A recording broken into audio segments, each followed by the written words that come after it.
All right, okay. So for real this time. Okay, so a couple things I forgot to mention again that I just want to put out there at the start of the session. Not anything super important, but I think I mentioned it briefly at the end of the episode, I'm pretty sure. But just for anybody who's watching it, I think everybody who's watching is probably part of the campaign, but in case somebody else stumbles onto the video. Um, Obviously, there's new players this time around. There's a couple people, Fish and Despair Bear, that played last week. This is like sort of a West Marches esque campaign style in the sense that there's like a group of like 10 or so people that are going to be rotating out every session. So it's a style that I've wanted to try for a while. I've never actually done it before, so we're going to see how it goes. Obviously, it's a little bit more work on my end, but I think it'll be fun, be an interesting dynamic. But yeah, we got 3 new players this time around, and they'll introduce their characters when they come up in the story. But yeah, that was the main thing. I feel like there was something else I want. Oh, the schedule. Yeah, I handy dandy notepad on my phone. The other thing, the schedule again. I didn't say it at the start of the stream, but we play every other Sunday at 1 p.m. Central. But yeah, again, most of the people who are watching probably already know, but I figured I'd mention it just in case. I think those are really the only two actual like announcements per se that I had. So unless anybody else has anything they want to say, we'll probably hop into it really quick here. Just give me just a sec. Yeah, again, I apologize for the technical issues again. It's DMing online is hard. There's always a lot of technical shit you gotta work out, but I got it fixed-ish. So, yeah, we'll see. I hope that the production quality will be a little bit better than last week, but you never know. You never know. Okay. Let me actually put that on that webcam, or that monitor, not webcam. Okay.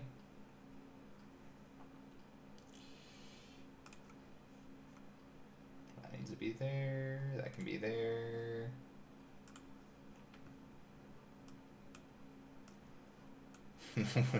Still got 2 free issues left this session. Oh man, it's always something. It's always something.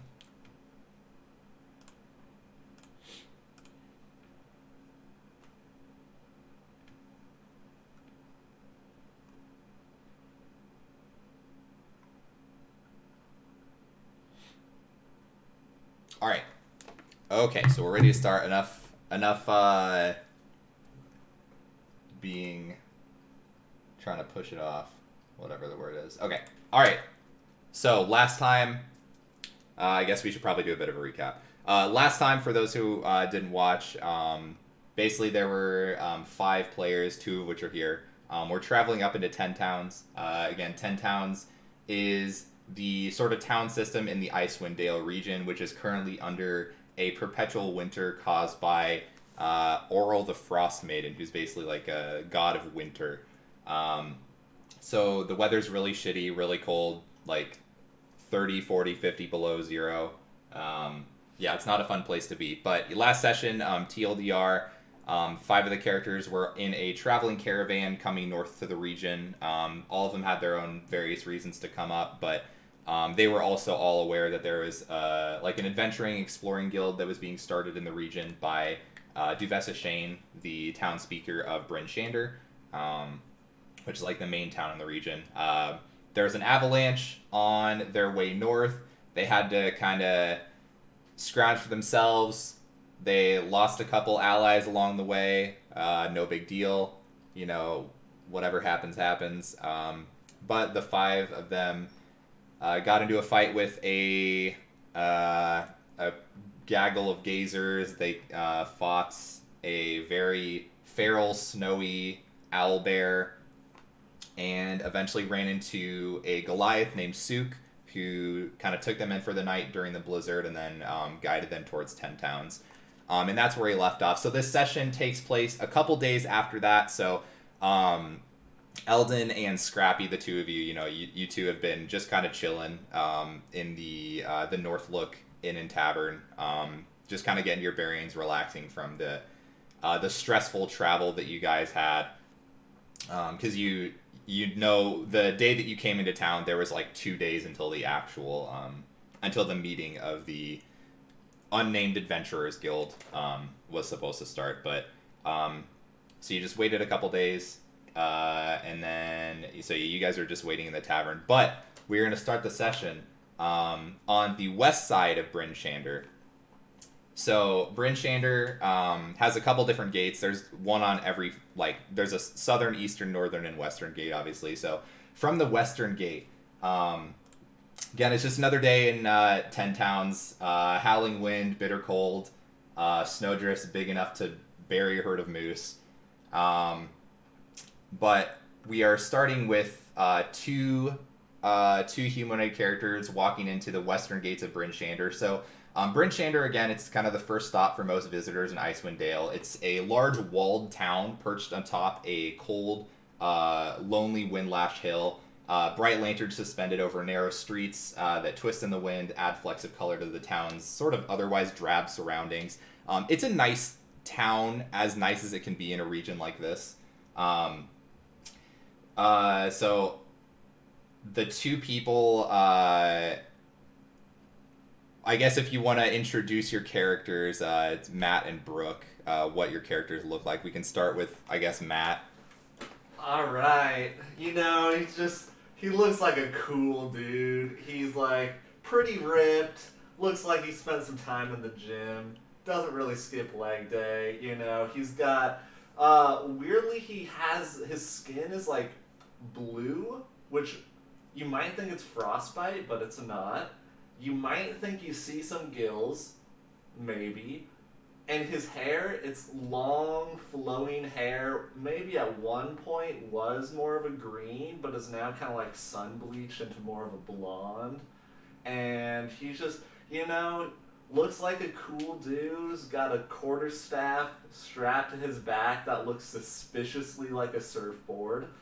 And, you know, he's just walking. Okay, and then Brooke, do you want to describe what your character looks like? I think you're muted still. Yeah. How about now? Yeah, you're good. Now you're good. Okay. So currently, I have long white hair with like a hue of purple at the ends, you know, like a middle schooler who's got some issues they're working through with the help of like MCR or something. Yeah, I've been there. I'm pretty tall. I'm like 6'1", so enjoying that height. And I've got green eyes, and I've just, you know, I've got some like traveler's rags on. Nothing too fancy that I'm wearing. Awesome. So the two of you, you haven't known each other for too long. You met each other a couple days ago. Both of you were traveling into into the 10 Towns region, actually from the west, which is kind of a weird place to come from. Again, you both have your own different stories from why you're traveling. Or excuse me, it would have been like from the northwest. But yeah, most people come into the region from the southern area, because this is pretty much like as far north as normal civilization goes. But yeah, again, the two of you kind of met up in your travels when you were traveling through the frozen wasteland. Figured, you know, might as well travel with somebody else, just for safety. So you've known each other for a couple days, so you don't really know each other super well, but you know each other's names, kind of general personalities. But yeah, not necessarily like close friends by any means. But so yeah, the two of you are walking up to Bryn Shander. So the walls of the town stand about 30 feet high, and you can see they are mostly made of wood. There's like kind of gaps between the wood filled with dirt and rubble. So you know, it's not like the craziest like intense fortified city you've ever seen by any means, but it's a lot more fortified than some of the other towns. Like the two of you had passed through the town of Bremen, which was the first town you'd come into. Way more fortified than Bremen. Bremen's just kind of a little rinky-dink town compared to this. So it is, you know, decently fortified. Looks pretty secure. There is also a large gate, about 15 feet tall, probably. It is open right now, but there's a man standing on either side of the gate, just kind of eyeing the two of you as you walk in. Um, yeah, they kind of usher you into the city again. You imagine they're probably there just to kind of keep any of the more aggressive creatures in the frozen wastelands from coming into the city. But yeah, they kind of usher you in, and again, the two of you, you're here for various reasons, which again you may get into at some point. But both of you are aware that there is a meeting for a new adventurers guild being started. You're not entirely sure where exactly it is. You heard it's at the North Look Tavern. Neither of you have been to Bryn Shander before, so you may kind of have to ask around, see if anyone can help you out. But as of now, all you know is it's being held at the North Look Tavern. So when, I've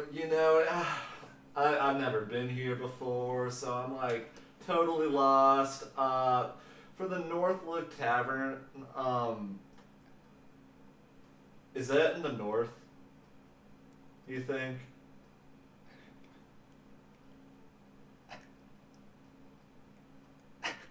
I just like keep like walk north. Okay. Okay. Yeah. Okay, we'll go this way. Yeah, sure. Okay, and so the main road, so the one you guys are traveling on, it's heading directly east. I mean, you could like kind of cut through side streets if you wanted to, but you imagine it probably like kind of meets up in the center of the town, because you know well enough about Bryn Shander that you know there are like again there's a gate on every single side, and you imagine they probably all come together in sort of a town square. So if you were heading to somewhere in the north, you would probably want to go east to the town square and then head north. But yeah, you can just kind of like, if you want to ask around, you can try to see if anybody knows where it is. Otherwise, you can just kind of YOLO it and try to find it yourself. Up to you. I'm totally just gonna try and find it myself. Cool. Okay. So the two, give me a let's do a survival check. From both of us, or? Yeah, if you're both just trying to kind of find it on your own.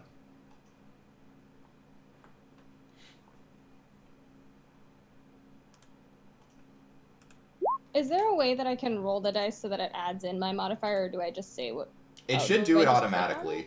Like if you click yeah, see, okay, well there you go. Yeah, see, and if you hover over the number that you got in Roll20, it should show that it added the modifier. So it was you rolled a d20 plus 5.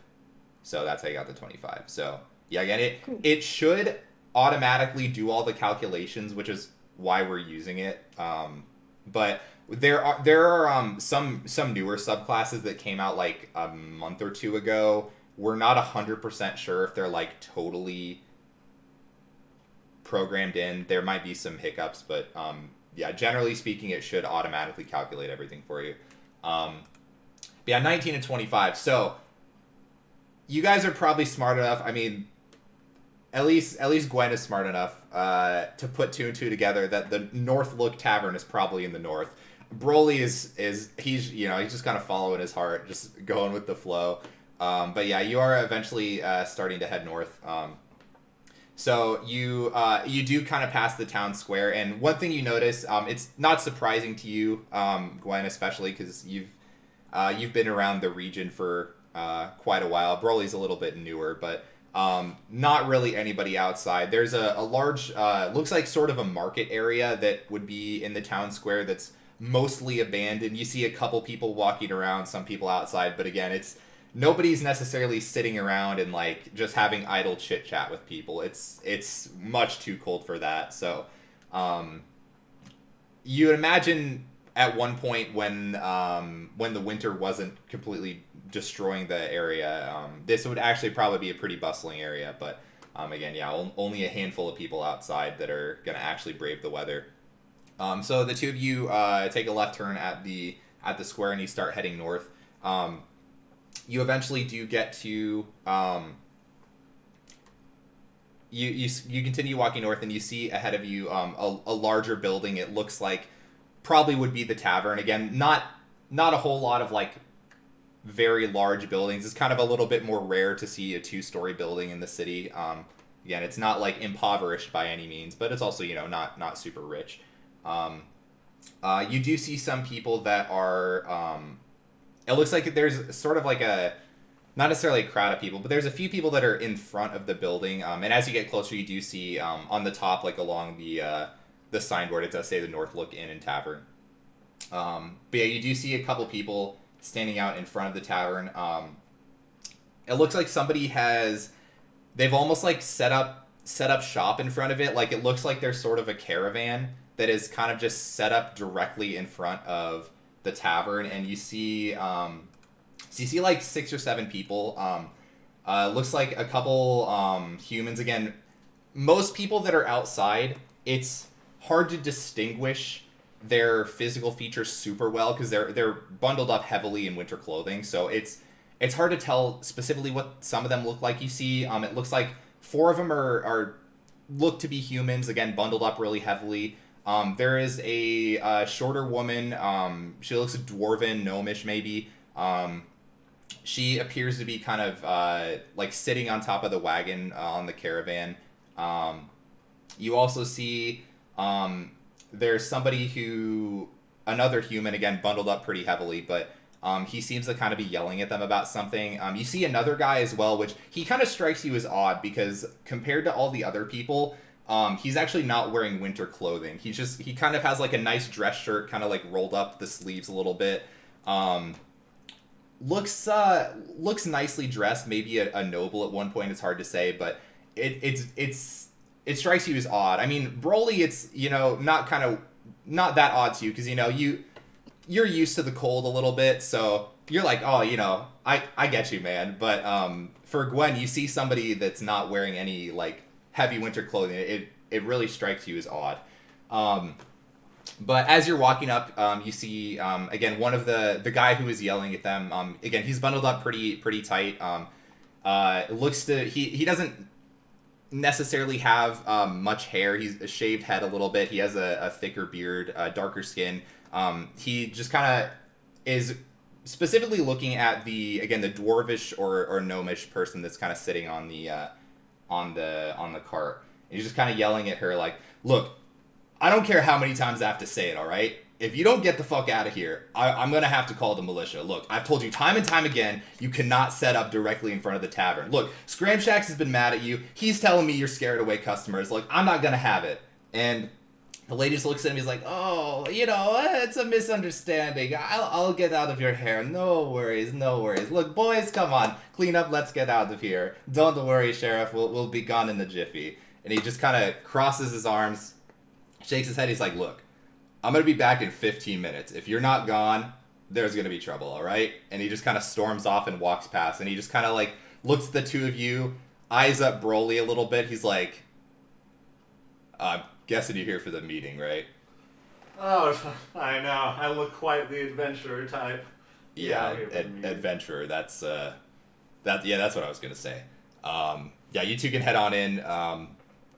I haven't met you. My name's Markham. I'm the sheriff in Bryn Shander. But Duves is not quite in yet. But yeah, you can head in. She should be stopping by pretty soon. I apologize for these clowns. And he kind of tilts his head over to them. Torga here in her caravan. I've been trying to tell them they can't just set up shop in front of the bar. I mean, the barkeep's been kind of upset at them, and there's been a lot of complaints with them, kind of causing issues, and they just don't seem to listen. But again, I apologize. The first time you met me, it was just me being angry. I swear I'm not usually like this, but she grinds my gears a bit. But anyways, head inside. You know, I don't want to keep you out in the cold too long. But welcome to Bryn Shander. Good to have you. And he kind of will nudge past you and just kind of keep walking along.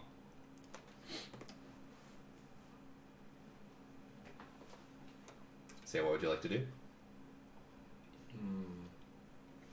To the lady. Okay. So I like walk up to her and I say, "So what's the big deal about your caravan being here?" Oh, and she kind of looks up at you. "Oh, look, myself and Markham have a bit of bad blood, I guess you could say. he thinks that we are no good. He thinks we're trouble. I'm just trying to sell my wares, make a living in this town. But I guess there's been complaints from the barkeep. Supposedly we scare people away. I don't know what that's all about, but he doesn't like when we post up in front of the tavern. As a businesswoman, I hear there's going to be a meeting at the tavern, so I think, oh, why would I not just put up my shop in front of the tavern, right? Apparently that causes problems. I don't know, you have to have a permit for where you set up the caravan. It's a bunch of malarkey, if you ask me, but don't listen to him, he's little stick up his ass, little rules lawyer, I guess you could say, but yeah, they just don't want us here. We're supposed to be setting up technically in the market, but nobody comes to the market because she just kind of like looks around because of all this snow and shit. So this is a better place to post up, but again, apparently not welcome here. So I don't know. It's ridiculous, but all right. And she kind of looks over at all the other people that are with her. All right, boys, pack up. We got to head out. We don't want to get yelled at again. They're like, all right, okay, whatever, Torga. And yeah, she kind of like then looks up at you. Is like, was there anything else you had for me, or otherwise, like, I kind of have to hit the road.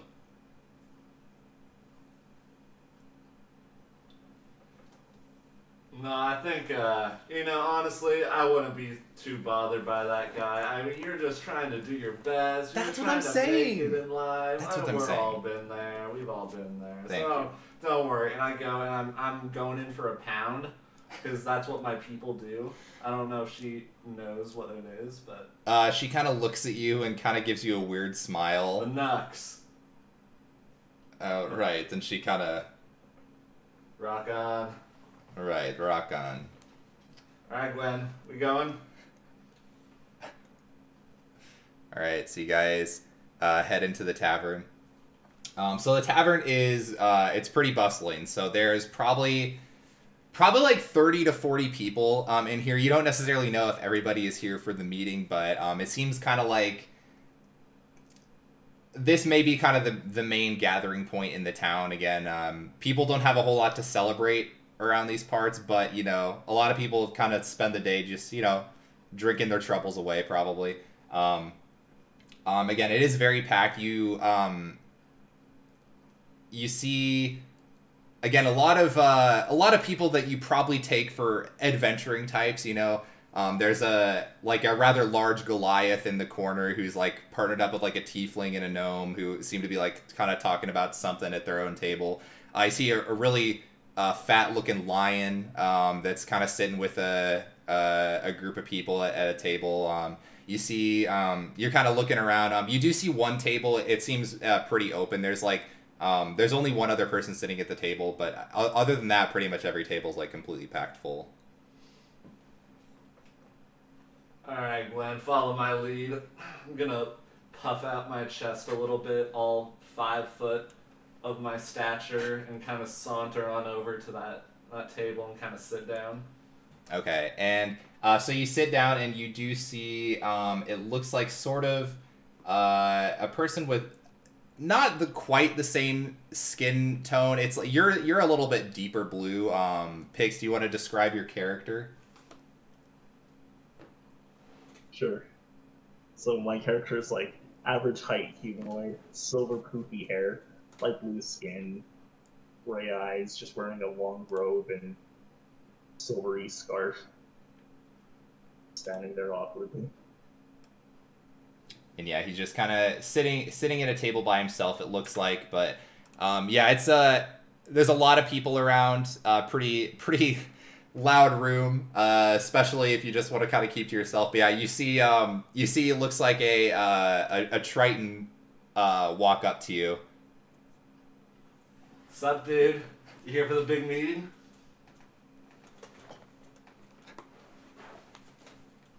Maybe.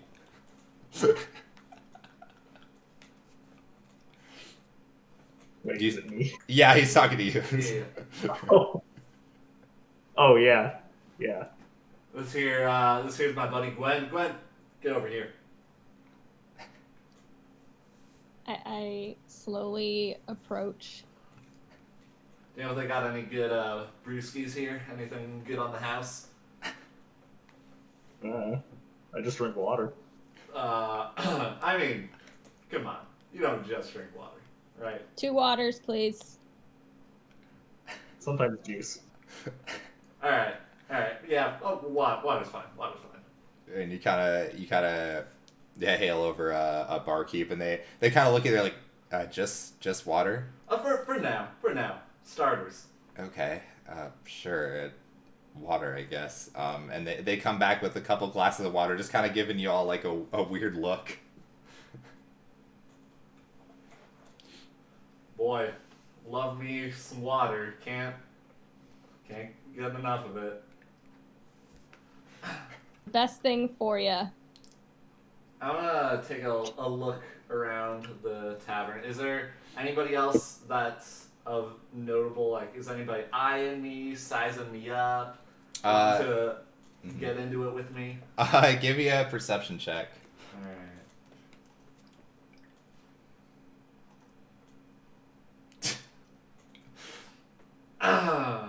Man, you see that big fat lion. You think he's been giving you the stink eye.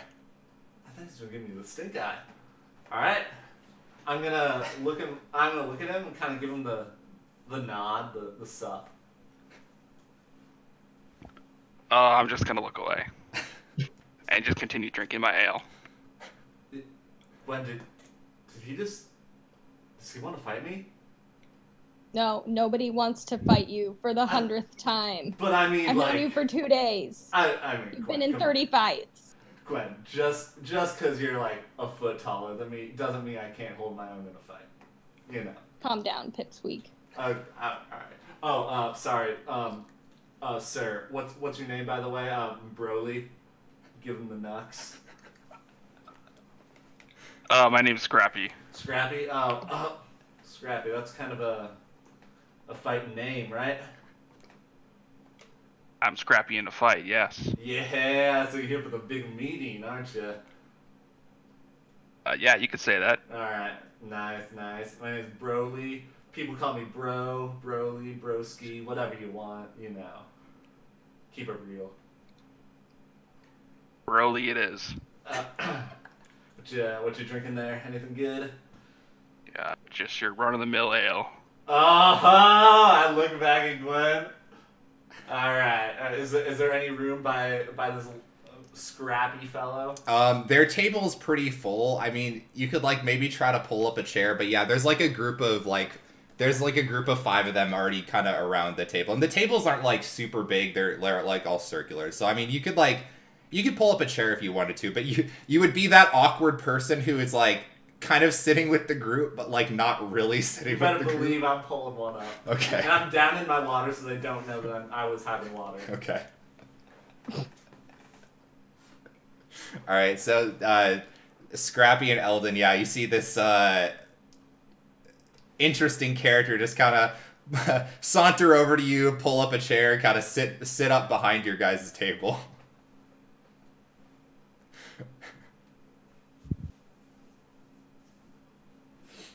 Does anybody know when this meeting's supposed to start? I'm looking ready to get some fighting in. I'd like Any to minute now. perception check the people that Broly is sitting with. Sure, yeah, go for it.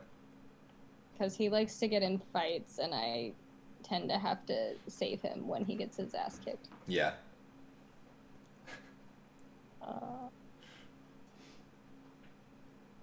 18, okay. So the ones he's sitting directly with, again, there's like a large Leonin. He's hefty. He's a thick boy. But yeah, he's a large Leonin. Next to him, you see it looks like there's a gnome. And then there's 3 others at the table as well. Believe they're all human. Yeah. Or no, one's a dragonborn. So 2 humans and a dragonborn also sitting with them. Yeah, none of them look like seem threatening. no, none of them look like overtly threatening. They just kind of they seem like as of now they're kind of trying to ignore Broly. Um, Good. but yeah, they don't really seem threatening. They definitely look like adventuring types, so you can see. And yeah, again, there's quite a few groups again. Yeah, there's that group there's like a Goliath, a Tiefling, and a gnome in one corner. There's this you see this like older woman. She looks dwarven. A lot of battle scars all over. A couple other people that look like wearing heavy armor, kind of sort of not like a military necessarily, but you know they look like they have some trained fighting background. So quite a lot of people. Again, there's also obviously some people that necessarily don't look like they're here for the meeting. You know, maybe they're just kind of here to have a drink and like people watch potentially. You know, some people are just kind of like eyeing up everybody coming in. You know, it's a when there's an adventurer guild being started up, it's always a bunch of interesting characters that are gonna be coming in. So always a good place to people watch. But yeah, nobody looks like overtly threatening, so to speak. I mean, some people definitely look like they could hold their own in a fight, but you know, nobody's like actively aggressive or looking like they're trying to start a fight unless it's maybe Broly, but you don't really know. Solid. Yeah. All right. And then Does it look like there's anybody who's gonna like start talking or start the meeting? you haven't seen it, but yeah, what the sheriff Markham had mentioned, he did say that Duvessa wasn't here yet, so she should be coming in soon. But yeah, if there's anything you guys want to do specifically, we can play that out. Otherwise, you could always just wait until Duvessa shows up. Up to you guys. If there's anything you want to do. Can I do that? I'm gonna do that awkward like lean in since I'm far away from the table. I'm gonna do that awkward lean in. Just put one of my arms on to flex my bicep a little and kind of like point at the gnome and be like, "So you been here before? You know who this Duvessa looks like that we're supposed to meet up with?"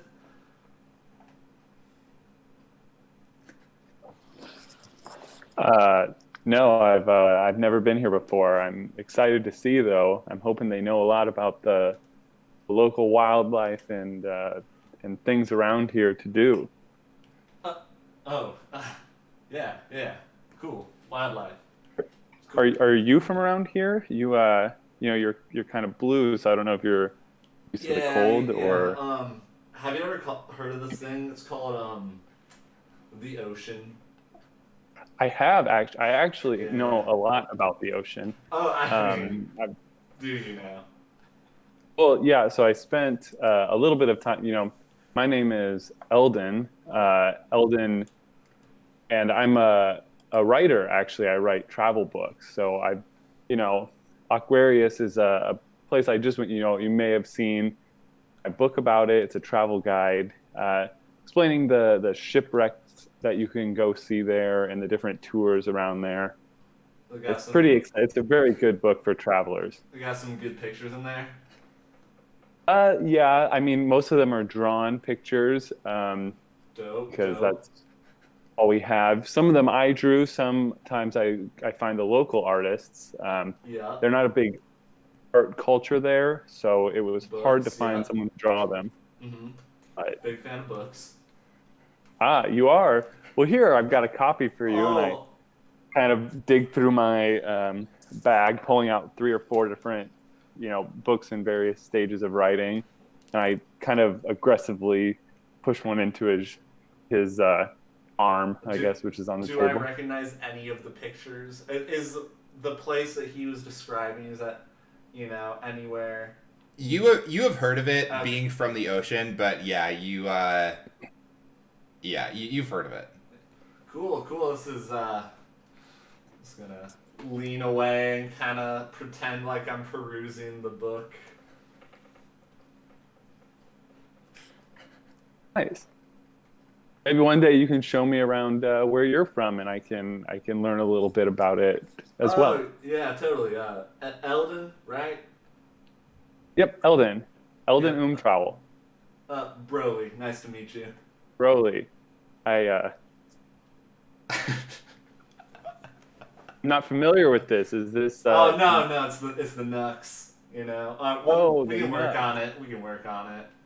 Put it in Yeah. your next book. Oh, Chapter I mean, I readings. will Yeah. pull a pen out and start Yeah. scribbling in my notebook. Dope. Yeah.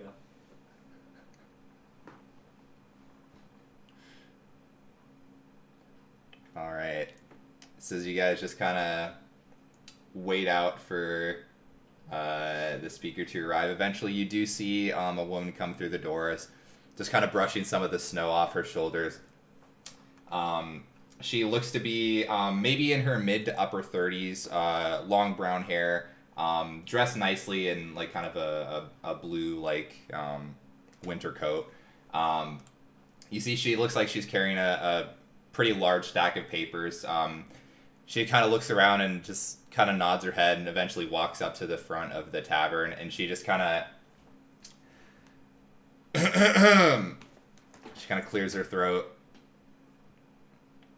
Eventually people kind of eventually realize, oh shit, okay, the speaker's here. Yeah, again, so you were maybe not expecting somebody so young. Again, she looks like in her like mid to upper 30s, which for somebody who like leads a town, especially the size of Bryn Shander, you would expect them to maybe be a little bit older. So that is one thing that kind of took you off guard. But yeah, and she kind of sets her stack of papers down on the table and just kind of looks at everybody here, and she's like, pretty good amount of people that showed up, so that's always reassuring. I know maybe not everyone here is necessarily for the meeting, so again, I apologize for the people who are kind of just here to drink, and then you hear somebody else, yeah, fuck this crowds, and it just kind of pours another one back. She's like, right, okay. Anyways, so thank you all for coming. I'm Duvessa Shane, speaker of Bryn Shander. You've probably heard of me if you have come at the request of the flyers that were sent out. As you know, 10 Towns has been in a pretty rough spot as of late. Not necessarily, as attractive for people to come here nowadays. So it's kind of harder to get mercenaries, sellswords, whatever you call yourselves, to come down, which is becoming a bit of a problem. Not that there's active threat of death or destruction all the time, but it's still good to have some people at least around a little bit. But again, that's why you're here. I have had a lot of requests, and she kind of looks at the piece of paper on the desk and she just kind of puts her hand on them. Had a lot of requests of issues popping up as of late that unfortunately our militia is the best way to put it. We're a little bit short-staffed, empty-handed, so to speak. Some new calamity seems to befall one of the towns every single day. I mean, I feel like I have requests from half the people in the town just on my desk here, and I don't have the time to take care of all these. So, a few days ago, or a few weeks ago, the council speakers agreed, or at least a majority of them anyway, agreed that these extraordinary times do require some extraordinary measures, aid from people with special talents, people who can look out for the 10 towns, not just the towns that they're from. Someone who can sort of, help put out the fires in the region. Maybe a bad example. We could actually probably use some fires right now, but that's not the point. Now, we're not exactly overflowing with gold in 10 towns. I don't know where you all are from. I know some of you are from Luskin, probably. But yeah, not nearly as rich as that area. But we are actually able to offer you some money, not much. We were able to scrounge together, and she kind of looks at everybody else here. Okay, there's a lot of people, but we should be able to offer each of you 10 gold pieces per 10 day of work here. So 1 gold piece a day, which is, again, I understand not much, but you'll get that plus anything else you get paid along the way. If there are quests or requests put into the speakers, they may also offer in some additional money as well. So you're sort of salaried, I guess, very slightly to a degree, but again, you'll also probably get some own rewards on your own. But basically, all you have to do is help out the 10 towns. Again, I have a stack of papers here that I brought with me, just if you kind of needed some direction on where to go specifically. And then every 10 days, if you can stop by my office, you'll be able to collect the payment from me. I'll basically just ask to kind of make sure you guys are actually on the up and up. If I do find out anybody is not pulling their fair share of weight, may not be able to get their fair share of the reward. I'm a fairly reasonable person, but I also expect if you're here to work, then you're here to work. So, but yeah, if you stop by my office every 10 days, then we'll be able to get you paid. And she just kind of looks at everybody. Now, anybody who's here and wants to join in the Adventuring Guild, if you could raise your hand. I just have a flyer that you'll need to sign. Not anything important, just kind of says you came to this meeting, agreed to the terms that were put in. And anybody, yeah, I'm guessing all of you probably raise your hand, probably. But, yeah, and she it just walks around the room, hands everybody a flyer.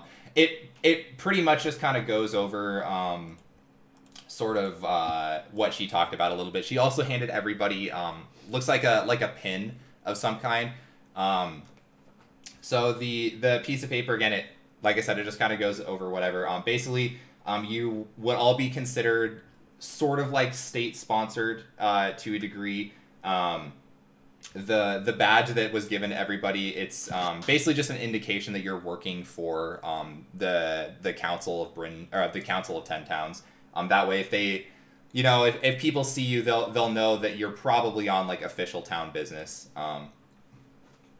It's not like a get out of jail free pass. Obviously, if you guys do stupid shit, you'll it doesn't just get you out of being able to do stupid shit. But at the same time, as long as you're wearing the badges, people kind of understand like, oh, they're probably on some mission. They're part of the guild trying to help people out. You also are basically given, and it kind of outlines this in the sheet. I don't have it like specifically written out, but it kind of outlines like if you go to any of the towns, if you head to the speaker in the town, they'll be able to set you up with a place to stay, food or drink, maybe one of the inns, maybe their own personal place. You don't know, but yeah, it seems most of you see there's a signature for a good amount of the speakers. It looks like there were 8 signatures that were signed, so you don't necessarily know which of the 10 towns maybe didn't sign it necessarily, but looks like most of the speakers were on board. And again, it goes over. Yeah, salary is basically 1 gold piece per day, and the income could increase or decrease depending on if you're like actively doing your jobs and all that.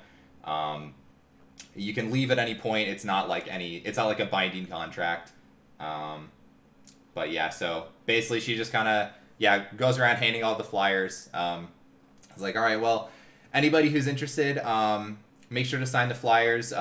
Bring them over to the town hall when you have the chance. No rush. Doesn't have to be today. Doesn't have to be tomorrow. But just bring them over to the town hall. Again, it's in the very center of the town in the square. Can't miss it. Was there any questions anybody had for me specifically? Again, once you have signed up, of course, if you need a little bit more direction on where to go, like I said, I do have some I guess quests you could say, and she eyes the stack of paper that she has. I do have some quests for people, for those who join, but yeah, if anybody has any questions, let me know now. Otherwise, I thank you all for coming. And she kind of looks around to see if anybody has any questions. Anybody? Bueller? Cool. All right, she kind of nods her head. All right, well, I'll be off again. If you need me for anything, feel free to come to the town hall. And thanks again. And she just kind of picks up her stuff and heads out the door.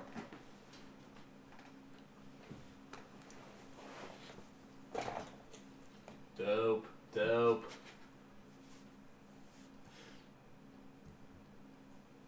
All right, so the day is yours again. If you guys want to, if you guys just want to chill in the bar for a little bit, you can do that. If you want to go turn in your flyers, you can do that as well. Yeah, it's up to you guys. We'll look back at Gwen, see at that table, see what she's thinking of doing. I have like all of my attention just focused on Broly, making sure he's not getting into mischief. I'm just gonna wave at her, misunderstand why she's looking at me. And I like motion like we should go turn our flyers in. Alright. Scrappy, Eldon, I'm sure I'll be seeing more of you guys. Give them each a knock, and then I go about and get my papers. All right. Yeah, I'll come along. Yeah, I see Scrappy getting up, and I'm like, oh, and like quickly pick up my notebook and all the papers I have sprawled everywhere, and follow Scrappy. Okay. And Glow looks up at you two. And it's like, I think myself and the other two here are gonna take a little bit of time to recuperate, but we'll obviously turn our flyers in maybe tomorrow or the next day. But yeah, we still kind of need a little bit of rest after whatever it is we went through. But yeah, we're probably gonna head up to the rooms for now, but we'll catch you all later. Yeah, stay safe. Keep in touch. Yep, we'll do. Pass by their table, get the flyers. I'll look back and be like, hey, Water, you coming? I hastily finished my water to get my stuff. Come along. Forgot your name, but Broly. N. N. Nice, short, sweet, love it. Let's go. To the point. Oh, I also want to stop by, see if there's any like to-go brews. Do they have any like to-go cups, or is it like? They do not have any to-go cups. No. Cool. We'll come back. Do they have any cold brew? Do they have any what?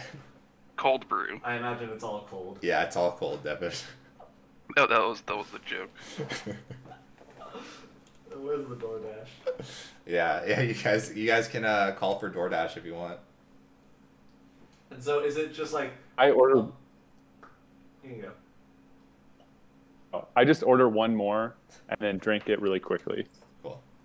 Easy enough. Like, this is really good. I've really been enjoying their local ales here. And yeah, the barkeep kind of hears you. It's like, oh, thank you. My name's Scramshax, by the way. I run the tavern. Yeah, most of the brew we get is actually from it's called Honeymead. It's from a town to southeast of here. That I'm blanking on the name of because I'm dumb. Give me just a second. It's called the town of Goodmead, kind of southeast of here. You go east from here, you'll be at East Haven. South of East Haven is Goodmead. But yeah, all the honeymead comes from there. It's a local delicacy. So if you're ever in the area, I mean, yeah, you can always stop by there if you want some more. But yeah, it's good stuff for sure. Yeah, do you know? Is that that's where they make it? Do you know or happen to know the owner, the person that makes it? Yeah, so give me just a second and I can get their name. Should have had it written down in front of me. One sec.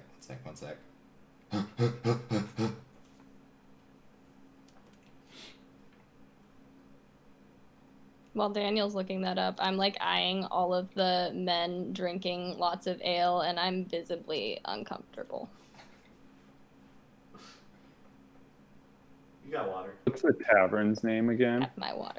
The North Look.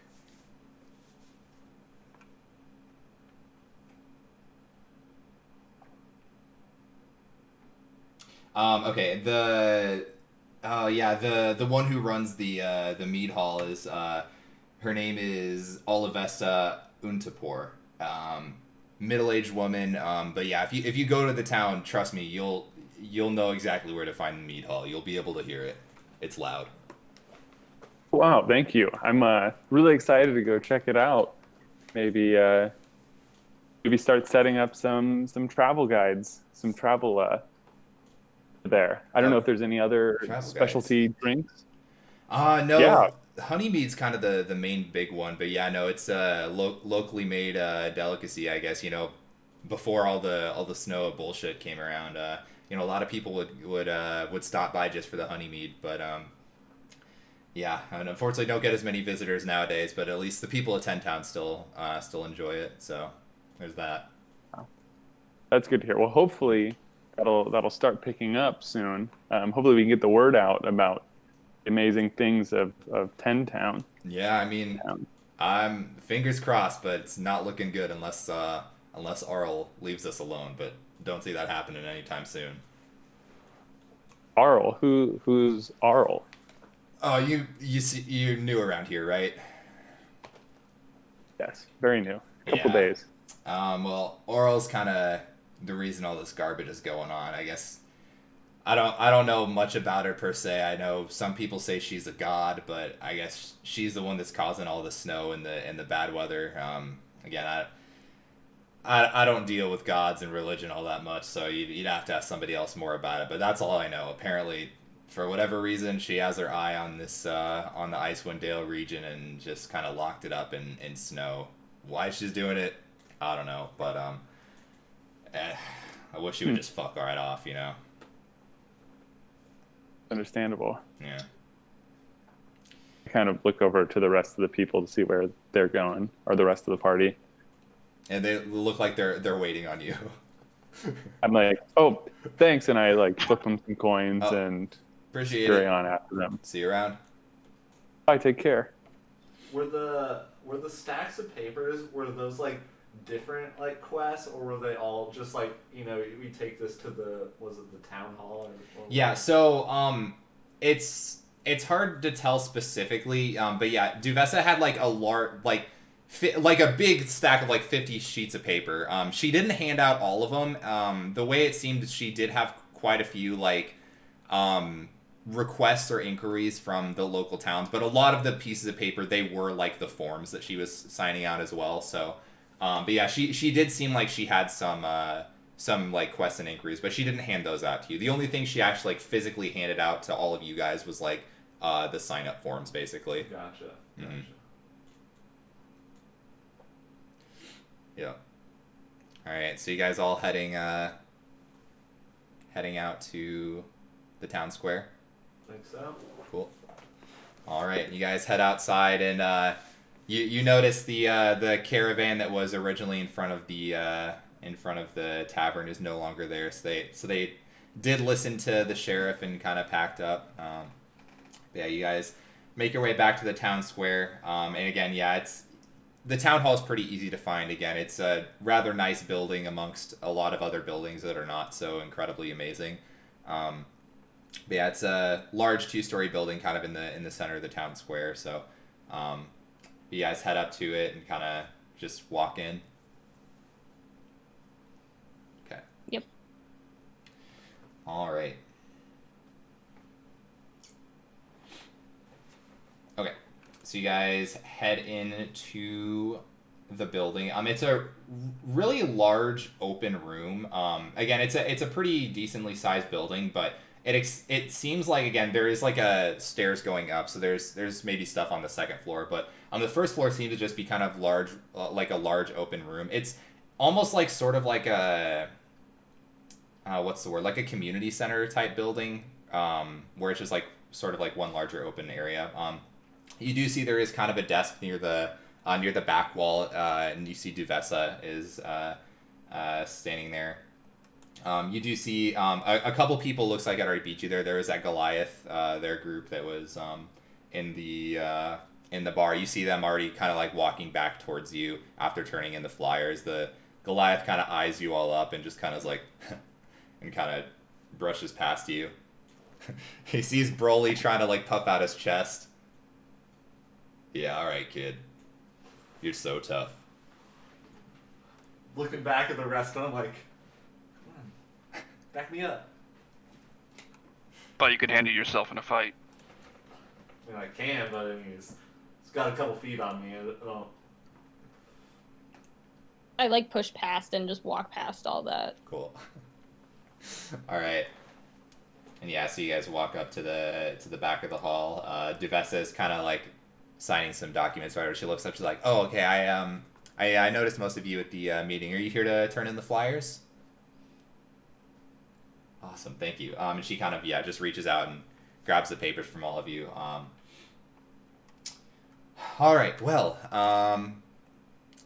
I guess what are all of your names? I should probably know. Again, you signed your name, but cursive's impossible to read. So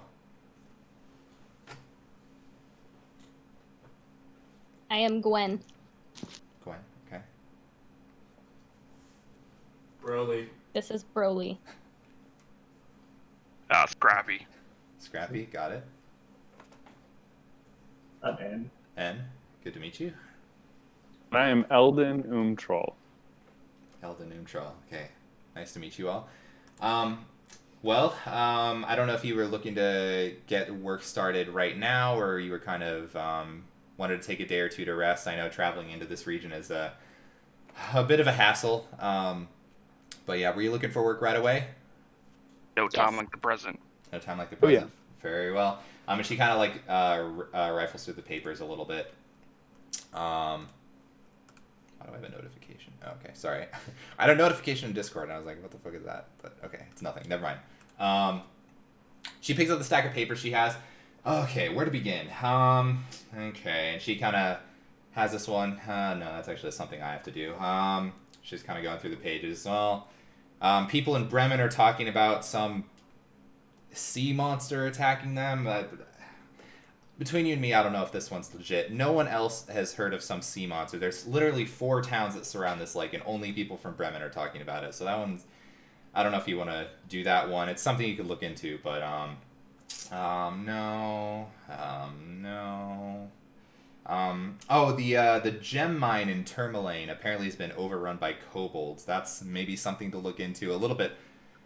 I mean, the gem mine brings in a lot of the money in the region, and with that being shut down, there's not a whole lot we can do. So that's kind of, I guess that's one of the top priorities, I guess. So that's something you could look into.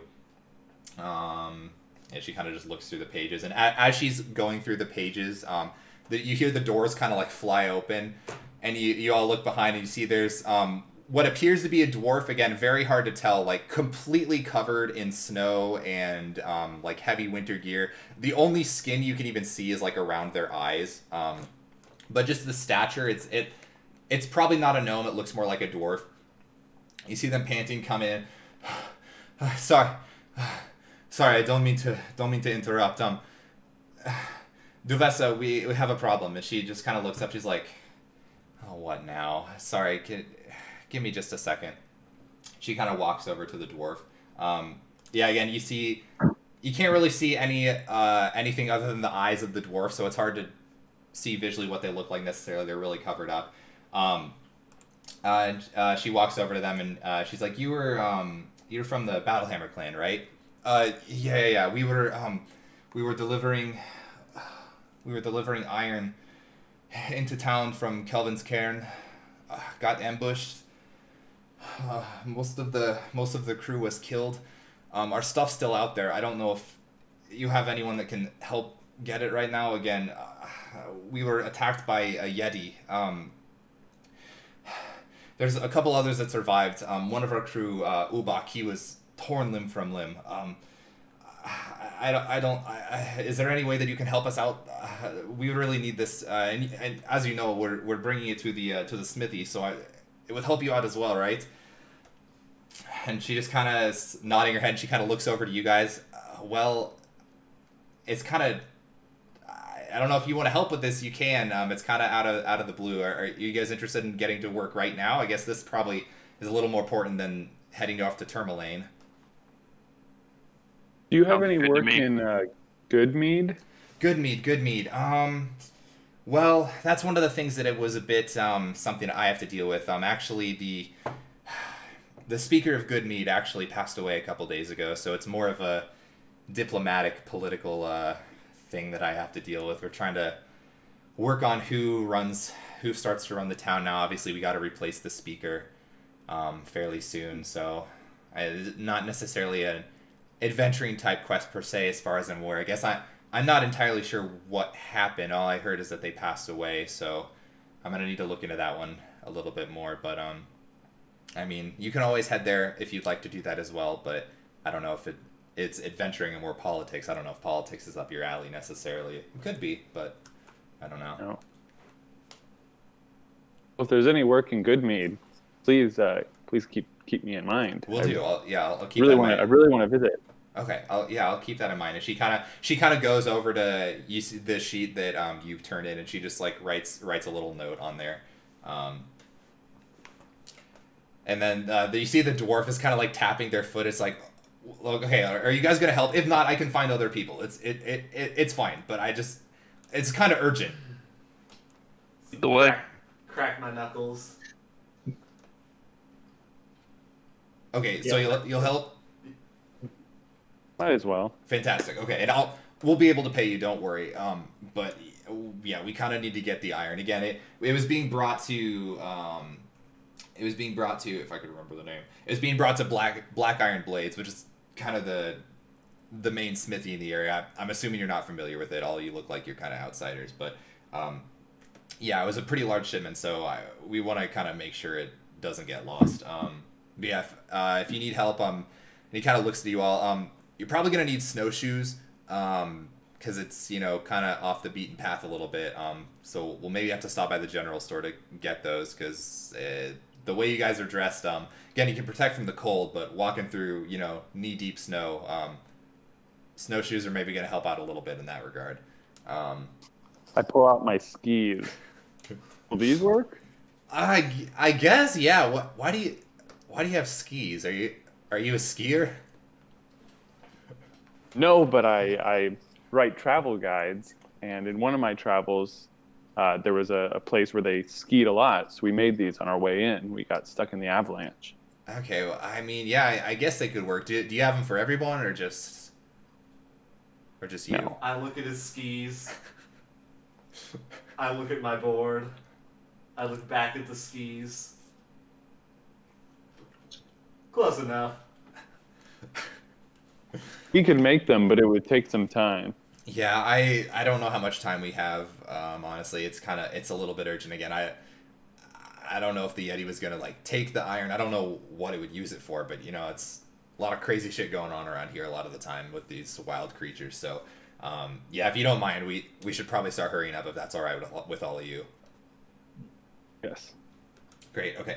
I guess we can probably get some snowshoes at Black Iron Blades. Actually, I'm sure they'd let us borrow some, especially given the situation. So I can lead you there if you'd like me to do that. So just follow me, I guess.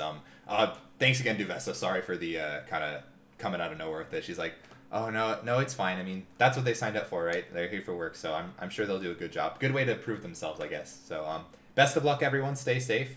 Yeah, good luck. She kind of heads back to her desk.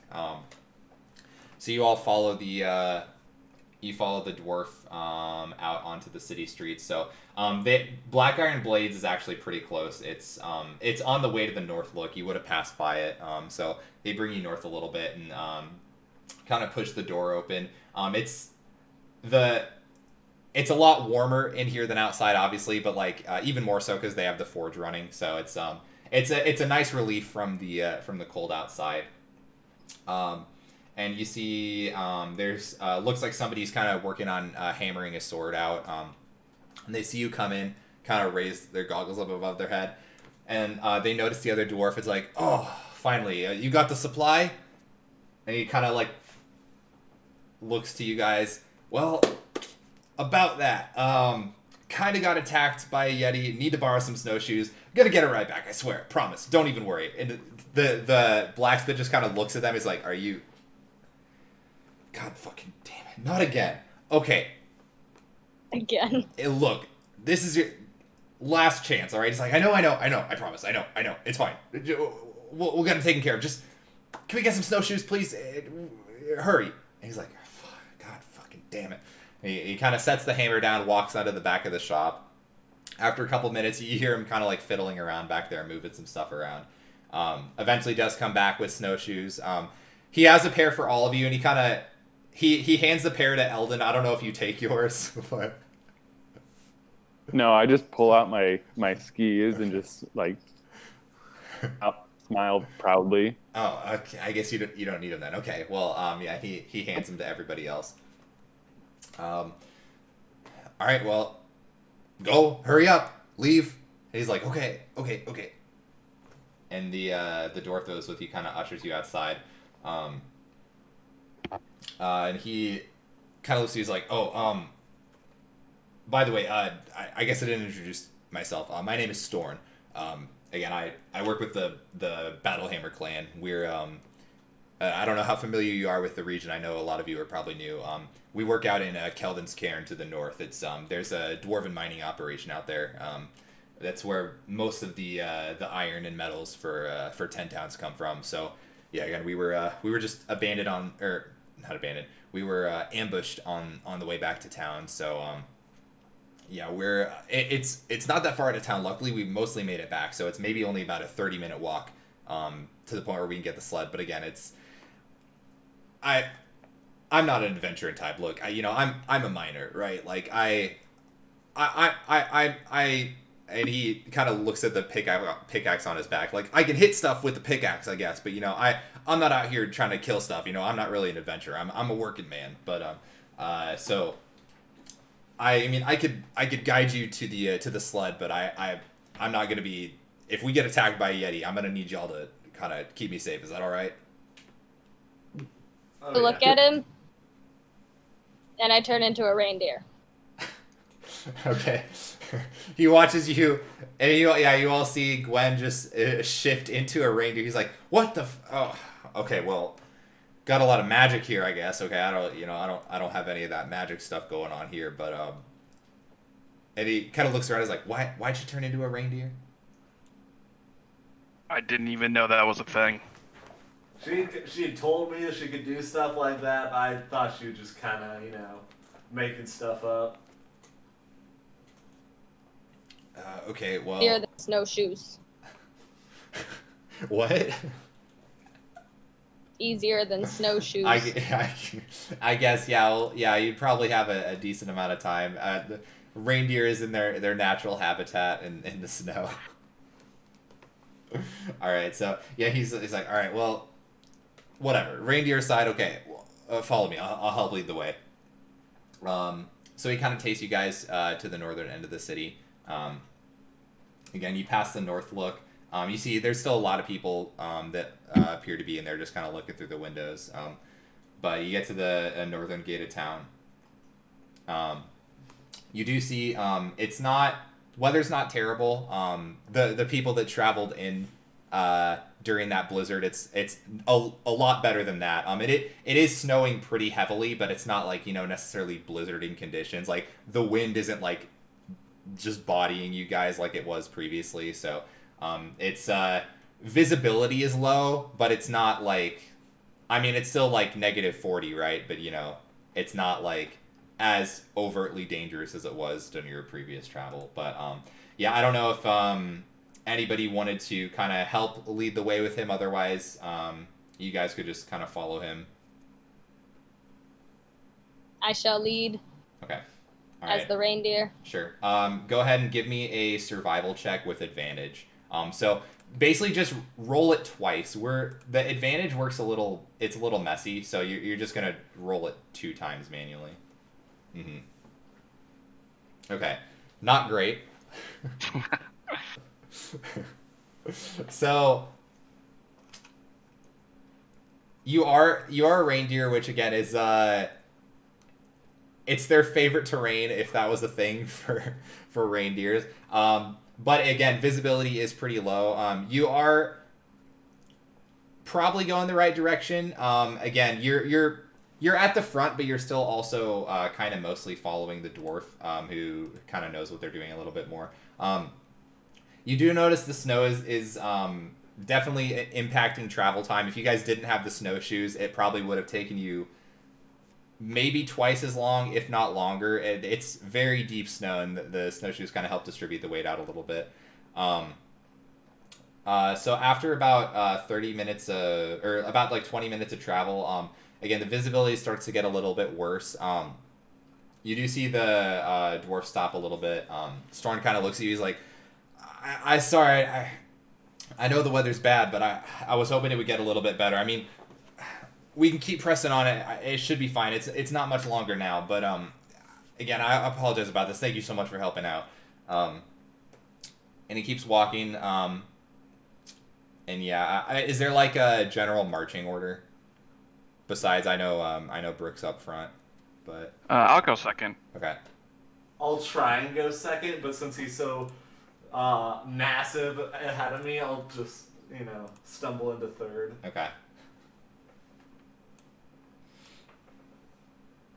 I guess I'll be behind. Okay.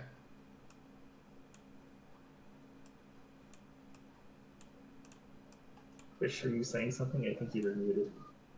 No. Oh yeah, I Oh, meant was he? Okay. I muted myself. I'm like probably last, just kind of coasting along on my skis. Gotcha. Then I'll be behind Broly. Yeah. All right. Okay. So after it ended up being closer to like 45 minutes of travel with the snow getting a little bit worse, kind of impacting travel time. You eventually do stumble across what looks to be. So you don't see a sled. You do see what appears to be like as you crest over a little bit of hill. It looks like there is a body kind of laying out in the snow. The new snow's covered up most of the gory bits, but you do see there is what looks to be a headless torso. You also see a couple severed limbs. You also see some tracks in the snow. Again, they're a little bit covered up, but you can see that there were indentations where some creatures were clearly here. You also see it looks like sort of like telltale grooves in the snow that it must have been like a sled that was there. So you imagine this is probably the scene of the crime, so to speak. And you see Storn kind of walks up and he just kind of shakes his head. Well, fuck. Well, this is where it was. As you can see, fucking Obak is, well, he's seen better days. God damn it. Where'd it go? And you see him just kind of like looking around. But yeah, you guys don't see a sled anywhere. But this clearly seems to be the sign of the attack at least, or the location of the attack at least. Can I look around? Not for useful stuff, but can I look around at the party and just see if anybody else is nervous like me, or if I need to like hide that Sure. I'm actually nervous? That'd probably be insight. Oh,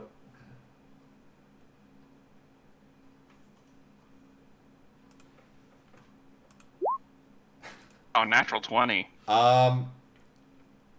I guess, I mean, is anybody else like showing like outward signs of like any fear or anything, or are you guys just kind of toughing it out? A little bit. No fear over here. It's like if they're afraid. I'm a little rattled. Okay. I'll look at the two behind me and be like, don't worry, I got you guys. Don't worry, I got it. And gives Broly a smile. Nice. Yeah, it comforts me a little bit. Can I look for any tracks or anything like that? I do have my goggles. So I have 120 feet of dark vision. Yeah, I don't know if that matters. Yeah, go ahead and give me a survival check.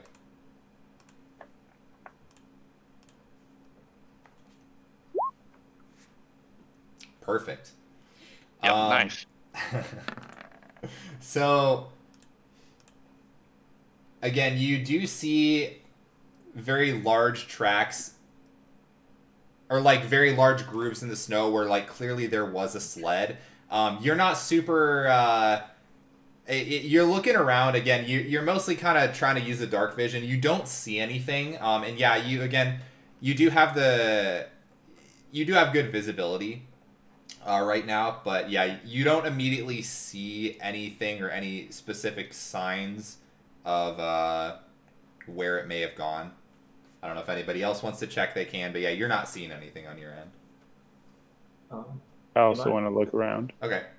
Yeah. If anybody who's just like looking for like tracks or anything like that would be survival. Otherwise, if you're just like generally looking around the area, like it'd be perception probably.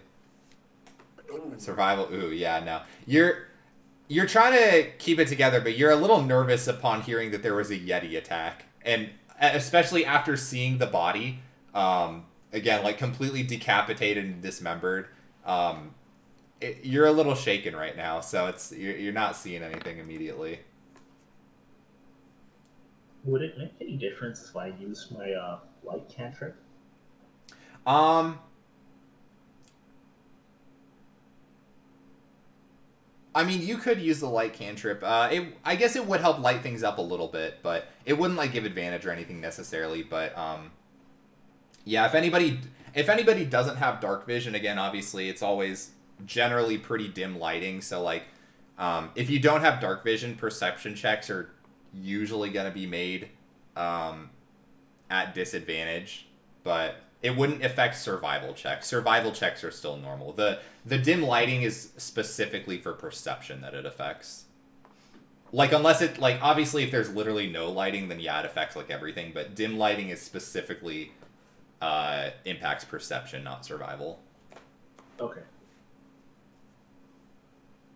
But you can certainly light things up. Again, it wouldn't be a bad idea necessarily, just considering, yeah, it is pretty dark. Again, just keep in mind with the light cantrip, like, obviously it's good for you guys because you can see a little bit better, but also it means people can see you as well. So Yeah, I'm worried about attracting the Yeti. What do you guys think? Sure, why not? Yeah, go for it. Okay. Pretty dark and spooky out here.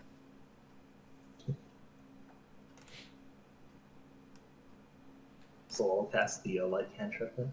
cool. All right, what are you casting it on? You have to like cast it on something. Like it could be like on like a weapon or like somebody's armor or anything. It has to be cast on an object though. Broly's armor. Okay. Well, he doesn't wear armor actually. You could do it on his surfboard though. Let's go. On his surfboard. Okay. I immediately start freaking out because I wasn't looking at it, so I'm like, oh, I'm just kind of start swinging it around. I'm just...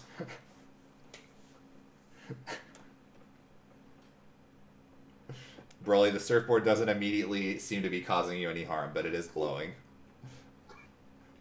I look back at Anne. Was this you? Yeah. Sorry, should have told you. Cool. Yeah, Magic's dope. All right. Look back at Gwen. All right, Magic. Look at him, Magic. All right, yeah. Big fan of Magic. All right, that's fine. It's dope. Dope. Does anybody else want to make a survival check? Sure, might as well. I will.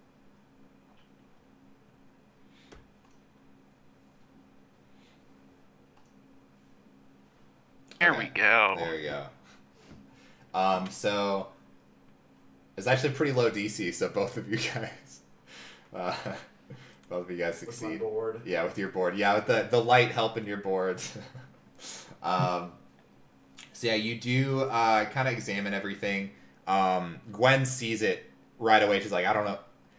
The first thought is how do these guys miss this? Like, it's so obvious. You do see. So yeah, there are. There's a lot of tracks made in the snow. Some of them do seem a little bit bigger than others, which you imagine was probably the Yeti. Another thing you notice, there's also tracks that appear to be about like maybe a dozen or so like smaller creatures. So you don't necessarily know how many people were with the dwarf. I mean, you could always ask them, but it looks like there is at least like 10 or 12 different sets of tracks in the ground. You also see it looks like they're heading like south from where you guys were. And you guys basically from Bryn Shander, you guys went like northwest. So you went northwest, are at this spot, and now the tracks seem to be leading directly south.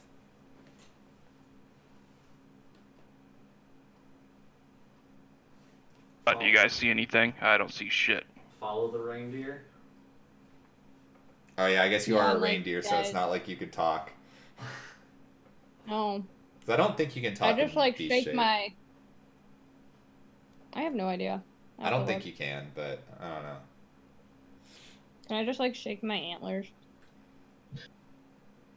The, In reindeer, I asked, What's going on? Oh yeah, so he actually Should I speak with animals? He can speak with animals at will because of one of his invocations. So you can actually talk to him.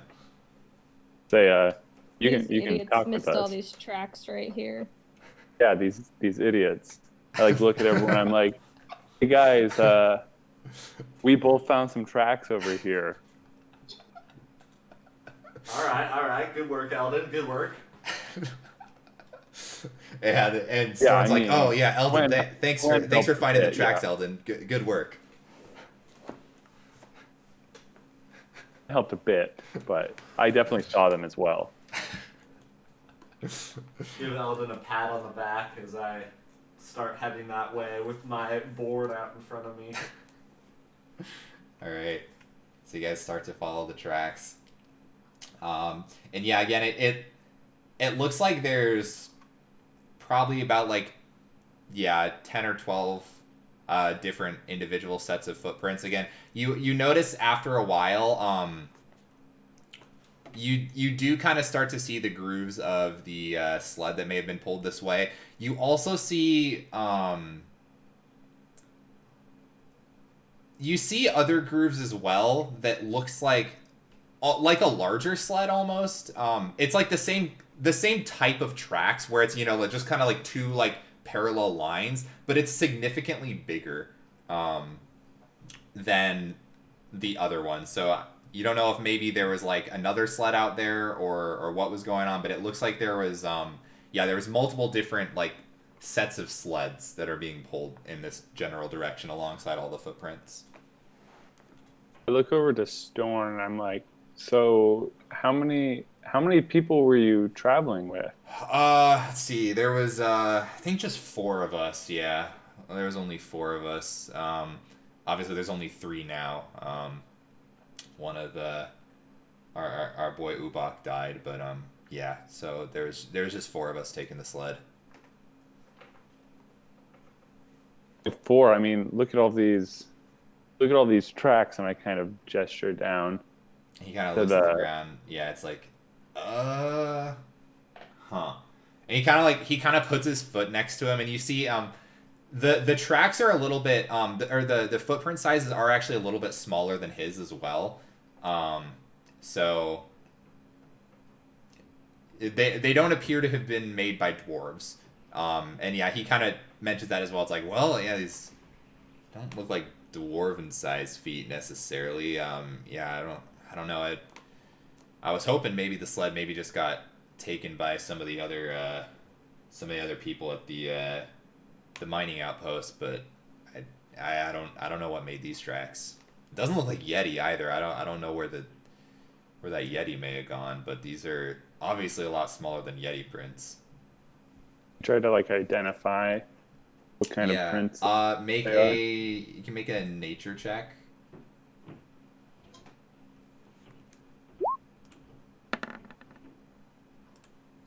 Ooh, 25. Okay. Interesting. Okay, so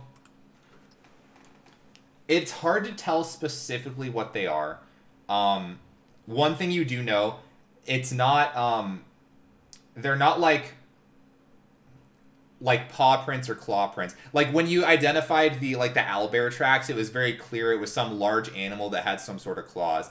These ones, whatever tracks they are, they appear to be humanoid in the sense that they are definitely covered up. Again, there's not any paw prints, not any claw prints. It's just kind of sort of if somebody stepped in the snow with a shoe or a sandal or something. So it's it does appear to be humanoid.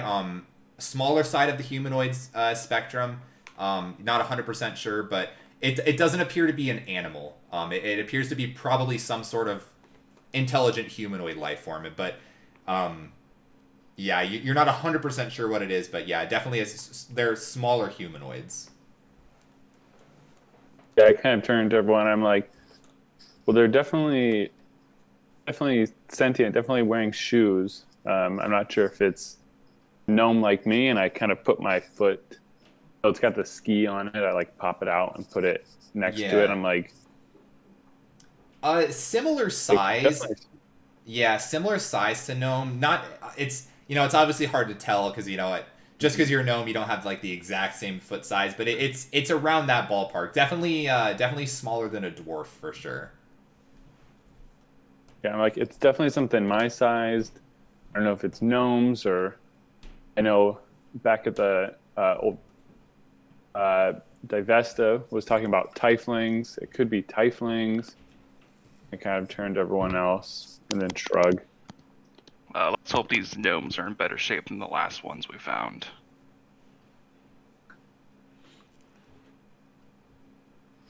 Yeah, so I suggest we keep going. Okay. So you guys continue following the tracks. Okay. All right. So after, you guys continue following the tracks again. Following the reindeer who is hot on the trail. After about probably another half hour of travel time or so, you do see you start to see kind of some shapes out in front of you. After getting closer again, those of you with dark vision at this point, you'd be able to see. Anybody that doesn't have dark vision, who has dark vision in this group? Just curious. I can't remember for sure. I do. Okay. My hand is raised. Okay. Thank you for raising your hand, Devin. I also Okay. do. Okay. So it's just Brooke and Pix that don't, right? Okay.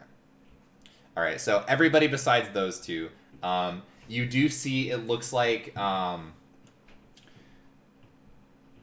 So you see the sled being pulled in front of you. It looks like the creatures you've been following appear to be looks like goblins based on their stature.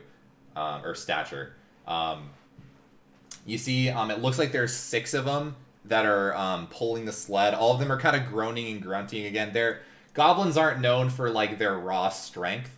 And this is a rather large sled, and again, as far as you're aware, it's carrying like iron ingots. So if there's a lot of iron on the sled, it's going to be pretty heavy. But yeah, it looks like there's 6 of them. Yeah, just kind of groaning and grunting. Some of them like kind of cursing loudly as looks like they're hauling like the bulky sled forward. You do also see further off in the distance. There's something out there. You can't see what it is. It looks like sort of like a large. Again, it's hard to see just through the dim lighting and all the snow, but it almost looks like a large sort of like some sort of wooden structure, basically, like a 2-story wooden structure. But it's hard to tell what specifically it is without getting closer to it. But it looks like the goblins are heading that way. They also have not seemed to notice you, as well as another thing. They seem a little bit distracted trying to carry this massive sled. Like you found that fight that you were looking for, Broly. All right. What do you want to do on one of those pincer maneuvers? You want to attack them head on? What's your MO? I just want to watch you fight them. So. All right. So you're a scaredy cat. No, I just want to see what you're made of. All right. So I push past him, knowing that he's a scaredy cat. Now I'm second in line. Okay. You're moving your way up. Yeah, I'm moving up. Okay, cool. Can I try and like listen closely to what the goblins are trying to say? Yeah, sure. Make a perception check. Okay.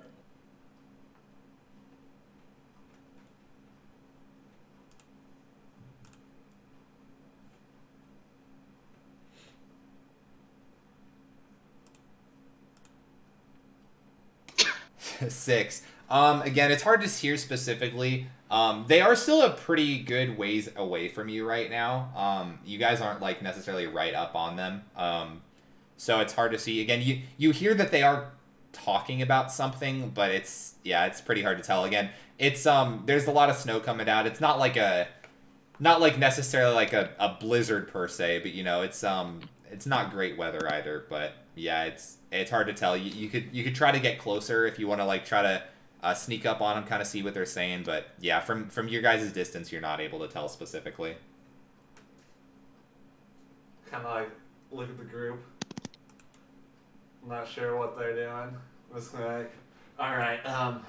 Well, this technique I learned from my master back in the day.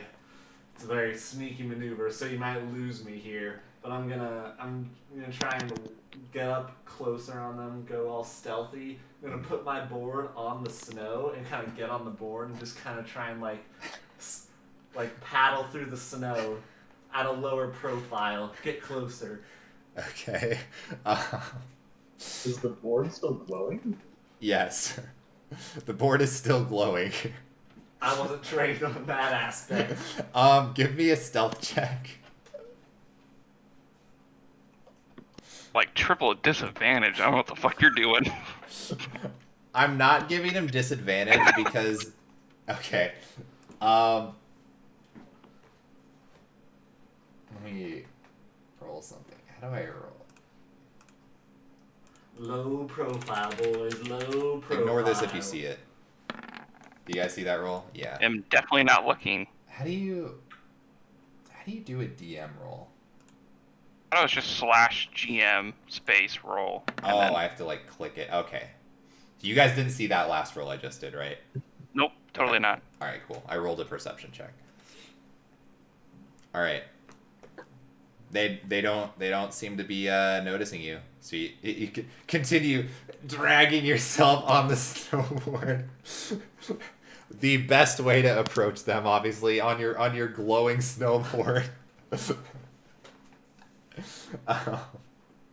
So eventually you do get to the point where you're probably about 30 feet out from behind the sled now. If you want to make a perception check to try to hear what they're saying, you can certainly do that. Again, they have not seemed to notice you yet. Is everybody else still just kind of falling back?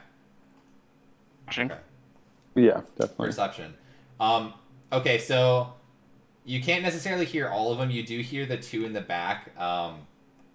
You hear them kind of, again, just kind of like grunting and swearing, but it's like, why can't they go slower? Don't they know we have to carry this on our own? And then the other one's like, yeah, they really need to slow down. How are we supposed to catch up? Yeah, it sounds like they're following something, basically, is the gist that you get. And can I see how many goblins there are? There are 6 that you immediately see.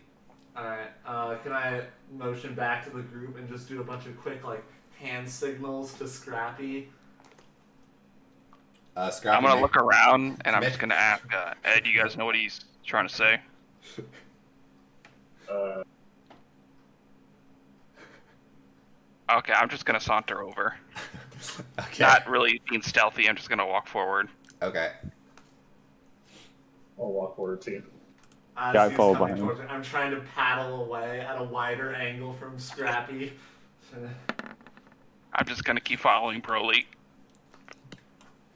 Okay. Yeah, so you're again, and the sled is moving. So if you're trying to stay like kind of about 30 feet behind, you can do that. It is moving slow because obviously it's a massive sled being carried by 6 goblins, so they can only move it so fast. But yeah, you guys are able to kind of tail them about 30 feet. If you want to get closer, you can. But yeah, again, they have not seemed to notice you at this point. And is everybody following as well? Or were there some people staying back? Yeah, I'm following. A little ways behind. Okay. I have a joke for them. Do you think they would like that? I don't know. All right, I'm gonna call out. I want to say, what do you call a goblin with an injured leg? And I Hoblin goblin. I call what? You see the sled stop and the goblins turn at you. What? And then and you see one of them yell, "Oh God!" and he starts to panic and freak out. And then you see a couple other like reach out and they're back to like grab towards their weapons. So yeah, I'm gonna say you can finish the punchline if you want, but we are rolling initiative. Hoblin goblin.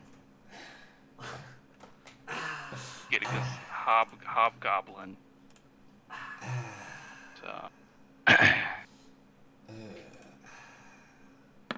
Wait, don't roll initiative yet. Hold on, Nope. Not rolling initiative. because I actually have Not rolling initiative. I have the initiative tracker set up. not yet, but one sec. Non-canon rules. Yeah, non-canon. Okay. Then we also have to like select our tokens before Yes. we roll initiative. So give me just a sec. I hope I go fairly quickly because I'm technically prone on my surfboard. You are prone right now. That is true. Okay. Can everybody see? Yes. Yes. Cool. Okay. So I gotta adjust my camera as well. I think that's good. Okay.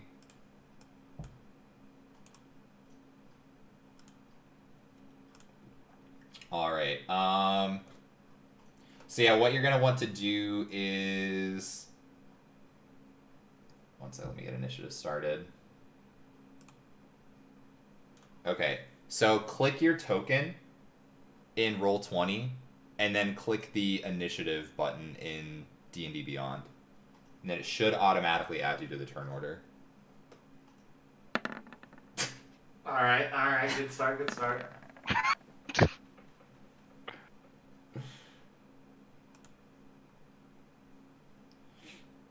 I do it.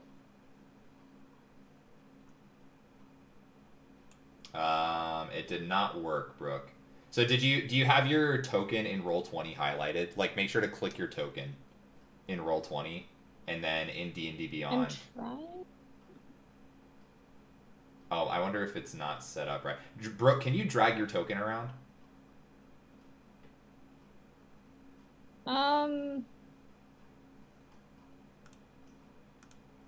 I might not have set it up right if you can't. I think, yeah, I can. The map is just really weird on my computer. Oh no. And zoom out if you. Well, because I have everybody's tokens in front of my map. Oh, what just happened? Is that how it's supposed to be? No. How about this? Let We me will go reload it. on a quick break right now while we get all the battles set up, and then Break. a commercial break. We'll have some ads from our sponsors. So yeah, Matt, you got this. we will be right back, chat. We're gonna get the battle set up for you, and we'll be back as soon as we can. So BRB. Sponsored by Yorkland. Yeah, sponsored by Yorkland! ! Album. I don't know if I have that as a command, but do it anyways.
Okay. Did that not mute me on Discord? See, that doesn't make sense. What the fuck? Okay. I think I'm unmuted to stream, but it didn't mute me on Discord. I don't understand what how this toggle works. Like, sometimes it'll mute me on Discord, and sometimes it doesn't. That's so weird. I don't know why it does that. Whatever. Alright, intermission is over. So fucking weird. Anyways, okay. So we got all the combat set up. Alright. So, yeah, stream should be able to see turn order. Yes, okay. Alrighty, so we are starting with Goblin. And yeah, as a reminder, Broly is last in initiative and he's currently prone. Which could actually be helpful given that you are like 30 feet away from the goblins. 5-head play. Yeah, so 5-head play. Okay, which one? Okay, so this one. Yeah, you guys are quite a ways away. So, I think he is going to fire. Boom, boom, boom. He's gonna step there. I guess the reindeer is probably not immediately a threat as according to the goblin. So it's probably just gonna shoot at the big boy. So he's gonna fire an arrow at Scrappy. Man, target.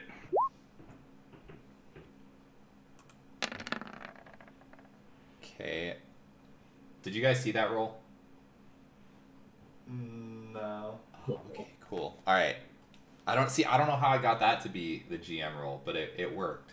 So he missed. So I don't know why that one worked. It's like half of my rolls like actually do it the GM rolls, and then some of them don't. Anyways, okay, yeah. So he fires the shot at Scrappy. Just it goes wide in the snow, so that's great. Okay.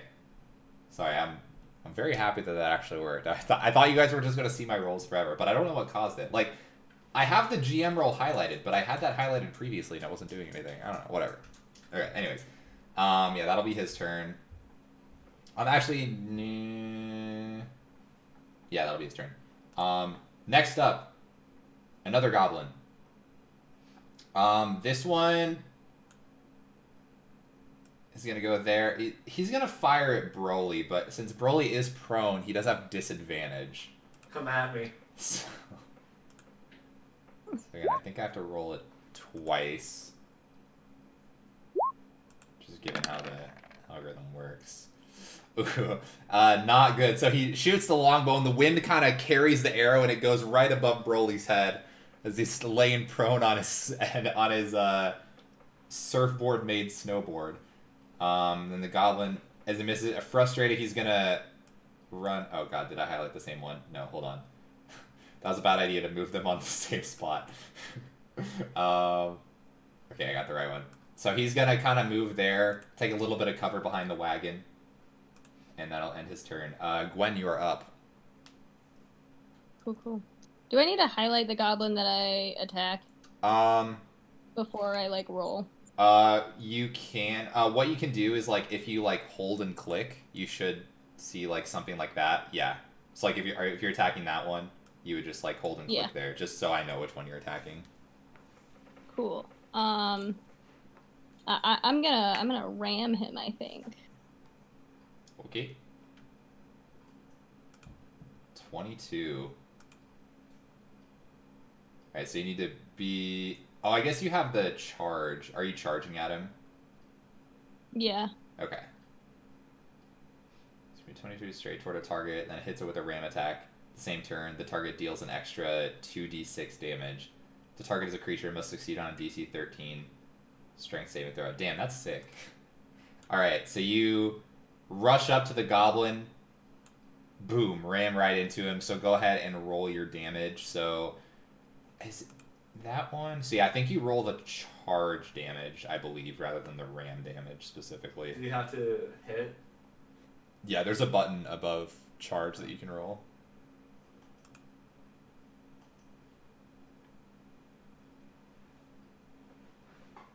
Oh, that does the DC, the strength save. Oh, whatever, that's fine. Okay, so just go ahead and... Yeah, again, I don't know how it works, but... Because did that just roll the... Oh, okay. So what you'll do is... Does it give you an option? I'm going to click this just to see what it does on my end. Did it, It should have listed the damage as well without having to roll for it. Because I can see that. Like, let me unhighlight this. Like, when I roll the attack... Why can you still not see that? I unchecked the DM roll. You know, oh, fuck it. Whatever. I don't know how to make my rolls visible again. I fixed it, but I fixed it too well. Anyways, okay, just go ahead and, underneath, or just, click the ram action. Because that one should roll I'm sorry, what did you say? Click the ram action. Ram action? Yeah. Okay, so we're ignoring the 2 hit. Yeah, I don't. The first time you clicked it, it like didn't show the damage as well. Weird, but yeah, we're ignoring the 2 hit because you already did hit with it. So 6 points of bludgeoning damage, and then since you did do the charge, go ahead and there should be under the charge. You see, there's like the 2d6 with the red B. Click that red B there, and that should roll the charge damage. Cool, awesome. So you ram towards it, just knock into it with the horns. The goblin goes flying, and he is no more. He's a big dead boy. Let's go. Easy clap. Easy money. All right. Any bonus actions, or I don't know if you have any bonus actions as an elk, probably. No. Okay. All right, you're up. All right, N, your turn. Okay.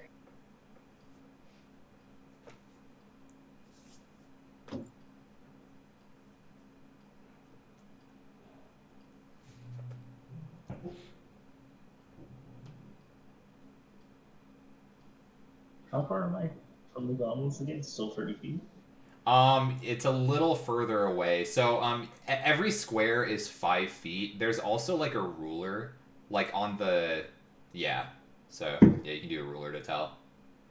Oh, okay. The one that's directly behind the wagon does have cover, so it would be harder to hit him with an attack, but the other ones are not currently hiding.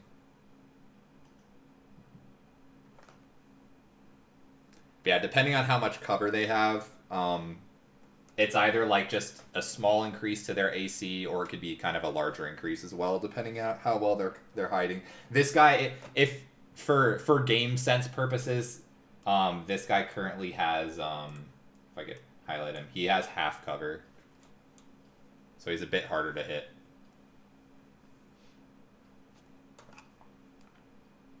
Oh, I forgot to play my music. Fuck. Hold on. We'll play the music. We got some battle music. Let's go. My immersion. Okay. And stream, let me know if I need to turn that down, because you know it's impossible to balance audio. I feel like I probably do. I'm gonna turn it down a little bit preemptively. Okay. Let me know if it needs to go further down beyond that, because I lowered it a little bit. I feel like it's probably fine, but you guys know audio balancing is impossible.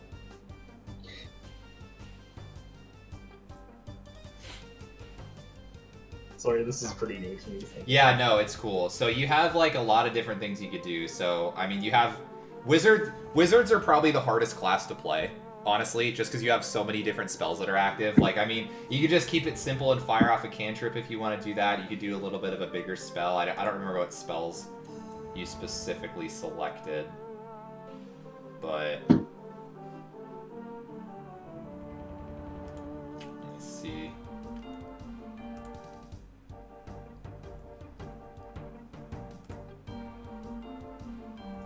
What do we got access to?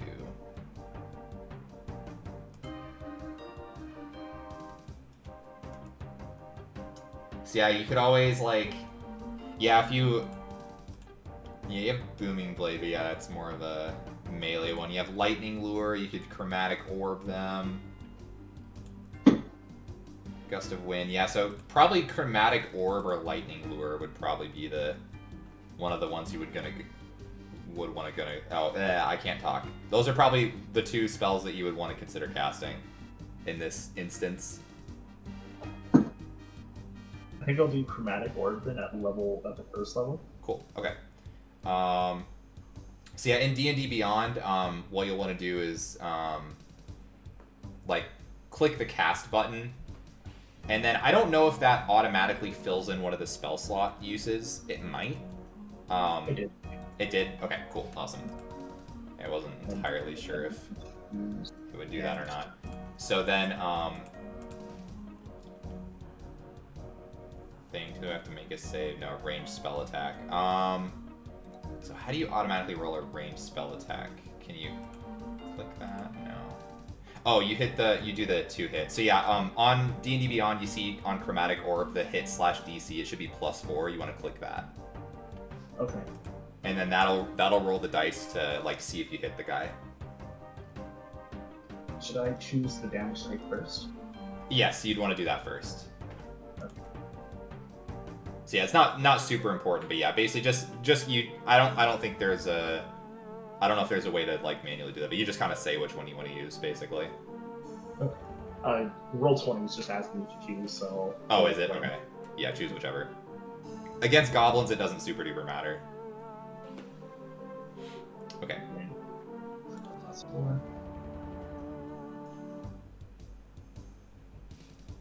Okay. Rolled it twice. Which one was the one that you did?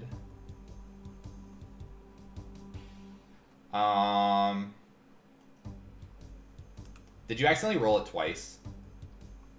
I clicked cast earlier and then selected the type, and then I clicked the +4. Oh, okay, yeah. So, did it fill out 2 of your spell slots? Only the one. Okay, cool. That's fine. Yeah, so maybe you don't want to do the cast thing. So yeah, I think next time, yeah, because I've never played a wizard on this. So yeah, I think in the future, if you need to roll Chromatic Orb specifically because it has like a hit /DC, I think you maybe just click it once. I don't know. We'll figure it out. I don't know how it works with others. But anyways, you hit him. We'll just go with the first one that you rolled. Sorry. No, you're good. I've never played a wizard on with this extension, so it is all good. But either way, you did a fucking shit ton of damage. So you got a 21. So which one were you attacking? The topmost one. This one? Okay. I can't see where you're selecting. That guy. Oh, can you guys not see my selection? No, not on the screen. What the fuck? Why? No. Why can you guys not see my selection anymore? You could see it earlier. I could see you like pointing out the distance earlier. I was referring to the topmost one closest to us. Okay. Alright, I'll just get him out of there. Oh, you know what? Hold on, wait. Can you guys see it now? Yeah, you can. Okay. I was on the GM layer, my bad. Okay. Alright, cool. Yeah, so you obliterated that guy, like a giant ball of lightning shoots out at him and explodes. That goblin is decimated.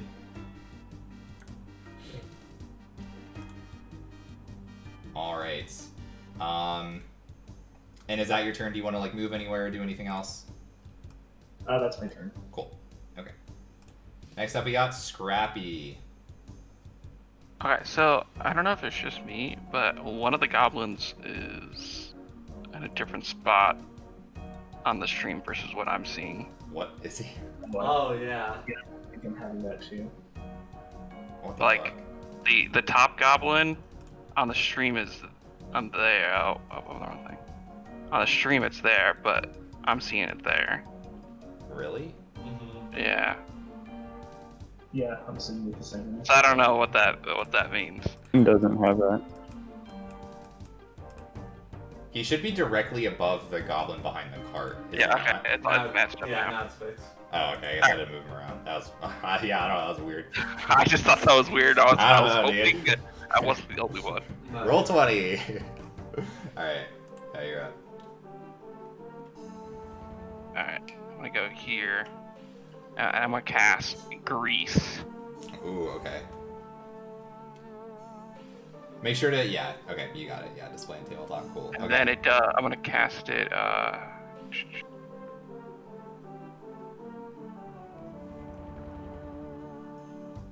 because it's 10-foot square. Yep. So I'll cast it there. Cool. Alright, so I need what throw do I need to do? Dex save. A dex saving throw. Okay. And my DC's 12. Okay, the top one fails, so he slips over and falls prone. The other one is able to catch his footing. I don't know what we'll use for prone.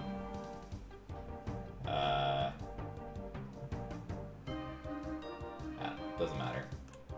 He's prone, not X. I always click that red X because it's in the top right. It's like if there's a red X in the top right, you click it to close the fucking window.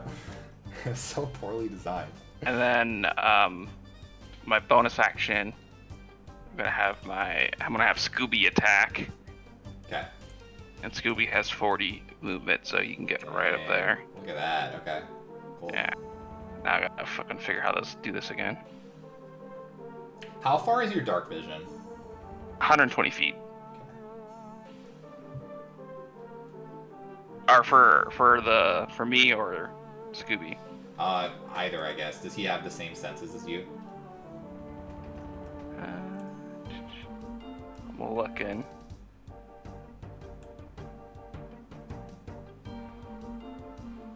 He has dark vision, 60 feet. Oh, okay.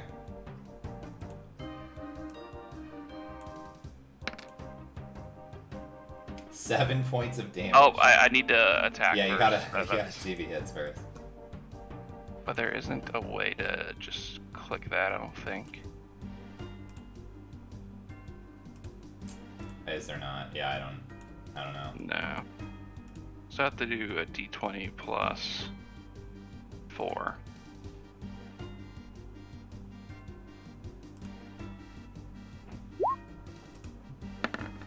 $13. Does that hit? Unfortunately, does not hit. So the goblin kind of sees the dog leaping up at him, and quick puts a shield up and is able to deflect the blow. So it's not enough to break through his defenses. Turn. All right. You end your turn, you said? Yeah. Cool. Okay. All right. Eldon, you are up. Okay, I am actually gonna move up and over here. And then I'm gonna cast Eldritch Blast on the one that's standing, Sure. the one that's behind. Yep. So he does have half cover, so it's a little harder to hit him. And with the natural one, you unfortunately definitely miss. He's able to dodge behind the wagon. You kind of like, the Eldritch Blast kind of blasts into the side of the wagon and rocks it a little bit, but unfortunately does not hit him. Okay, and then that is my turn. Awesome. Cool. Magic dope. I say. Yeah. As I'm still on my board right next to him. Yep. Okay. Like, it definitely hit. It definitely did something. I can't see, so probably. The setup magic. Okay, so it is the turn of the goblin who is, well, I guess he's in combat with Scrappy. He's actually gonna, because Scrappy didn't really break through, he saw the deer just obliterate his friend, so he's actually gonna walk over here and he's gonna take a stab at the elk, the reindeer. See if he hits. Brandishing his scimitar. He lashes out at the scimitar. You're able to kind of sort of parry it with the horns, I guess, and like headbutt the attack off so it does not break through. The poor goblins are having so much trouble here. So then it is going to bonus action, use Nimble Escape to disengage and go Or does, how many feet does he have? They might not have 30. Oh, they do have 30 feet. I'm surprised goblins have 30 feet. Anyways, it moves back to where it was. So if you'd like to take an attack of opportunity, you can. Or no, it disengaged, so you can't. Never mind. I'm dumb. That was the whole point of that. Okay, so that is that Gobby's turn. Next up, another goblin. So it's the one that's prone. So he's going to use half its movement to stand back up. Is there anything else from Greece? It's like difficult terrain, right? Oh, it's... Yeah, difficult terrain in that 10-foot. And he doesn't have to make a dexterity throw again this turn, right? Because he was already prone. Because it says a creature that enters the area or ends its turn there. Yeah, but he's already prone, so. It's like if he ends his turn there, he would. If he ends his turn there, he would have to. But if he moves out, he wouldn't, because he's already prone, right? Yeah. Okay, cool. All right, so he's gonna use half his movement to stand up. He's gonna fire off at the Eldritch Blasty boy. Oh no. So he's gonna pull out his bow and give a shot at that. See if that hits. What's your AC, Eldon? Oh, you're muted. Sorry. 12. 12. Okay. Yeah, unfortunately, so he sees the Eldritch Blast come at you. He's like, oh shit. He kind of leans back and fires the bow, and it hits you square in the chest. So you take 4 points of piercing damage from that shot. And then he is going to... It's a difficult terrain. But he can go... there... and there, I guess. That kind of cheeses it a little bit. Yeah. So he's going to move there and then end his turn. So he's no longer prone, so I will remove that marker from him. Next up, it is the back goblin's turn. So the back one, it's going to, I think, also fire at the elk. So Brooky's going to make an attack with its bow against you.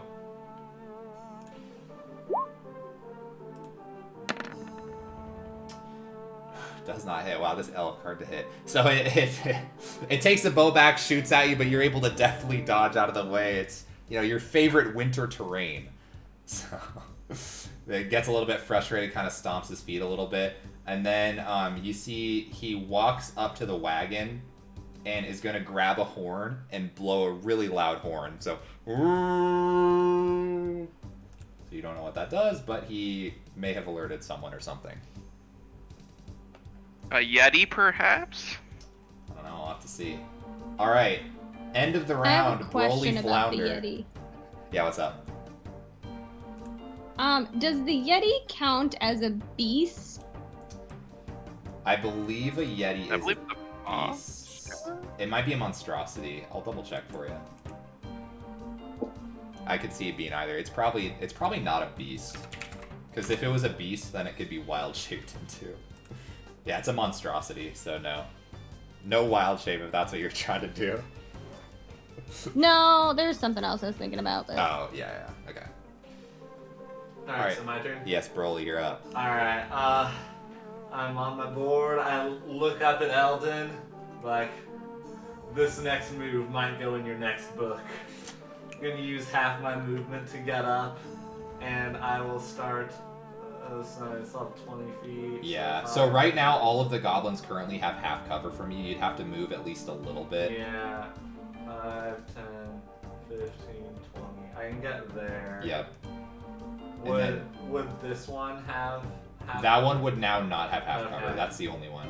Alright, and so I'm kind of get down and I stood up, but kind of brace myself and grab my hands and kind of go back, and I'm gonna charge up for approximately 4 episodes, and then say comment, and then I'm just gonna shoot a radiant bolt of lightning out of my hands.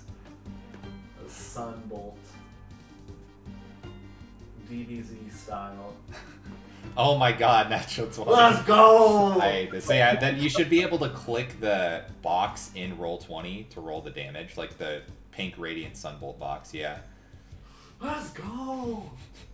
So you rolled a 2. Plus, is it really only a d4? Yeah, it's just a d4. Oh, okay, so just, and you don't add a modifier to it or anything? Or damage? You add 2. Oh, well, you add 2 to it? Yeah, it's 1d4 plus 2 radiant. It didn't calculate the crit part. Yeah, I don't think you did the crit right. So it'd be 6 then. Yeah, so it's, yeah, because he rolled a 2 on the d4, right? Yeah. Oh no, I did it because it's. Wait, yeah, I'm confused. Alright, never mind. Unless he rolled a 1, because I think he rolled a 2 on the... He only rolled a 2. Yeah.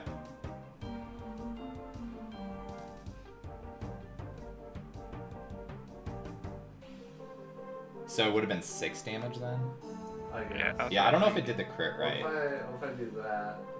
Like, what if I do...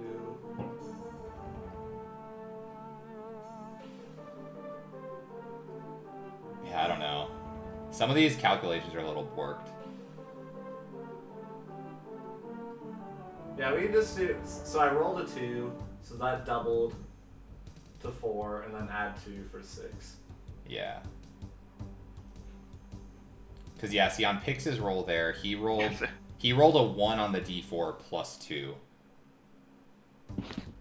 Didn't mean to click that, sorry. No, it's fine.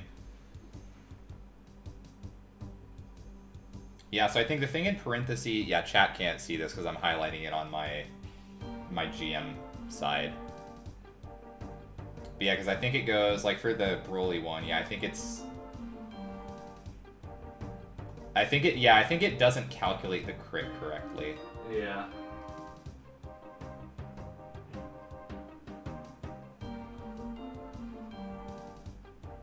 So yeah, it would be 6 damage, I'm pretty sure. Yep. Yeah, okay. Alright, well, unfortunately that is not enough. So the Ki Blast Wave, or whatever it's actually called, scorches the goblin's chest, but he takes it like a champ, but he is very injured and was not expecting you to fire a sunbolt whatever at him. So I look back at Eldon, kind of brush back my flowing blonde hair, just give him a wink. Like, that was amazing, but I write travel books. What? That's my turn. I just kind of give him a thumbs up. okay. Well, it is now that goblin's turn, but he is starting his turn. Or, well, does he also do it now as well? Because he...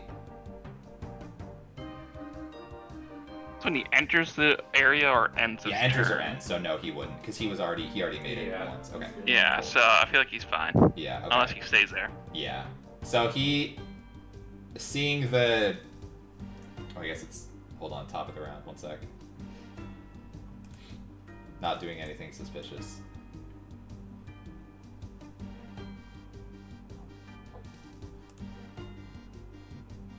Not doing anything suspicious at all.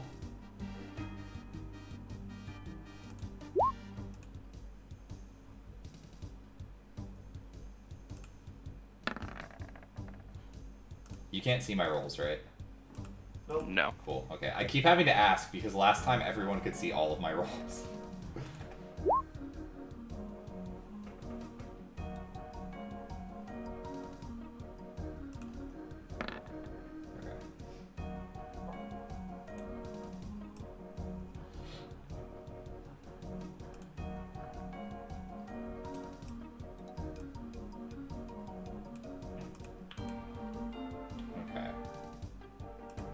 Alright, so...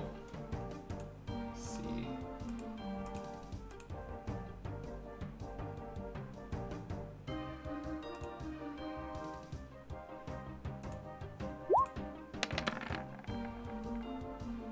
Matt, what's your AC? 14. Okay, 14. Okay, out of nowhere, you see an arrow just whiz by and drop, like, right at your feet. Like, right about there. It came out from somewhere off to the east. It's probably fine. Probably fine. Okay. Now, actual back to top of the round, it is this goblin's turn. So he is also going to fire a short bow at you. So this gobby, it natural 20. Oh, okay. All right. Oh god. So I'm the only one that can see the damage. So let me see that I'm calculating this correct. He rolled a 2 on the d6, so that would make it a 4. Plus 2 is 6. See, why does it show? Like, it ends up showing 4 plus crit : 5. Like, I don't understand the calculation that it does there. Who knows? Wait, I feel like that's not right.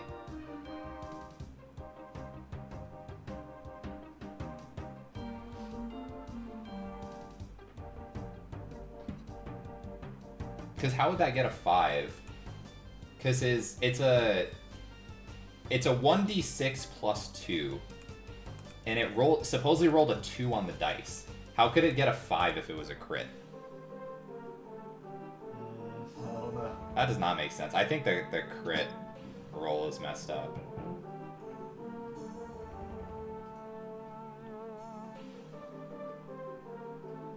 Whatever. I'm just gonna do what I see again. I think it rolled I'm pretty sure it rolled a 2 on the d6, so it would be 6 damage then. 6 damage? Yeah, so 6 piercing damage. Can I use deflect missiles? Absolutely. Alright. Let's see, coming, I'm trying to catch it. Like this? Yeah, what specifically do you have to roll? Yeah, so, when I'm hit with a ranged weapon attack, the damage I take is reduced by 1. Oh, it's a d10 plus 5. But that rolled a d20 plus 5. Yeah, see, these are So what up. if I click this? Some of these are messed up. Okay, Yeah. so that just rolls a d10. And then you just add 5 to it. Yeah, So so 15. Yeah, 15. so easy enough. You're able to catch the arrow before it grabs into. So you see Ellen, you see Broly like snatch the arrow out of the air right before it digs into him. Yeah, I'm just gonna snap the arrow on my knee and just drop it. Awesome. Does that take a Like- key point? It takes a key point. You can spend 1 key point to make a ranged attack if I wanted to throw it back.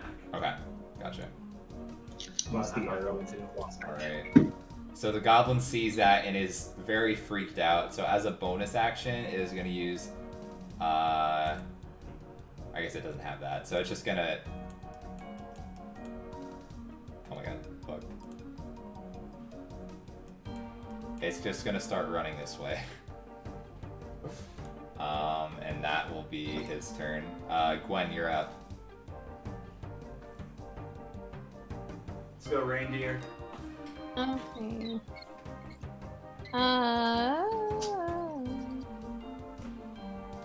So if I'm going to ram, do I automatically have to charge if they're not within melee? No, if they're within melee, you can just do the ram. You don't have to charge. It's just if something is 20 feet away from you, you get to charge, which does more damage, but you don't have to charge. Gotcha. Okay. But yeah, like if they're right up next to you, or if they're within 20 feet already, you don't have the option to charge.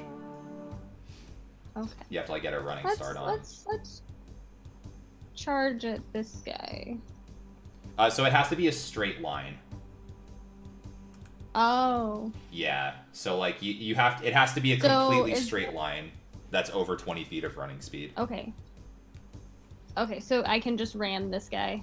No, because he's only 15 feet away from you, and also I would say Scooby is in the way. It's gotta do some geometry. Yeah, so it's a really good attack, but it has to be in a direct straight line of at least 20 feet with absolutely nobody in between. Like even an ally. Oh, but can I just ram him without the charge? Oh, sorry. Yes.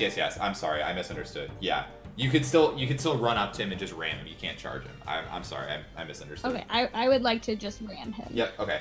Yeah. So go ahead and walk up to him. Ram 15. That is the AC. So you're able to ram into him. So go ahead and roll the damage.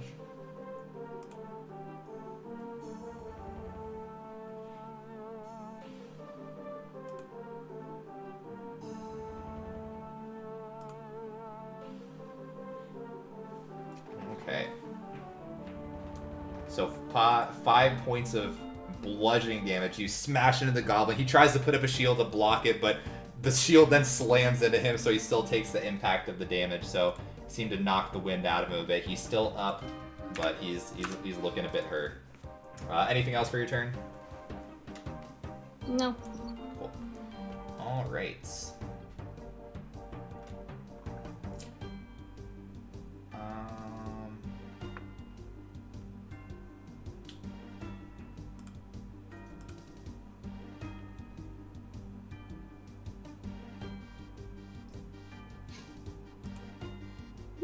Sorry, I'm doing something.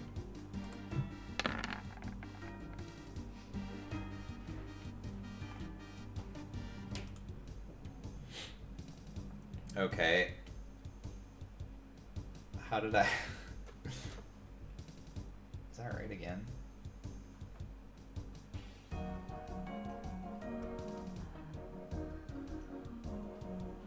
Okay, so... Wait, yeah, what's the range on that? Hold on, sorry. It's like hard because you guys can't...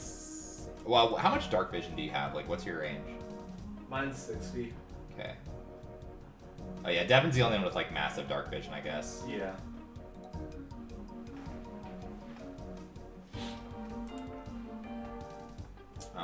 So you see another arrow, again, fall short right in front of you. So there is clearly something off in the distance that you can't see right now that is firing shots blindly at you.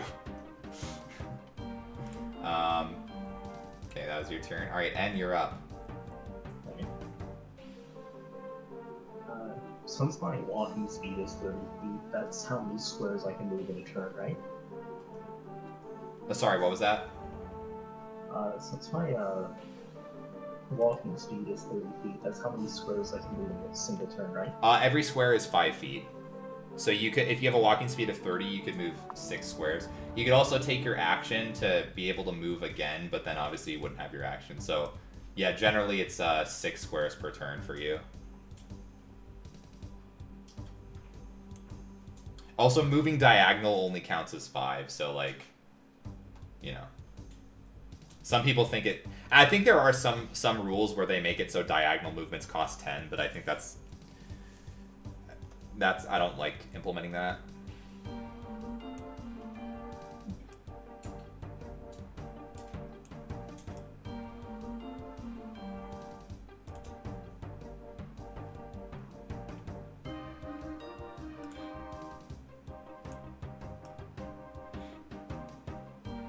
Then I might just do chromatic orb again, since there's like nothing else I can do with this range. Okay. And the ones from where you are, the goblins would all have cover. So you'd probably want to get into line of sight of one of them to actually be able to hit them, because they are really small, so you can't see them like from behind the wagon.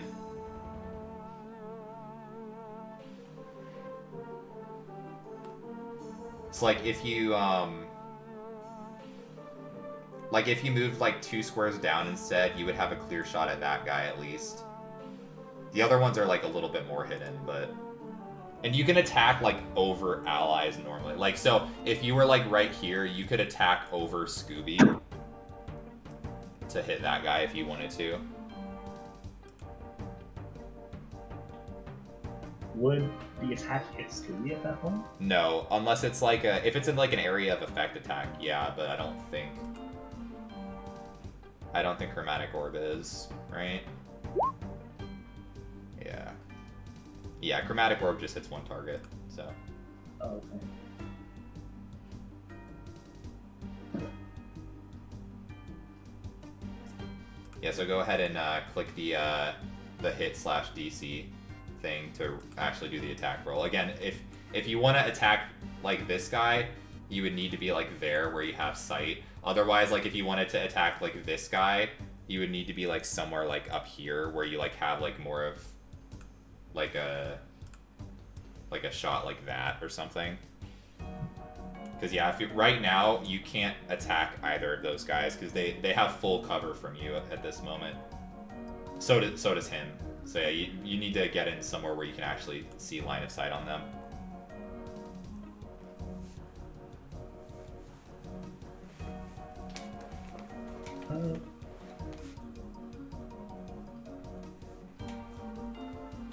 Gotta pick it up a little bit. Going a bit slow. Sorry. Can I Yeah. just cast shield and end it? Can you cast what? Shield. Shield is a reaction, so you cast shield as you get hit by something, like to try to make it miss. Do you have mage armor? I don't think he took mage armor. I'm pretty sure I did. That's fine. Yeah, so right now you mostly just have like attacking stuff. I mean, yeah, again, you can always like lightning lure something if it gets within 15 feet of you, but like you would have to be there if it'll let me click. Like if you were there, you could probably lightning lure this. But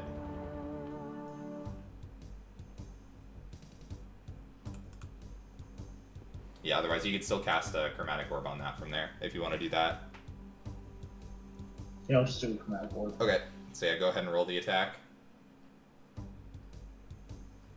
Okay, 23, that definitely hits. So then you should be able to see that, just like the pink chromatic orb button that showed up in Roll20, you should be able to click that and it should just roll the damage for you.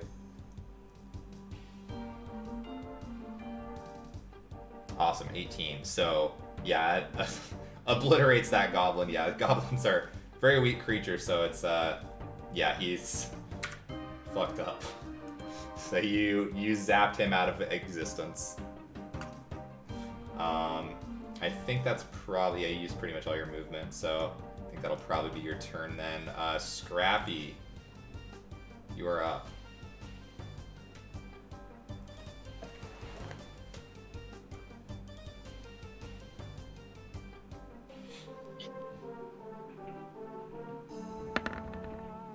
Yeah, it definitely hits.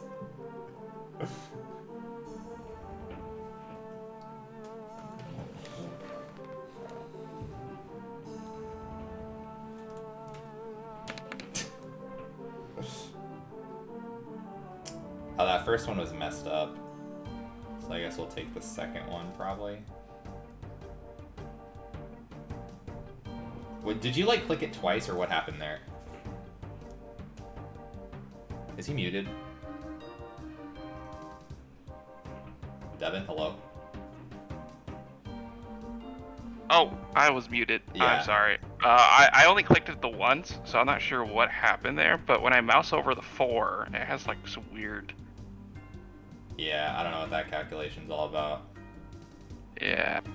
I can roll it again if you want. I don't Yeah, care. just roll it one more time. Okay, well, he got 9 again. Alright, cool. Alright, that is enough to bash him out of existence. Yeah, I don't know what was up with that. Yeah, some of the rules are weird. I don't know, it's weird. Like, whenever I was testing this this add-on on my own, I didn't run into these weird numbers and shit, so I don't know what's going on. Like, I don't know, whatever. I'm gonna turn off the rolling in D&D Beyond. Yeah, So I don't maybe know. that's what's messing it up. That could be. Yeah, I'm gonna not turn off sure. the dice rolling. Because, yeah, if you clicked it twice, I don't know why it would have done that twice. Yeah, maybe the dice rolling in D&D Beyond is messing it up. Honestly, I'm not sure. Alright, is anything else? My bonus action, I'm gonna have Scooby come up here and attack the goblin right in front of him. Sure. Go for it.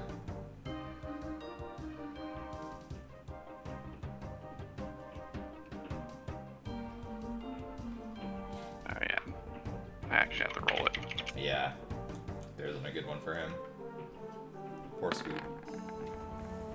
20. Yep, roll damage.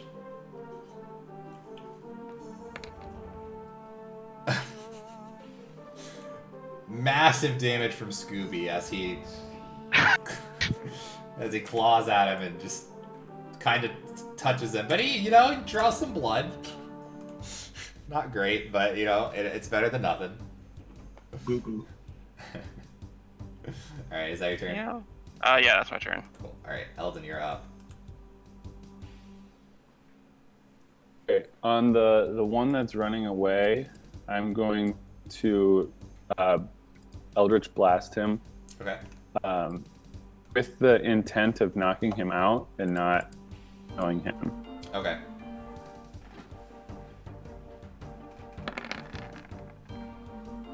9. Okay, so you fire off. You're trying to hold back a little bit to try to make sure you don't like kill him, but when you're doing that, yeah, you go a little astray. But yeah, it was a good attempt, but unfortunately missed a little bit. Ale before we left is messing with my head. Yeah. All right. Anything else? Yeah, then I'll kind of move this way as in support. Cool. Then that's my turn. All right. This goblin is going to move here. Bonus action disengage. So 5, 10, 15, A loser. 30 go there. Burn his action to run 30 feet off into the darkness. Scrappy, at this point, actually, from where you are, where you moved in last turn, I think... Let me see. Yeah, so you can see. So I'm just going to uncover everything else, because you can basically see most of it already.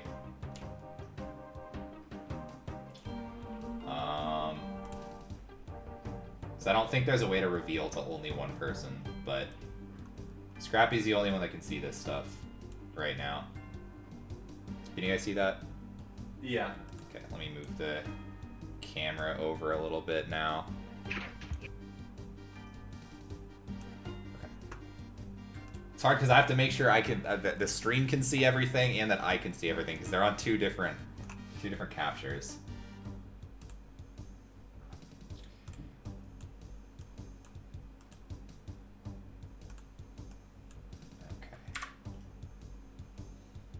So you see a covered wagon. You also see, it's kind of hard to see because they have a lot of cover.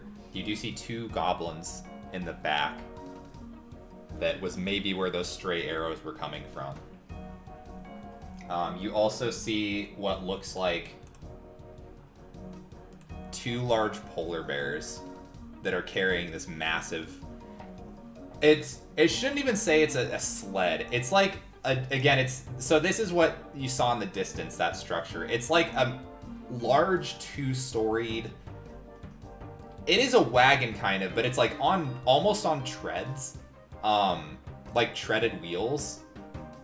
It's made of wood, sort of like it's almost like a fortress on wheels, basically. The token obviously doesn't do it justice, but yeah, it's basically a big wooden structure you see out the back. Again, there's like a slit where the goblins are like shooting arrows from. There's also like a second story as well. So this is like a massive structure being carried by the two polar bears. So yeah, you do see that now. Again, nobody else can see this at this point other than Scrappy. But that is going to be that goblin's turn. So Broly, you are up. All right. Alright, keep up, Eldon. I'm gonna start heading 5, 10, 15, 20, 25, 30, 35, 40. I'm getting there. Mm-hmm. And then I'll fire off another Radiant Sunbolt. Gotcha, go for it.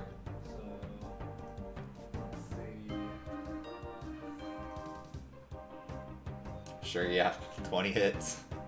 Go ahead and roll damage. 5 radiant. Was it the one closest to you that you were attacking? Yeah. Okay, alright. Yeah, at the point when I started moving, that was the only one I could see. Yeah. Granted, I can see the other one now, but I have my eyes set. Yeah, no, he was the one that had like 1 hit point. Yeah. So yeah, you're able to blast him out, and he is like "Ugh!" Just obliterated. Let's go. That's it for me. All right. I guess I'll just call back and say that I see one more. Okay. Let me add these to initiative. I don't know, is there a way to manually add them? Let me see. I'll roll initiative then edit their numbers. So I got a 16 and a 14.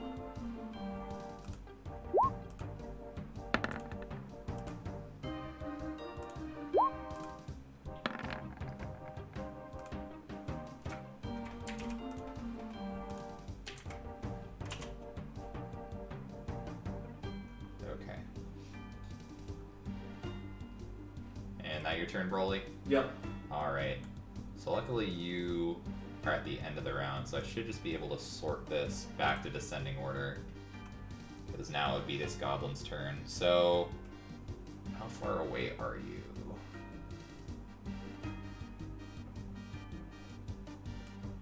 Nope, don't drag. Sorry. Click that. 80 feet. I think that is exactly their range now. To not get... Yep, okay, so it doesn't have disadvantage now. Alright, so he's gonna shoot a crossbow at you. Or the short bow, excuse me. I don't know. Again, this one fires, goes long. Right about there. Rolled a natural 1, so... Whoa! Goes right over your head. You have to duck underneath it. And is that a guy I can't see? Yes. Because what's your dark vision? I can only see the first guy. Yeah, so... No, you have to have 120 dark vision. Or, well, 80 feet of dark vision at this point to see them. Okay. And... That's his turn. So the next goblin is his turn, and... I think he also basically has to go... Oh my god. Stop. Don't want to select that. Yeah, he can also attack you now without disadvantage. So this one will shoot at you as well. This one does hit. Rolled low on damage, so you're only going to take 1 piercing damage as the arrow comes at you. Alright. Or so 3 piercing damage. If I don't know, I might have said 1. They rolled a 1 on the dice.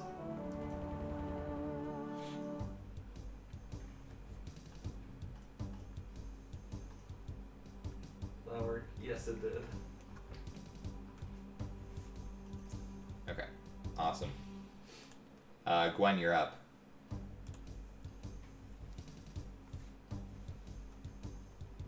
So, oh shoot, the goblin ran away that I was gonna attack. Well, ran away or died. I think that one did actually run away, Whichever. but the other ones died. So is this the only... Can I see this guy, or is he too far away for me to see? Do elk have dark... Or, well, I guess you don't have dark vision in general, and I don't think elk do either, so no, you can't currently see any of them. Basically, you can... the lighting is really dim right now, so you can see fine within 30 feet of you, but past that, you can't really see. And I did call out that there was one more. Yeah, so you know there is... Like, Broly called out there was a goblin, so you know if you ran somewhere east, you'd probably be able to see it eventually. You just don't know how far it is. I guess I just run into the night. Sure. Alright, you just go in your full And my... movement. I think elk have, like, what, 50 movement? Yeah. Yeah.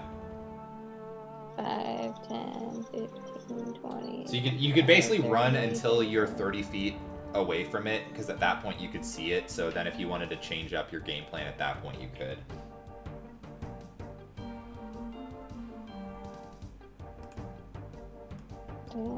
Like if you got... 40... I think if you got, like, there, you'd be within its range. Okay. I think that you'd lose, like, what, 30 of your feet, so you're not going to be able to... No. Yeah. You're not going to be able I to guess hit that's this it turn. for me. Okay, well, you can use your action to do a dash if you want to get closer. But at the same time, then, like... Again, it's not like you can really cast a spell in your current form, but yeah, you could use an action if you wanted to dash to, like, run forward further. But up to you. I mean, I don't think so, because honestly, the odds of it still being alive on my next turn probably aren't super great. Okay. Fair enough. Alright. It's your turn. Scrappy, you're up. So yeah, Scrappy, you can see the entire wagon now. Hey guys, there's a wagon up ahead.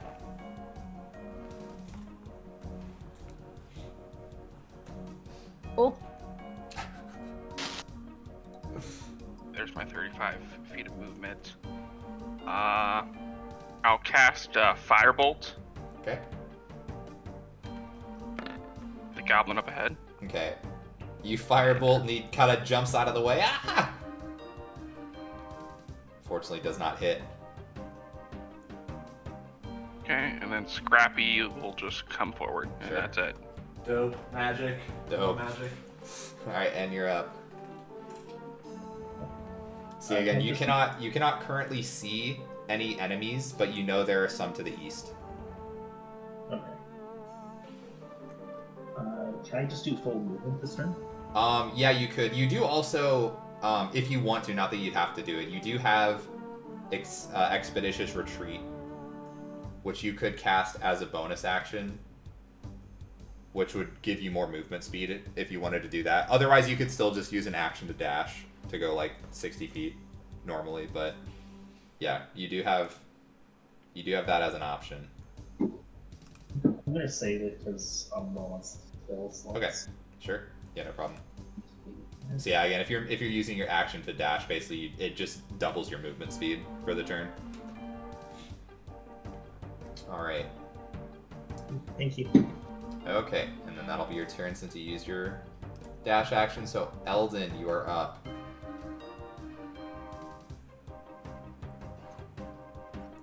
Okay, so hearing Ollie telling me to keep up kind of motivated me. So I'm going to move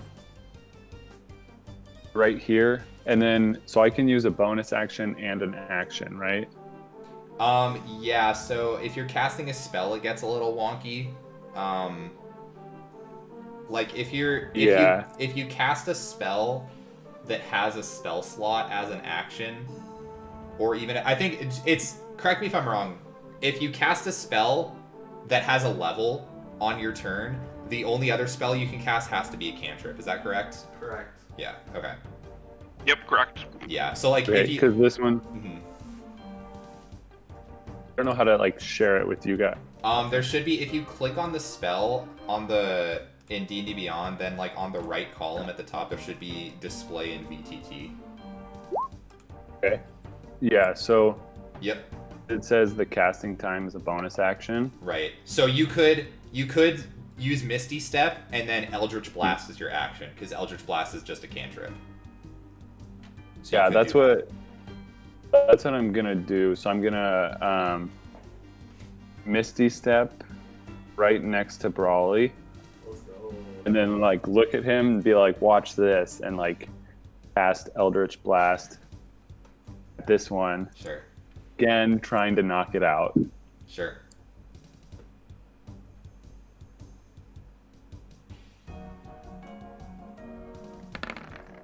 You can, 12, it's not enough. Again, the goblin kind of like jumps over the Eldritch Blast. This goblin seems very scared and jittery and is really like on his toes. But yeah, you're got the running back over here. trying your best to hold back and not kill him, but just that a little bit of that's enough to kind of make it go a little bit astray. But again, it's a good attempt. I think you still have your normal movement. Am I right? no, I used the movement, Oh, and did you? then Yeah. I You did. Gotcha. Okay, thanks. Yeah, I wasn't paying attention super hard there, but okay, cool. Good try, good try. look back and I'm like, that ale, Yeah. that last ale is really sticking with me. I had some water. Okay, and now it is the scaredy goblin's turn. So, as he's being chased, I guess he is going to... He's kind of close to the wagon now. He is going to turn around and fire at... Who would he attack here? Probably the guy shooting the Eldritch Blast, even though he's missing. So he's going to go for Eldon.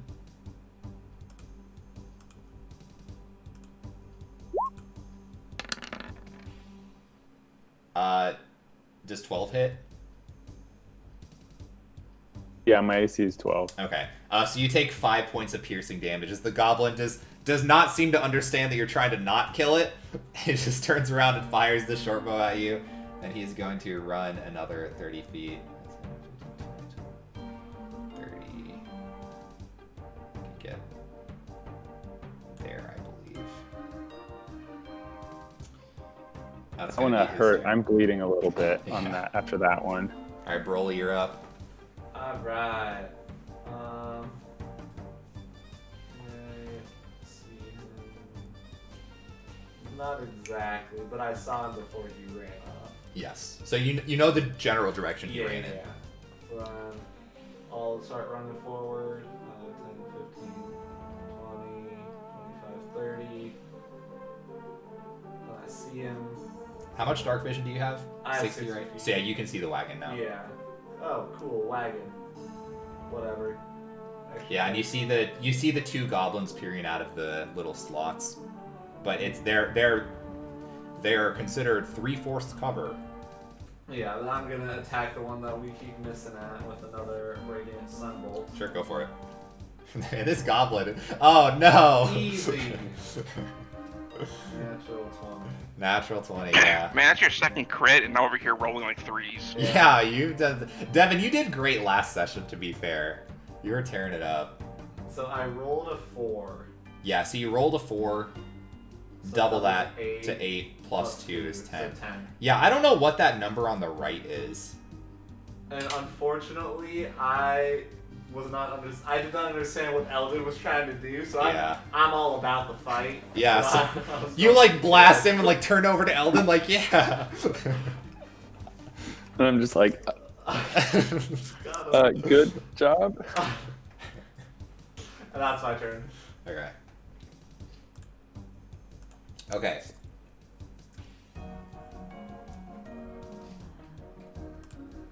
Top of the round. You hear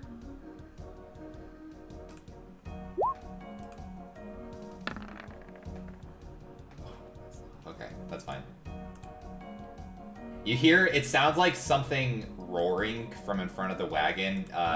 Like Devin and Broly, you could see that it's probably the polar bear. It looks like it's angry at something. And you see this top one, it starts to move out. That's all I can do for now. Oh, it's 14. Yeah. So it's gonna sit there and just like kind of roar and look super angry.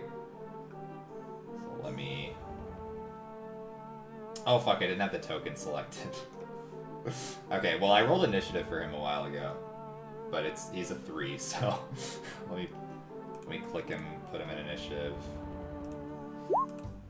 and then edit that to a 3. Okay. Okay, actually top of the round. So Goblin from behind the slits is gonna shoot at probably. Did you click the other one? Does the other polar bear have The other polar bear does not have initiative yet, I should say. Just making sure. Yes. No, there was something that caused one polar bear to now have initiative. You do see it looks Broly, give me a perception check. Devin as well.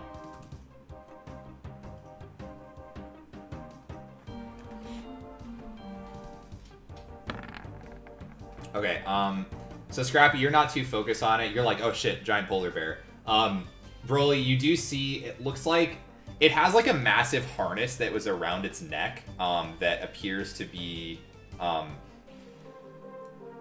not to say it's like a leash necessarily, because you need, obviously you need something stronger than that to hold in a polar bear, but it looks like it was, like, hastily disconnected. Like, it still has, like, the harness on it, for where it was carrying the sled, but it was very clearly like unhooked from something, but done in a hasty manner that they didn't have time to actually take the harness off. So you would imagine there's maybe somebody else in the wagon that you currently can't see that unhooked the polar bear.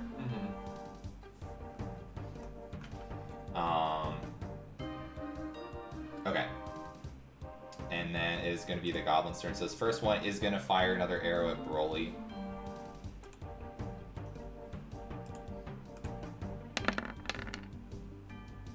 No, yeah, 12 doesn't hit, right? Nope. Okay, yeah. 14. Another arrow, you swiftly dodge out of the way as it flies over your left shoulder. The other one is also going to shoot at you, both getting frustrated by your sneaky, dodgy monkness. This one, the same way. You dodge left for the first one. The second one fires back. You kind of like dive back as it goes over your head, landing right in front of Scooby in the snow. Bob and weave, boys. Bob and weave. All right, that is their turns. Gwen, you're up.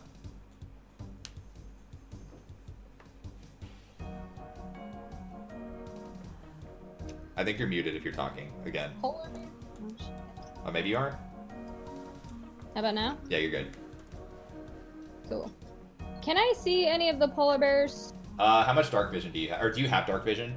None. I No. have no dark vision. Yeah, no, you don't. So I see nothing. This module is really rough on people that don't have dark vision because, yeah, and I don't think I went over it in the beginning of the session. I don't know if you watched the last session, but basically there's, it's like, you would obviously know this because you're from the region, but like, there's only like, the sun like doesn't rise anymore. There's only 4 hours of light during the day, and even during that time, the sun isn't out, so it's like really dim lighting.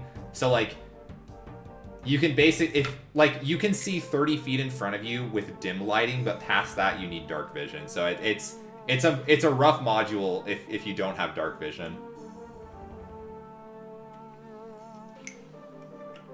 If I were next, I guess I just like dash forward. Okay. Yeah, and I mean the elk at least has 50 feet of movement, so yeah, you can like move pretty close.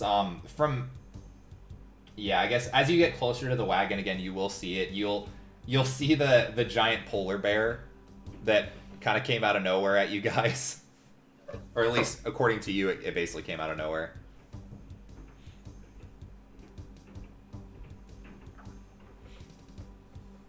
That's what I got. I'm contributing a lot. That's okay. You helped earlier. You bodied the guy. You just like obliterated him with your charge attack. Is that your turn? Yeah. Okay. Did you use an action at all? Like, did you want to dash anywhere or not? You don't have to, obviously, but. Move forward. Okay. Yeah, if you don't want to, like, you don't have to go anywhere else if you don't want to, but. Like, yeah, you try to go to the front of the wagon if you want with your action. Because I don't think you used your action. Like, if you want to dash, you can, like, try to go to the front of the action. Or to the front of the wagon. You could try to, like, get closer towards an enemy. But you obviously maybe don't want to do that necessarily if you can't, like, kill it. But yeah, if you don't want to do anything, it's fine. I'll probably stay where I am because my Okay. AC is 10. Yeah, sure. Okay, Scrappy, you're up. Alright, time to do some business. Business. Alright. He's bringing out the ruler. And the polar bear seems kind of angry, right? He looks like he's gonna attack us, or? It looks like a very angry polar bear. You imagine it is not happy to be kind of captured by the goblins, so it is out for blood. Attack this goblin, the bottom one. Okay, so again, these two, they do have 3/4 cover, so you can absolutely attack them. But yeah, keep in mind they have a higher AC. From what it looks like, also make a. No, never mind. It's fine. Oh, that hits, so you're good. Don't worry about it. Forget what I was gonna say.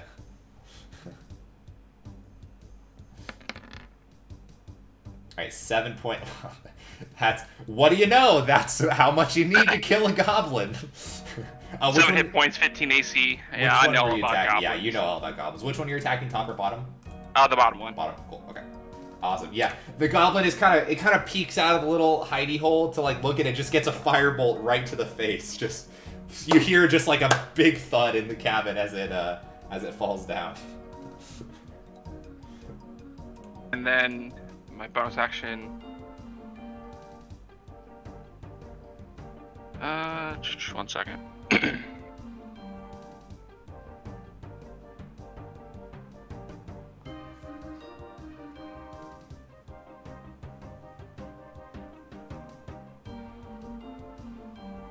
Yeah, I'll Scooby dash, Okay.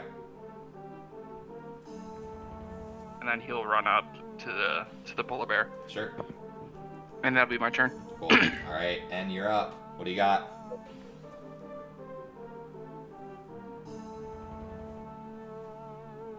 so I'm just gonna move there. Okay. You probably have the ruler selected, so you need to click that. Yeah. I kept doing that. Like I was trying to put the ruler on the goblins to see how far they could fire, and I kept like accidentally moving them out. I was like, wait, no, I can't do that. All right, then what do you got for your action? I'm probably gonna do the second level chromatic orb against the polar bear. Second That's level chromatic orb. Awesome. Okay. Okay, go ahead. Put the +4 on hit DC, right? Sorry, what was that?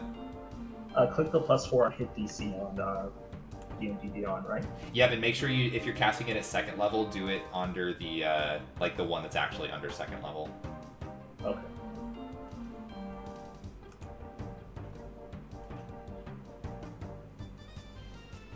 I think 18 hits. Yes, 18 definitely hits. So go ahead and roll the damage. Yeah, again, you should just be able to click the pink thing. Ooh. Nice. 21 points of lightning damage. Yeah, you guys see a ball of lightning just erupt on that polar bear, and it takes massive damage. That is a lot of its health. The polar bear looks at you and just roars out at you.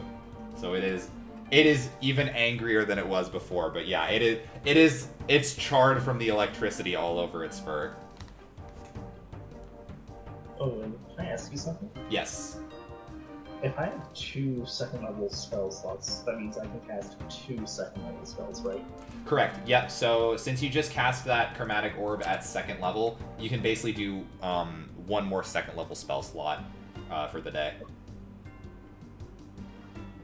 And that is my turn. Thank you. Awesome. Okay.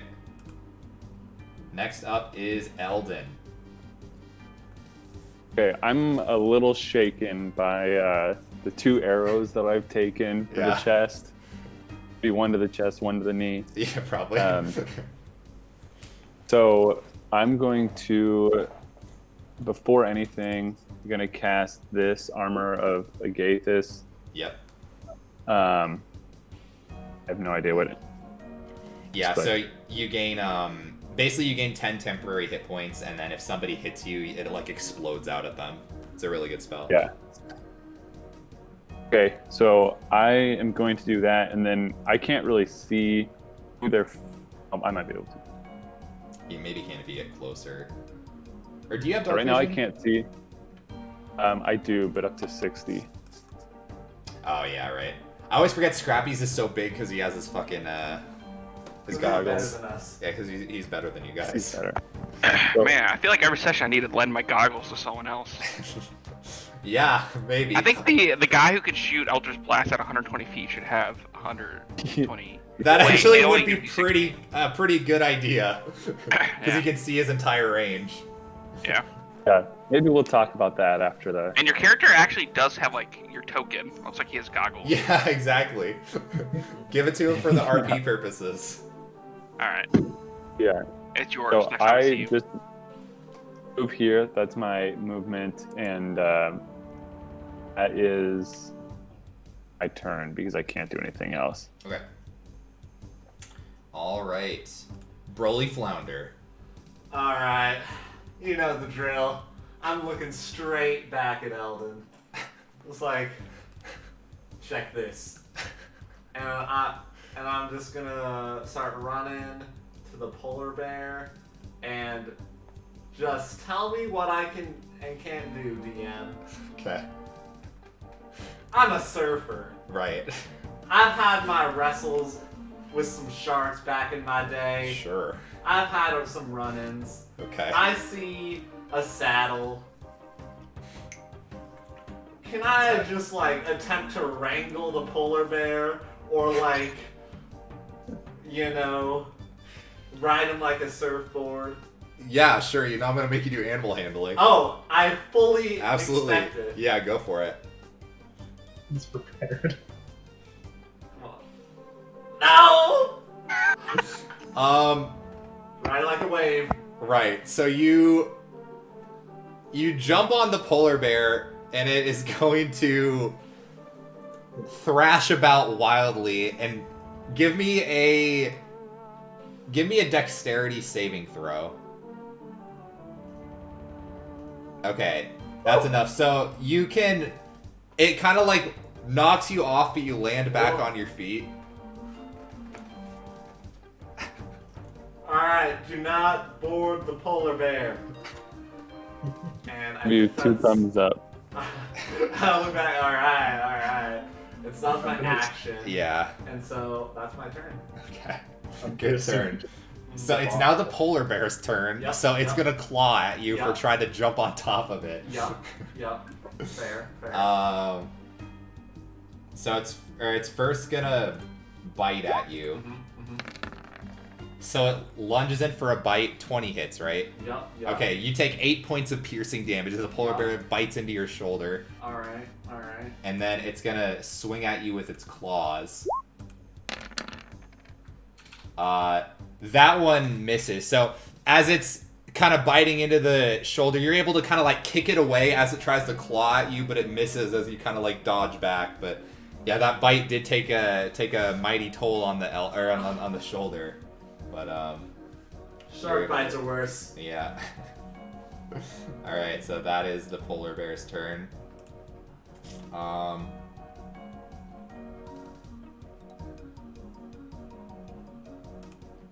Okay. Let me do something here.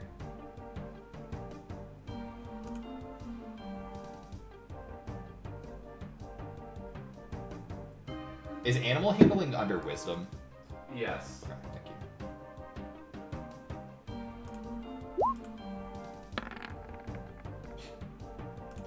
Okay.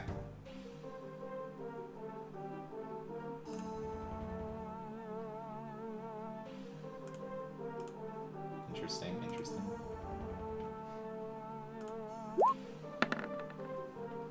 Wow, my polar bears are slow boys. So the other polar bear also got a 3 on its initiative. But yeah, you hear the polar bear from in front of the wagon roar really loudly, and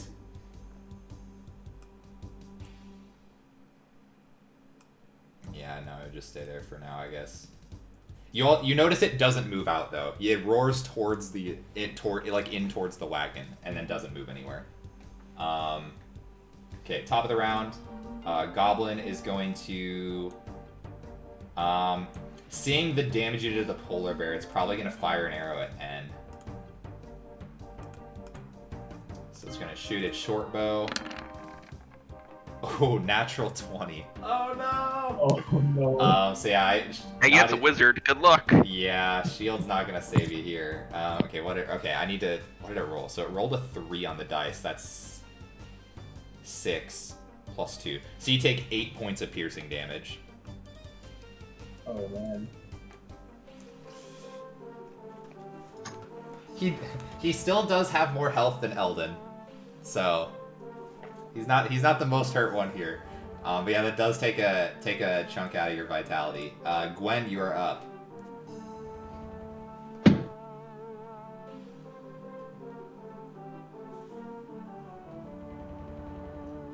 Do I have a straight path to that goblin, or is that... So the goblin, it's like in cover. Like basically, there's not like a door or like a wide opening on the back side of the wagon. There's basically like a little gap, sort of like a little place where they could shoot arrows out of. So you're not able to ram and hit him. You could obviously you're in an animal form, so you couldn't as of now, but you could do like a ranged attack at him. But again, he's in 3/4 cover, so he's harder to hit. But yeah, you can't you can't melee him from where he is. If I move here, then could I ram the polar bear? Move where? No, it has to be a 20-foot line. I would say you could... Scrappy's kind of in the way. Damn it, Scrappy. I would allow you, if you're here, and if you still have enough movement to get to there, which I think you do, I would let you do it. It's like if you can go there and then there. I think you have 5, 10, 15, 20, 25, 30. Yeah, you should be able to do that. Because that's like it's like a straight line, technically. Yeah. It's just it doesn't go in the grid. So yeah, you could back up there and then like do a charge attack from there, and you'd end up in that square. Okay. So do I roll the charge, the B above the charge first? I think so. It's confusing, but I think so. So try that. See if it does anything. Okay, no. So that rolls the dex save. And chat, I know for some reason, yeah, Brooke's rolls aren't showing up. I think it's because she's rolling as the elk. So I'm letting chat know what she rolls because I saw Patrick mention that earlier. I think it's because she's in the animal form, so she's rolling as an elk rather than her character. But yeah, so I think clicking that just does the strength save, which isn't important yet. So go ahead and just click the ram attack. Okay. So unfortunately you do miss. But yeah, you run up to the polar bear, so make sure to put your character there. So you run up to the polar bear and charge at it, and you try to charge at it, and the polar bear actually claws out and stops you from moving. It like grabs onto your antlers and like kind of pushes you back so the charge doesn't go through. But it was a good attempt.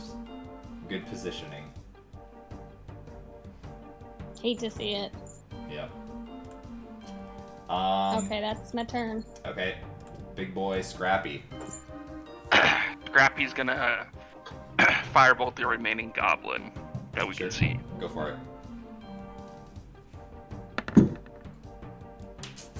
18 does, I think, isn't 3/4 plus 5?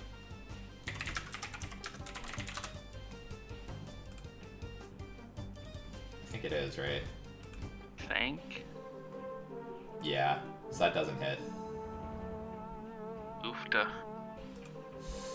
Yeah, unfortunately the firebolt kind of just scorches the inside of the cat. It kind of like ducks out of the way. You do fire it through the hole, but it just knocks it into the ceiling. And then bonus action, I will have Scooby attack the polar bear. All right, go for it. Let's go, Scoob. Scoob. That hits. Go ahead and roll damage.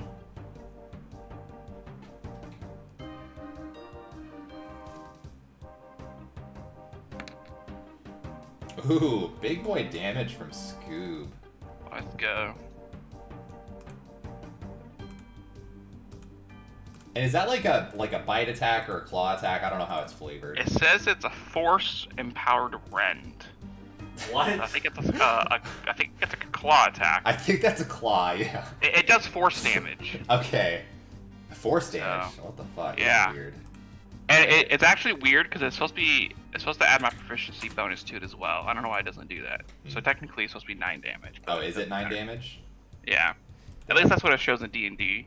It says 1d8 plus proficiency bonus, but Okay, it's this not guy's- including that in the calculation. This guy's class is OP, Nerf Artificer. Mm-hmm. Yeah.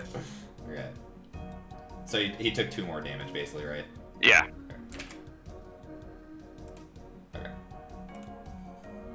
Why won't that save? Save. Okay, good. Alright, cool. Awesome. Anything else? No, that's all. Alright, and you are up. Polar bear is looking a lot more rough, but it's still in fighting spirit. But it's definitely taken on a lot of damage.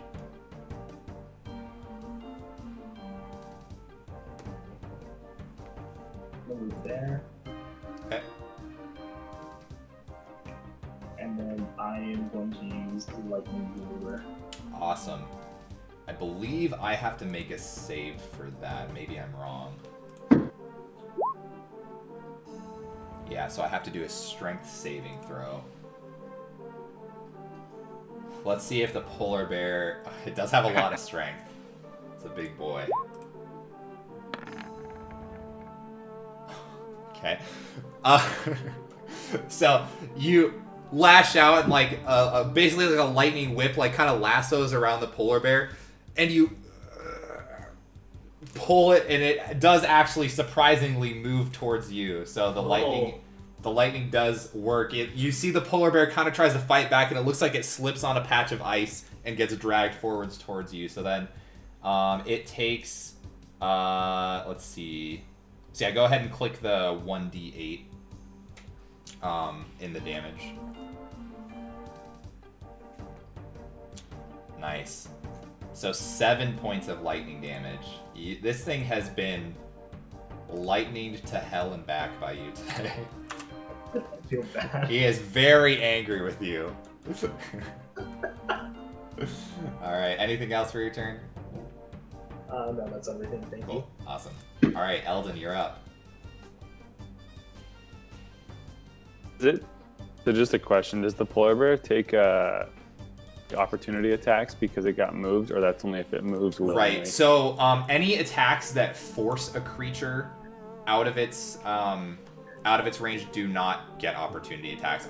Do people get? I don't. I think it has to basically. I think the ruling is, or the wording is, a creature has to willingly move out of a spot in order for something to get an opportunity attack, both the creature and its opponents. So like nobody gets an opportunity attack in that situation since it was forcefully dragged out of its spot. I believe is correct.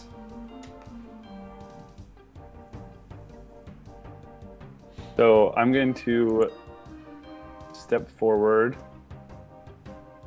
And I don't really want to kill the polar bear. I'm more of an animal lover, so I use Eldritch Blast on the goblin inside the cart. Go for it.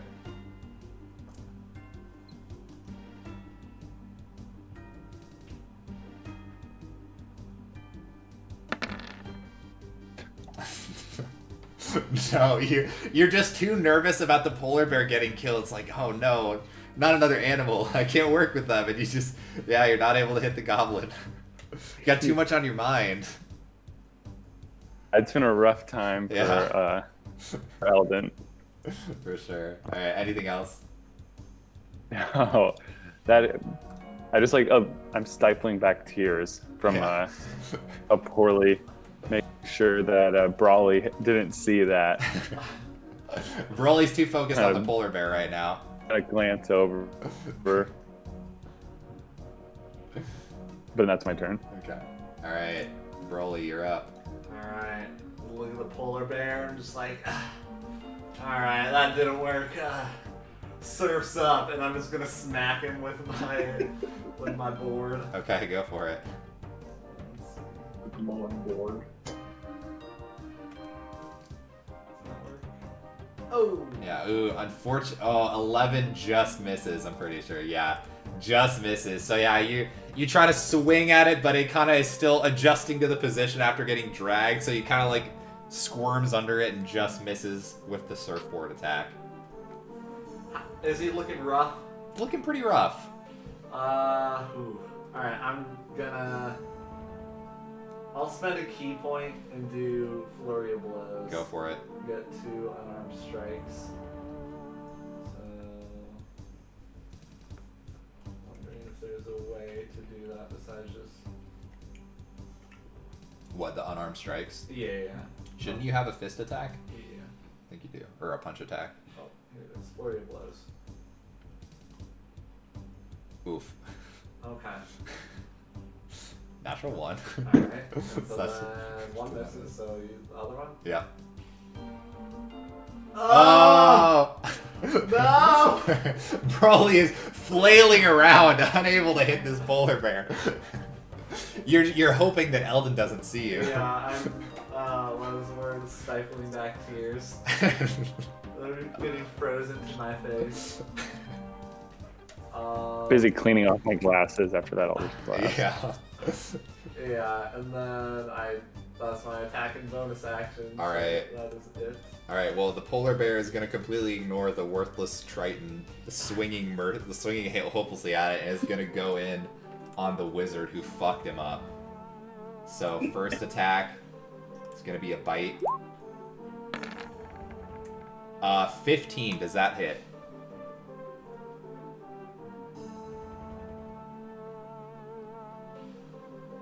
Pix, what's your armor class? I don't know if you're muted. Oh, no. Oh, it's 11. 11. So you're going to get hit by a bite attack. You do have shield, which you can use as a reaction to increase your AC for the turn by 5. So you should... What I'm saying is you should probably cast shield here. I'm gonna cast shield. Alright, so yeah, make sure to mark that off on your spell slot. So the bear goes into bite, and you see it's gonna hit, and you quick flash up a shield, and a big wall of magic kind of catches the bear off guard and he just smacks his face into it. So you're able to dodge one of the attacks, but it's going in for a second strike. But your AC is still, I think it's until the start of your turn. Maybe? Yes. Yeah. So yeah, you'll still have higher AC for this attack as well, but it's going to go in for a claw attack at you. 19. Would that hit after shield? Ooh. So 11 AC plus the 5 from shield. So the claw would hit. So okay, the claw rakes into your chest and pulls back out, and you are barely up. You took 11 damage with that. Oh. So you're at 1 hit point. So the bite, I rolled a 13 on the damage, so that would have downed you if the bite hit you. But the claw I only rolled an 11 on. So you're at 1 hit point right now. So that shield came in super clutch. Okay, it is that polar bear's turn. It is now the other polar bear's turn.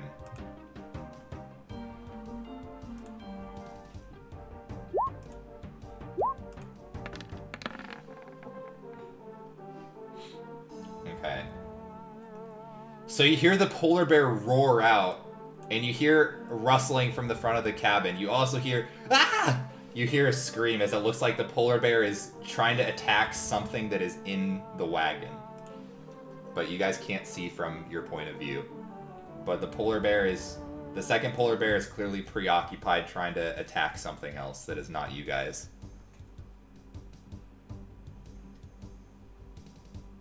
And that will be its turn. So top of the round, the goblin can't see, luckily cannot see N from this point of view. Oh, I just now noticed he has 1 hit point. Yeah. Fine. If the attack rolls got flipped around, he would have been downed. But it just kind of got lucky. So my Chrome froze for like 5 minutes, and so Oh. thankfully I'm back. Yeah. It was dicey. Okay. So it is this goblin's turn. He's gonna fire an arrow, probably at Mr. Eldritch Blast.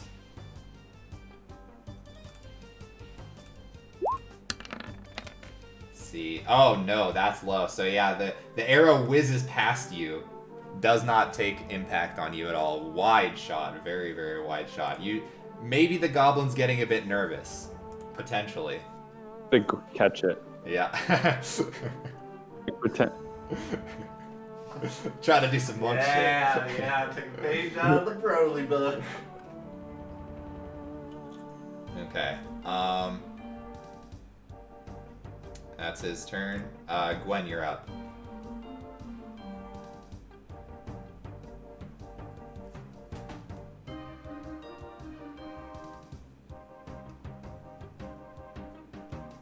Does that still count? Oh, that's not 20 feet, is it? No. You could easily get to I just 20 can't- feet, I'm pretty sure. Because you have I'm 50 movement backwards? speed as an elk. Like, if you get to, like, 5, 10, 15, 20... Like, if you go to there, yeah. We all have the same Yeah, we idea. have the same idea. Yeah, if you go to that... Yeah, everybody click that spot. Yeah, if you go there, then you can, like, get enough ramming speed. So, yeah. You can try to make a charge attack now. Ooh. Oh, damn. Unfortunate. Rolling low again. Yeah. This time you go to ram in, and there must be a patch of ice that's there. You kind of like slip and lose your footing near the end, and you don't hit the polar bear, unfortunately. So you'd be one more closer. Yeah. If that attack hits though, it does a shit ton of damage. All right. Anything else? Yeah. No, that's what I got. All right. Scrappy. It's your time to shine. I'm here for moral support, guys. Yeah. Yeah. I mean, you one-shot a goblin earlier, so... I will firebolt the goblin, and hopefully I can fucking kill him. Sure. I just need to roll really high. Oh, no. That is not really Nope. high. Alright, bonus action. I'm gonna have Scooby come up and attack the polar bear. Go for it.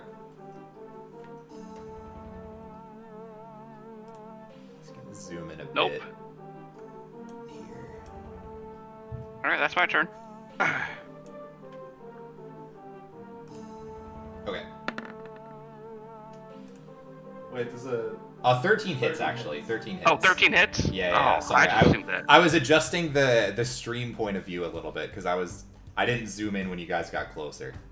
But yeah, 13 does hit actually. 3 and then +2, right? 5. Okay, so 5 points of damage. It is looking very rough as Scooby lunges into it. That's wrong. Should be that. Okay. It is looking very, very rough. It is on death's door. One might say not quite as death's door as N is right now, but pretty close. Yeah. Was that your turn, Devin? Yeah. All right, N, it's your turn. You are bleeding profusely. I'm actually still thinking of going for it, and I'm hoping that Broly can finish it on the next turn. Yeah. I'm gonna do it. I'm gonna take the risk. I'm gonna use Booming Blade. All right, go for it. So I think you need to roll a melee attack, I believe, right? Yeah. So what weapon do you have? You have a quarterstaff. Yeah, so you would roll the quarterstaff hit /DC.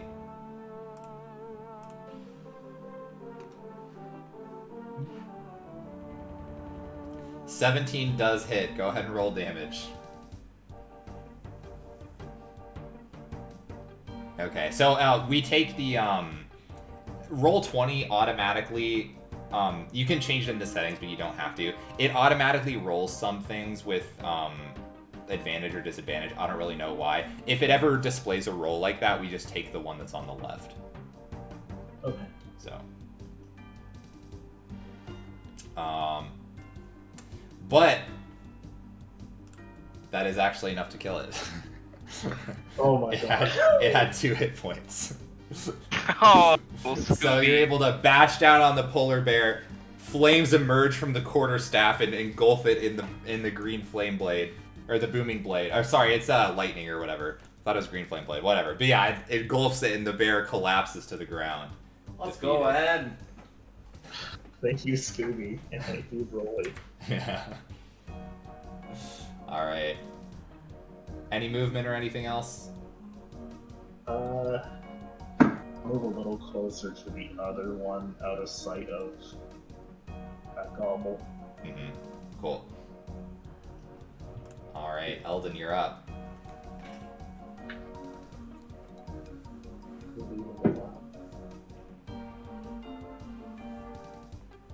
Are you muted? Maybe. Yeah, I forgot that I was muted. No, it's fine. Yeah, no. So after seeing the polar bear die, I'm a little heartbroken, trying really hard not to cry There's another one. about it. But I'm going to take out that frustration and focus it on the remaining goblin that I had missed before. Mhm. And one more time, I'm going to cast Eldritch Blast.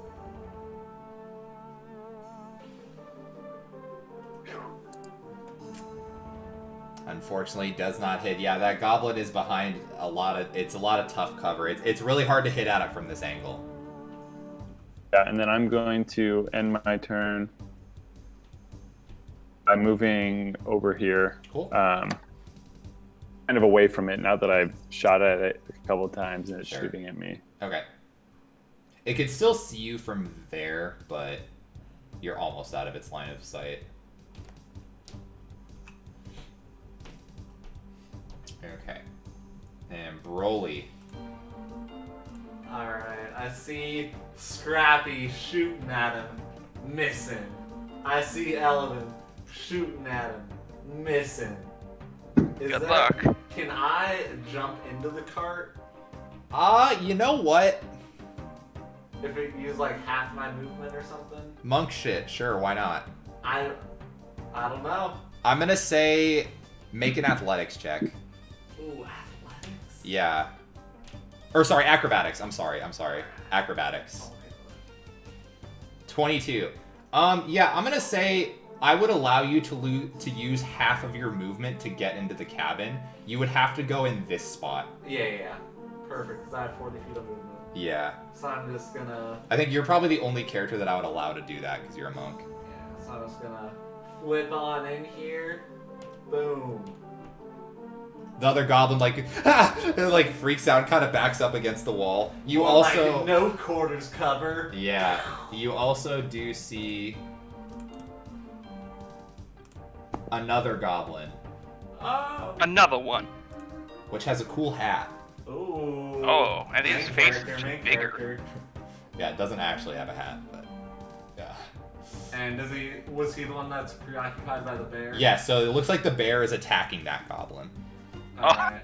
But yeah, I was going in for my board Sure. attack. Go for it. Oh, I'm not doing. How's that? 22. Yeah, that it looks weird, but I hovered over it and it rolled correctly, so that does hit. Alright. I don't know why that looks so weird. It did roll correctly. Yeah. Then that.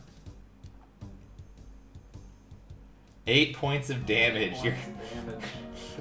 This guy backs up against the wall and you just boom smash his face in. Let's go. He's done. Way to go. How durable is your surfboard? Oh, it is Very. made of the best materials And city found in can the buy. ocean. Yeah.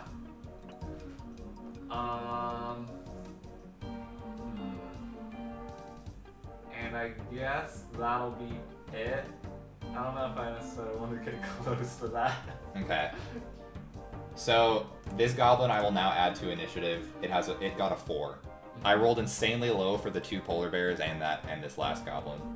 I think I have to add it then manually change it.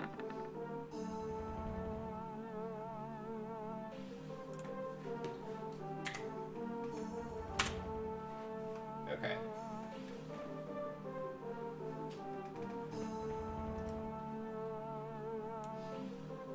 So that's your turn. So it is now that goblin's turn. So it is seeing the situation, and you can see the goblin it took some damage from the polar bear. It just kind of looks over at you, and it's like, okay, and it drops its weapon and kind of just like backs up against the wall here. It's like, please, you gotta help me out. Come on, please. I promise I won't hurt you, please. And it's not gonna do anything. It's dropped its weapons, and it looks like it's done trying to fight, but it's also trying to back away from the polar bear. So it'd probably go right there in the cabin. So it's up to you if you would like to attempt to show mercy later on. I see. So it is now the polar bear's turn. And so this the token for the wagon doesn't look super great, but this side of the wagon is actually like a little bit raised, like it's a platform that it was on. So the polar bear can't actually climb into the wagon. There's like a ladder on the front, but it's a big fat polar bear, so I'm gonna say it can't use the ladder, because that would probably make sense that it couldn't. So it can't climb up, but it could hit something that was right there, but since it ran out of its reach, it's not able to do that. So the polar bear is just gonna like sort of waste its turn attempting to like claw at it and climb up, just like screaming at it, but then it can't hit it. So it basically more or less holding its action until the goblin is within range, because it can't get to it right now, and he wants the blood of the goblin. So that is the polar bear's turn. Gwen, you're up.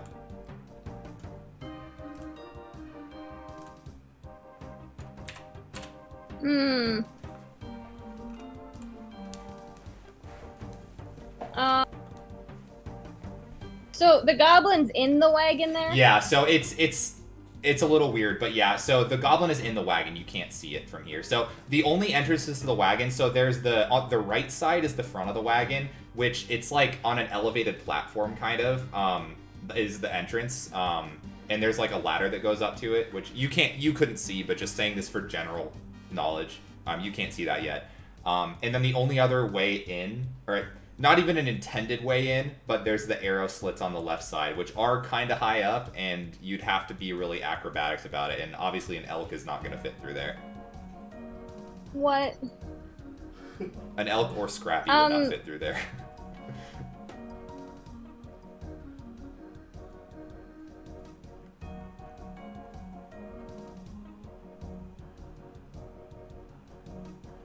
Quite the dilemma here. Quite the dilemma indeed.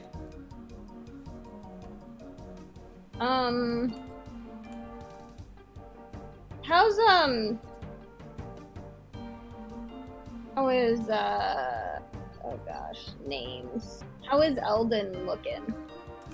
Pretty rough. Not as bad as N. N is at 1 hit point. Eldon is at 9. So, you know, better than some, worse than others.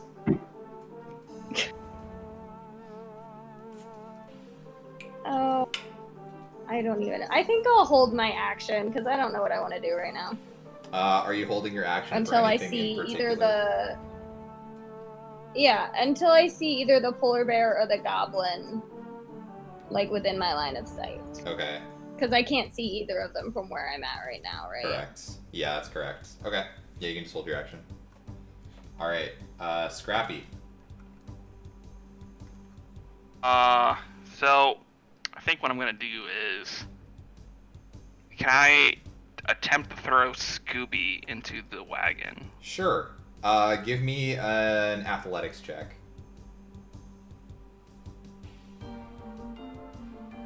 I figure Scooby's small enough. He's just heavy. 17. I'm gonna say sure. You're gonna be able to. It'll be your full action. Yeah, that's fine. To do so, but yeah, you're able to lift Scoob up and kind of throw him through the window. Okay.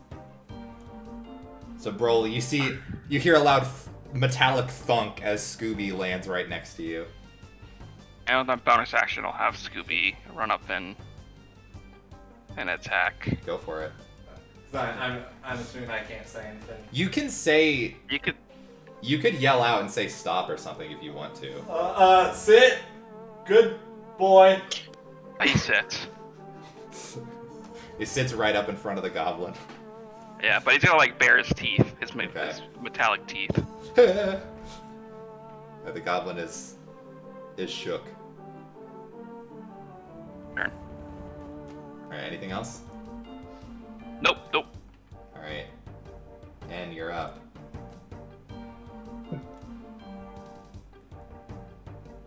Oh my god. What a dangerous man we got over I here. know. The balls on this wizard. With 1 hit point.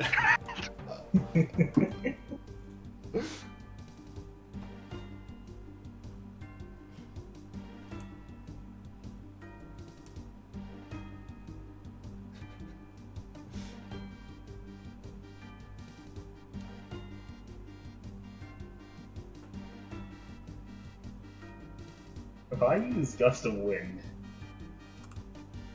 what happens to the carriage? Because I'm trying to do it in the direction of, there.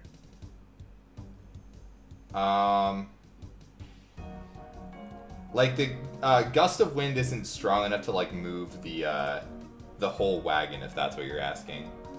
Okay. Like this thing is not, again, the token doesn't do it justice. This is not just like a normal wagon. It's like a giant, like, I could probably even find a picture of it for you, but it's like a big, like, it's like a wooden, like a 2-story wooden fortress on wheels, basically. Like this is a big thing. Once we regain control of the wagon, how would we move it? If you had some polar bears.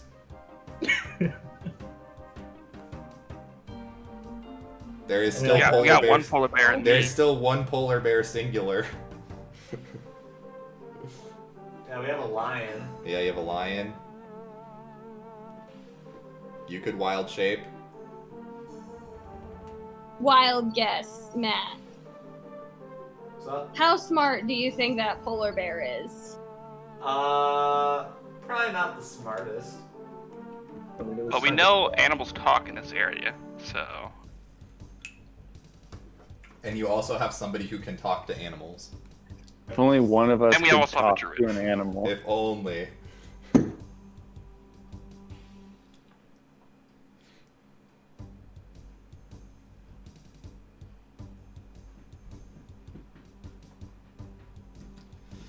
Right, chromatic orb.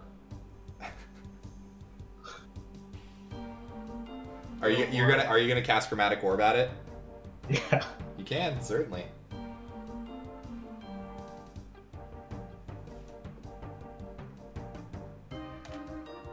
And then +4 on the hit DC. Yep. Yeah, because you gotta see if it hits. Oh. So you are getting a little lightheaded from blood loss. The Chromatic Orb goes wide and does not hit the polar bear, who is not even paying attention to you. That still uses the spell slot. It right? does, yeah. Even if you miss, it uses the spell slot. Correct. High risk, high reward. It does a shit ton of damage if it hits, obviously, but. All right. Anything else? No. Cool. All right, Eldon, you're up.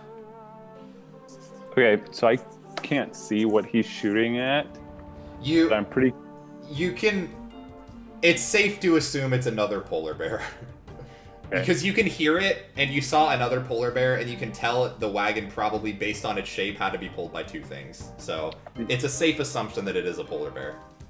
Yeah, but I'm pretty worried because he's almost dead. Uh-huh. I actually dash. Okay. Movement's only 25. Uh-huh. Right next to him, I see the polar bear, and I'm like, oh, wait, because I just saw the spell cast. Uh-huh. And I yell at the polar bear in polar bear, Sure. like, we can help you. Okay. Roll Like, try to convince it to be hostile towards us and be on our side. Like, we can help you. We can get you away from these goblins. Like, we're here to help. roll an animal handling check with advantage. Oh. Because you have technically not harmed it yet. So roll There- it twice. Yeah, so roll it 2 times.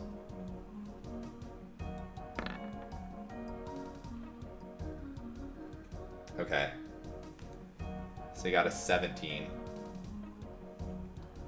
So you do see the polar bear kind of looks over at you a little surprised that you're talking to it, and it's like kind of, it's very angry, but you see it kind of like calm down a little bit and kind of like, it was like clawing at the wagon, and it gets down on all fours, and it's just kind of like looking at you. You seem to have calmed it down. So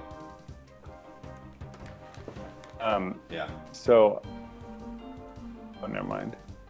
I was wondering if I could like cast Mage Hand, but that's probably a full act. I think it's a full action. Yeah, I believe Mage Hand's an action, so. Okay. And you already used it I to will not dash. do that. But yeah, you did calm down the polar bear. Like put my hands out in like a peaceful gesture. Okay. Cool. Turn. Alright. Broly Flounder. Oh, see, guys, we have a dilemma here. So you would see that the polar bear has stopped attacking. Okay. So you are aware of that. I'm aware. Okay. So, Polar bear wants to get the goblin, so It does want to get the goblin. all right. So I'm gonna look at the goblin, look at Scooby, just be like, if you move, I can't be held accountable. And then I'm gonna run past him, Okay. and I'm gonna look at Eldon, look at the polar bear, jump down polar bear's level, and I'm just gonna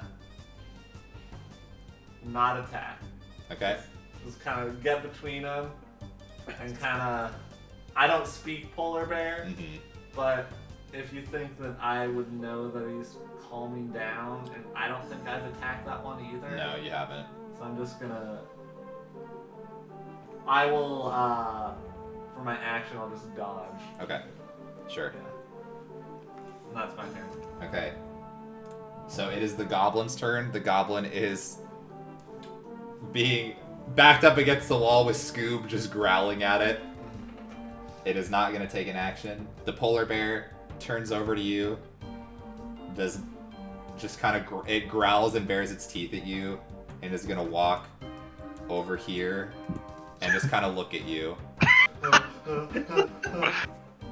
And it is going to pass its turn. So, if combat has kind of stopped at this moment. That could change, obviously, but as of now, since combat has stopped, we can kind of be out of initiative now. So we can do whatever at this point, since you guys have currently quelled the battle. There's not anything actively trying to attack you at this moment.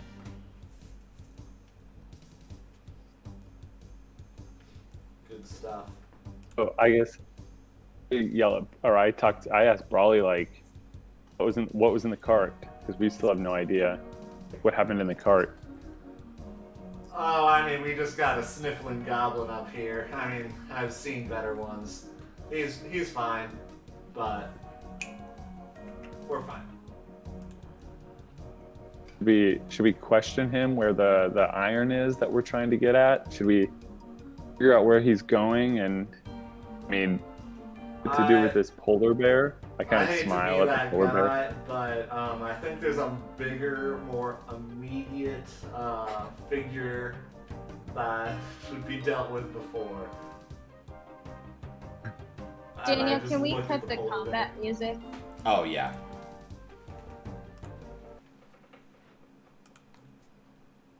I would like to revert back to my human form.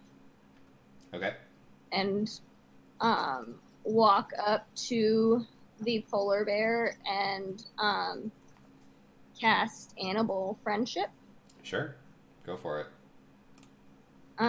So if the beast's intelligence is level 4 or higher, the spell fails. Otherwise, they must succeed on a wisdom saving throw. Okay.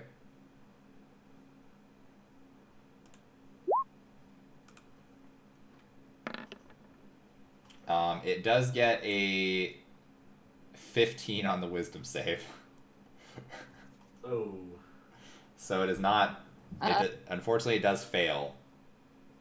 So it's not charmed by you. However, it doesn't appear to be actively hostile towards you at this moment. Cool. Then can I walk over to N and like cure wounds him or something? Yeah, go for it. Thanks.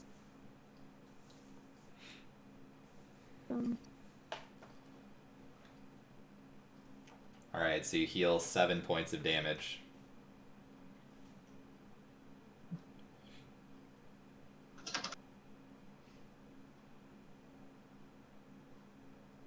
I'm sorry, what'd you say? Oh, nothing.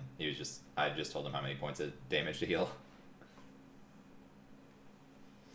If I ask the polar bear if it's like, okay, what's happening, kind of asking it about how to get captured by the goblins, like where are they taking it, that kind of thing. The polar bear just kind of looks at you. Goblin take bear as cub. Make bear push box. No like goblin. So I say to it, if it wants to be friends with us and come with us, we will feed it and let it live how it wants to live. And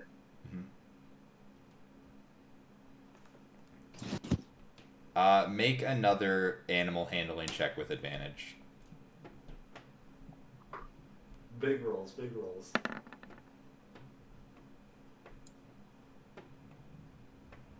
15. Okay.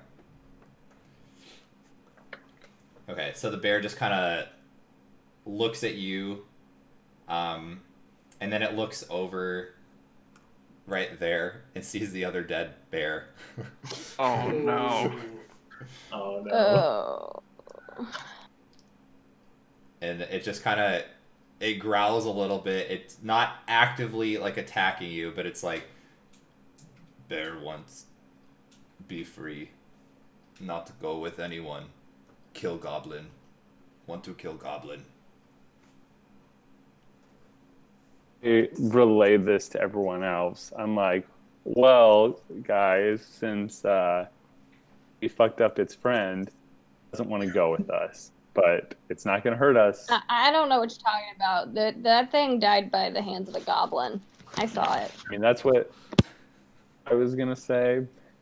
If you want to say that, the you goblin, I turned to the bear and I'm like, we tried, and I'm like still visibly shooken up, and like I've been holding back a lot of tears at this point, so like I really can't hold them back much longer. I like start crying.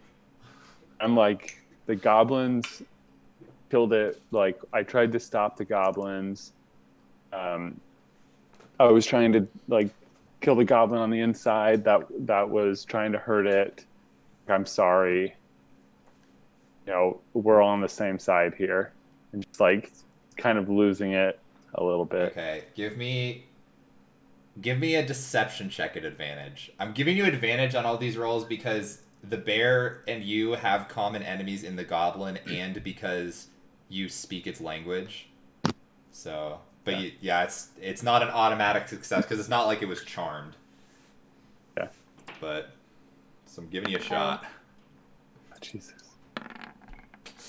Okay. Yeah, it's not convinced. It doesn't necessarily, again, it doesn't actively turn it against you, but it is, it's not, it just kind of growls when you try to say that. It doesn't seem to care.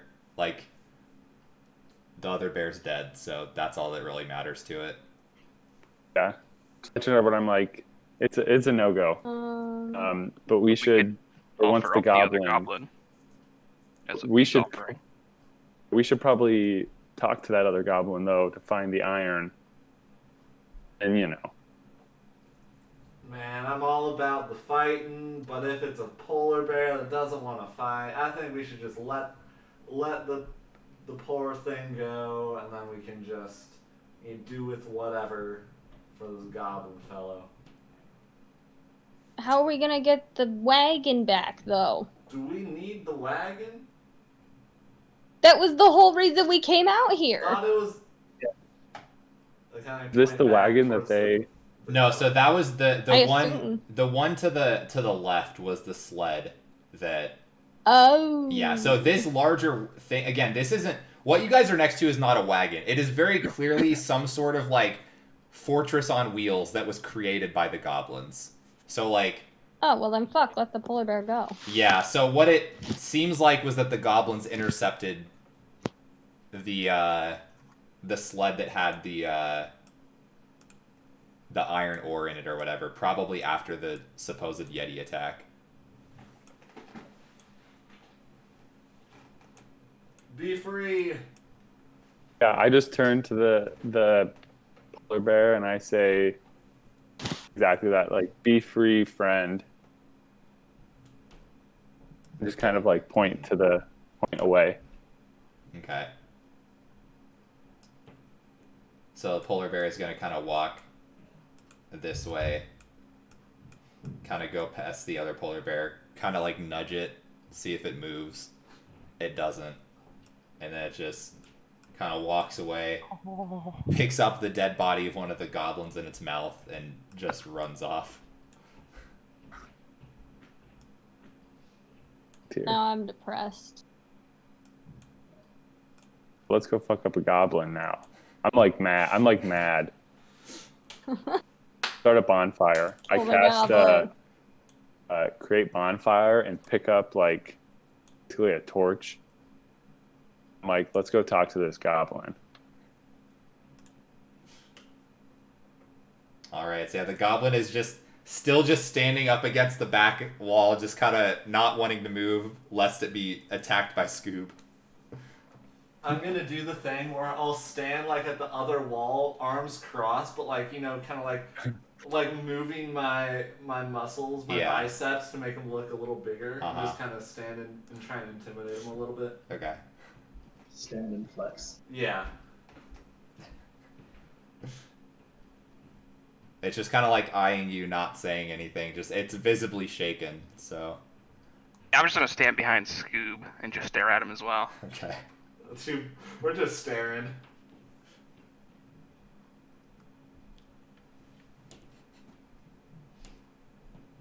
So I guess I ask, it first off, I, like, am shaking. I'm so mad. Mm-hmm. Can't really get stuff out, right? But I'm like, where, polar bear, find, how could you hurt? Like, the torch is, like, right up against the goblin, too. Like, really, like, about to burn. The goblin just kind of backs up. It's like, I didn't do anything to the polar bears myself. You know, I was just the captain in the mission. You know, I was just the driver. You know, I don't take care of them. I don't hurt them. You gotta believe me. Come on. Where are you going? Where were you taking the cart behind, and where were you guys going? We have an encampment in the mountains to the southwest. We were just intercepting this. We saw the shiny ore that the dwarves had. We decided to take them. We were just out foraging. Where's the shiny? It's should still be in the sled. Take off to the sled. Okay.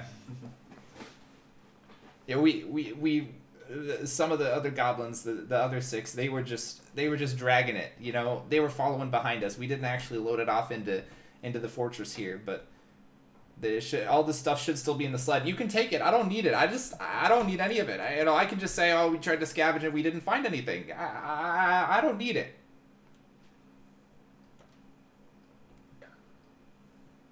Is it just you, or is there a Yeti, or is it just goblins? Where's this fortress at? There's no Yeti. We don't know. There's not a Yeti. I don't know the exact location of the fortress. It's to the west, but I don't know exactly where it is. But we don't work with no Yeti. Hold the torch a little bit closer. I'm like, you know where it is. Make an intimidation check. Scrappy can roll as well, since he's being intimidating. As he's saying this, I'm gonna, hey, did you hear about goodness. the goblin that got his left arm and left leg cut off? Oh man, No. Well, now he's all right. God damn. The goblin kind of laughs a little bit at the joke.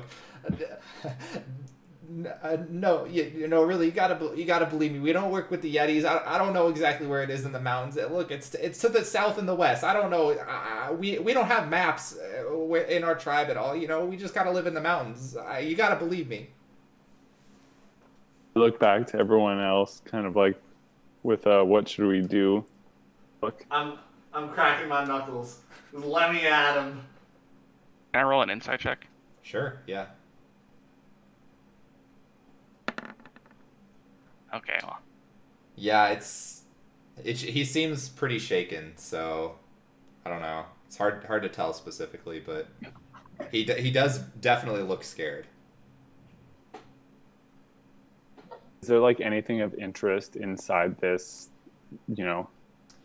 fortress, this movable yeah, fortress? so give me an investigation check.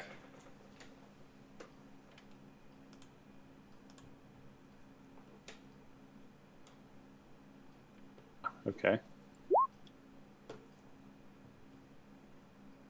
23. So you look around a little bit. So there's a lot of like furs and like blankets and stuff. You imagine the goblins probably just try to use to like keep themselves warm.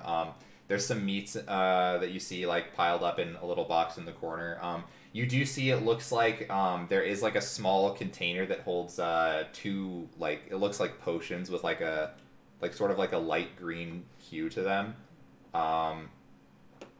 You also see there's like a small pouch in that basket as well that it sounds like it has some sort of coin in it. So maybe a little money, but yeah, outside of like the 2 potions and the small sack of money, not anything not anything super interesting. Again, like they're furs and meats, practical things really. Nothing super crazy. I grab the coins and the potions, a little bit of the meat, and one of the blankets, and then I just toss the torch into the rest of the furs. Mm-hmm. Like, I look towards Brawley, and I'm like, whatever you want, and I just hop out of the carriage.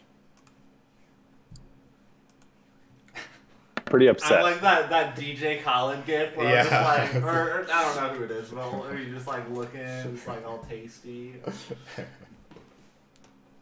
Yeah. I look at Scrappy, see if he wants in. Are we hitting him? I'm always down to hit stuff. No, please, come on, please. You just let me go. Just let me go, please. I promise. I'm not gonna do this ever again. Okay, I'll stick to the tribe. Please, just let me go. Just let me go. Am I able to investigate the sled to double check the ore is still there? Yeah, you can go ahead and do that. Okay. Roll an investigation. Yep. Whatever you want, Broly. I'm down. Alright, I'm going to... We'll get to it in a second. I'm really like 50-50 on this. Oh shit! Why does my raid notification come up? Yeah, thanks for the raid. I thought my notifications were turned off. I'm just gonna roll a d20. 1 through 10, we mess him up. Okay. Alright. I get it. Guess he gets to live to see another day. Do we arrest him or? Nah. Alright. He's shaken up as is. Stealing lunch money from a kid, you know, it's too easy at this point. True. So I guess I'll motion for him to get. Okay. And he just runs. He doesn't even pick up his weapons. He just runs and then heads off south. All right. So, what now? We head back to the cart. Looking through all the shiny stuff. Yeah, you guys have been looking. So N did roll an investigation of 21. So so you do see underneath a bunch of blankets, there's some in boxes as well. There are like a significant pile of iron ores. You do see it looks like they're all stamped with some sort of insignia. Maybe it's like potentially maybe the mining company's signal or whatever their insignia, or maybe it's like the Dwarven clan insignia. It's like it looks like it's basically like a mug of ale that's like foaming out over the top, basically. And all of the iron ingots are stamped with that, from what you can see, probably just to kind of indicate that, you know, if somebody did steal it and they tried to resell it, it'd be obvious who it actually belongs to. But yeah, I mean, you could. You could sit here and count it, but yeah, it would take a while. And you do see now, from kind of coming off to the west, you do see Storn coming through, because he was hiding during the combat, because he's not really a combatant. He said, "Oh yeah, okay, let me help look for you." And yeah, Storn kind of comes to assist, and he's kind of eyeing everything up. He's like, "Okay, I don't think they actually took any of it, so I think we're still good." He just kind of looks at all of you guys. He sees some of you are especially beaten up, and he's like, I appreciate it so much. You don't know what this means to me. Well, yeah, once we get back to town, if you want to come to Black Iron Blades with me, we'll be able to get the payment for you in town. But yeah, we obviously got to get back there first. So I don't know if I don't know who the strong ones are here, but I mean, I can help pull the sled, but we probably need a couple other people helping out as well. I push past Scrappy. And I'm not necessarily huge. I'm more toned. Think like a nice runner. You know, they're kind of built, but not like super muscular. But I still step up. Okay. I'll step up. You know what as well. happened to his friends? The other dwarves, two Oh, dwarves. he said the other two they survived. They just weren't with him at the time.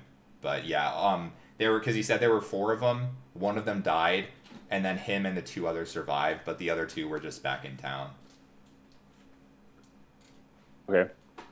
I tell him too, like, we didn't see anything of a yeti. The goblin, we fought a bunch of goblins and some bears, and I kind of look at everyone else with unhappy look. At him, I'm like, but no yeti. There, we saw no signs of yeti. They didn't know anything about a yeti. That's Are you odd. sure? I'm positive it was a Yeti. Trust me, I would know a Yeti when I saw it. It was definitely a Yeti. I mean, you can ask the other two when we get back. They're probably at the blacksmith as well. But I would bet my life that it was a Yeti. It wasn't no polar bear. It wasn't no goblin. I mean, I guess maybe they were unrelated, just two separate incidents potentially. But it was a Yeti for sure. No mistake in it. Interesting. Insight check him. Sure. Yeah.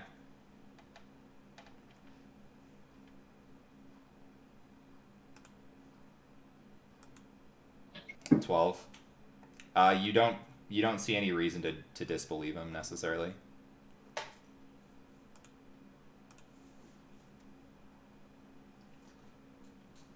So I say we.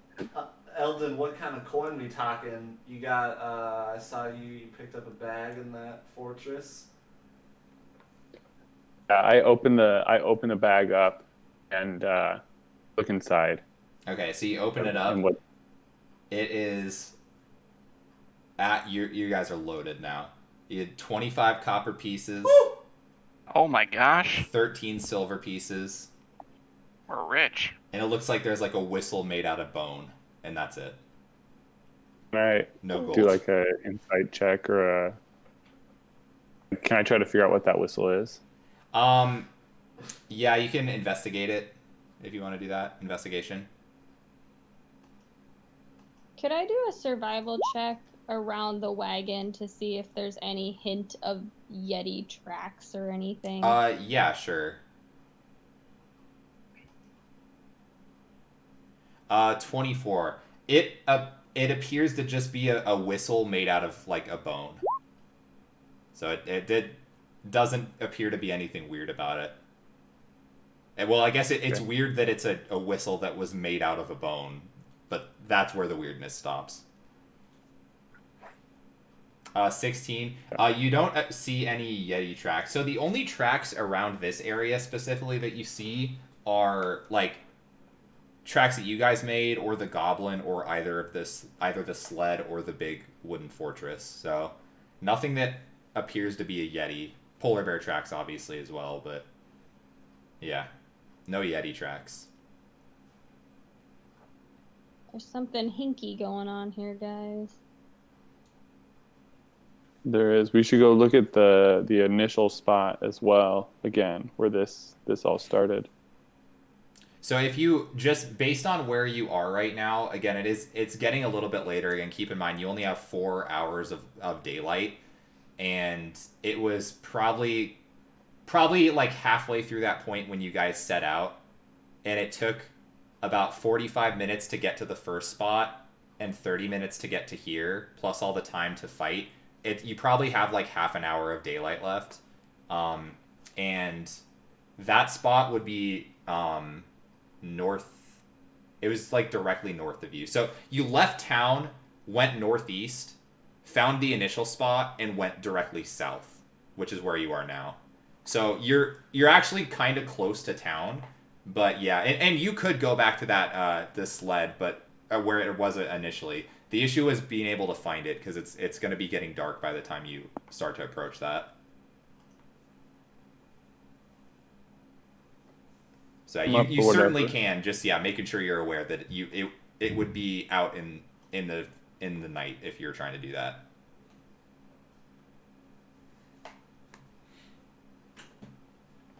I mean, I'm not the smartest fellow, I'll admit to that, but I'm kind of looking around, especially at Anne and Eldon. Should we maybe head back, get our coin, maybe check in, see if, I don't know, if anybody else has any more hints on this Yeti. And Yeah, we probably should. I don't want to be going out at night. Yeah, we can go back and then head out, try again tomorrow and look. Also ask around town if anyone else has witnessed the Yeti. I agree. All right, so All you right, guys I guess heading we head out. back to town. Cool. All right, so yeah, Storn, Broly, Scrappy. If anybody else wants to help pull as well, you guys are able to slowly drag the sled back with you. It's probably a 4-person job. It took like 6 goblins, but yeah, 4. It could be a 4-man job. Especially like Scrappy and Broly are pretty tough. So, yeah, you guys are eventually able to get the sled safely back to town again. At this point, it probably takes you about like 20 minutes, just because again you're a little closer to town than the initial attack was at, just based on the directions that it went. But yeah, so you're eventually able to bring it back to town. Were you guys just going to the Black Iron Blades? Yeah, because I think that's where he said we would get payment or something. Yeah. So you guys all head out to Black Iron Blades, and you kind of bring the sled, and he Storm tells you, okay, yeah, you can just set it up front here, and yeah, come on in with me. And so he kind of knocks on the door. He's like, coming in, and you guys all come in, and you see there's the one that was there at the beginning that was like working, and then you also see 2 other dwarves. They all kind of look up and they're like, oh, did you get it? He's like, we got it, don't worry. And they're like, oh, thank God. And you do see the one that was working on the forge is like, he just kind of shakes his head. He seems mad about the whole situation, but still relieved that they were able to get the iron back to them. And Storm is like, so, did promise these guys some payment if we could get this back. And then he just kind of looks at him. He's like, I get it, but it's coming out of your paycheck. He's like, oh, come on. And he's like, okay, fine. It's coming out of all 3 of your paychecks. And the other 2 dwarves are like, oh my God. But he's like, he kind of sets the hammer down, which he was using. And he's like, all right, I'll be back. Give me just a sec. And he kind of goes to the back for a little bit. I don't know if you wanted to talk to any of the other dwarves or just wait for him to come back.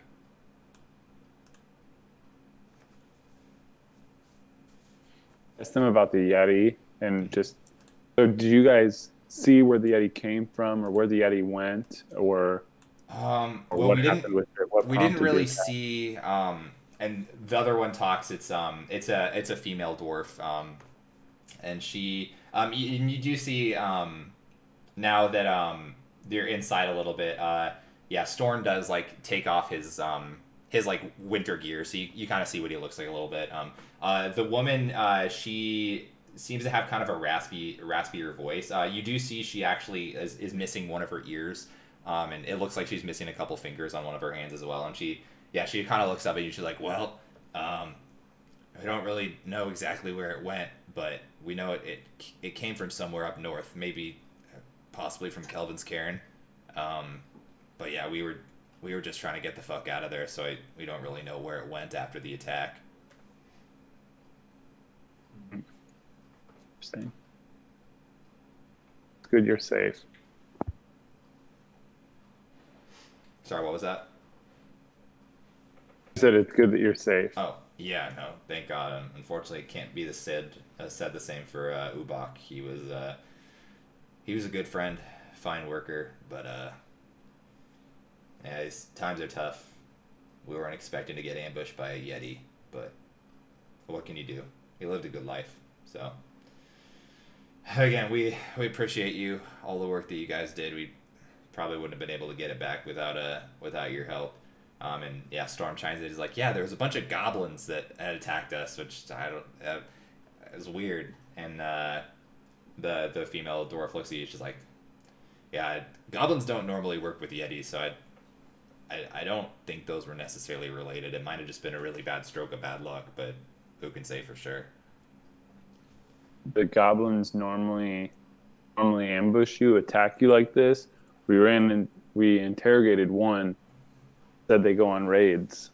Does this happen often? It's not common, but stuff like this has happened before. The goblins normally they're normally not brave enough to make an actual raid like on the camp or anything like that, but they're known to pick off stragglers. I don't think they actively go out of their way to look for them, but I think it was just kind of a wrong place, wrong time situation for us. Well, we took care of them, that's for sure. Yeah, we appreciate that. Thank you very much. And now you hear the other dwarf comes back out from behind. He has a couple sacks sound like they are filled with coin. Oh my god, I can't talk. And he kind of hands them out to each one of you. He's like, all right, I got 50 gold for each of you. I hope that's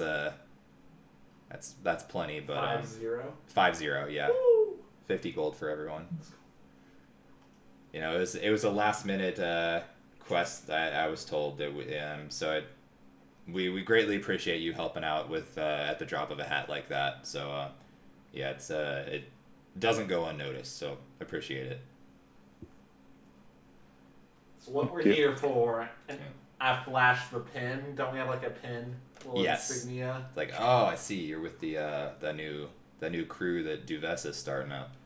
Gotcha. Well, yeah, if I ever see her, I'll put a good word in for you. And I guess I didn't get your names. Broly. Broly. Remember it. Gotcha. Eldon. Got it. And N. Easy to remember. And Gwen. Got it. Scrappy. Scrappy. And where do you find dwarves? Well, what do you mean? Depends on where you left them.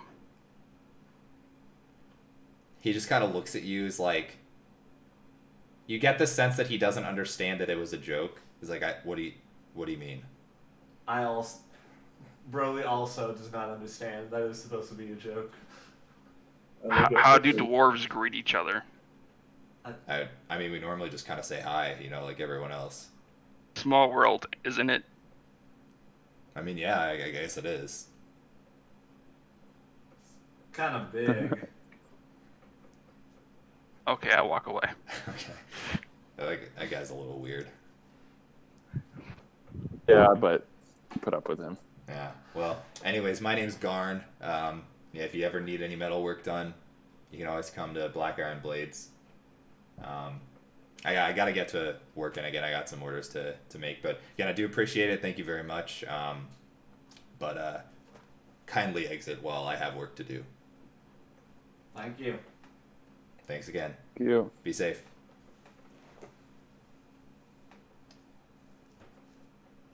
All right. You guys head out of Black Iron Blades. Is there anything else you would like to do?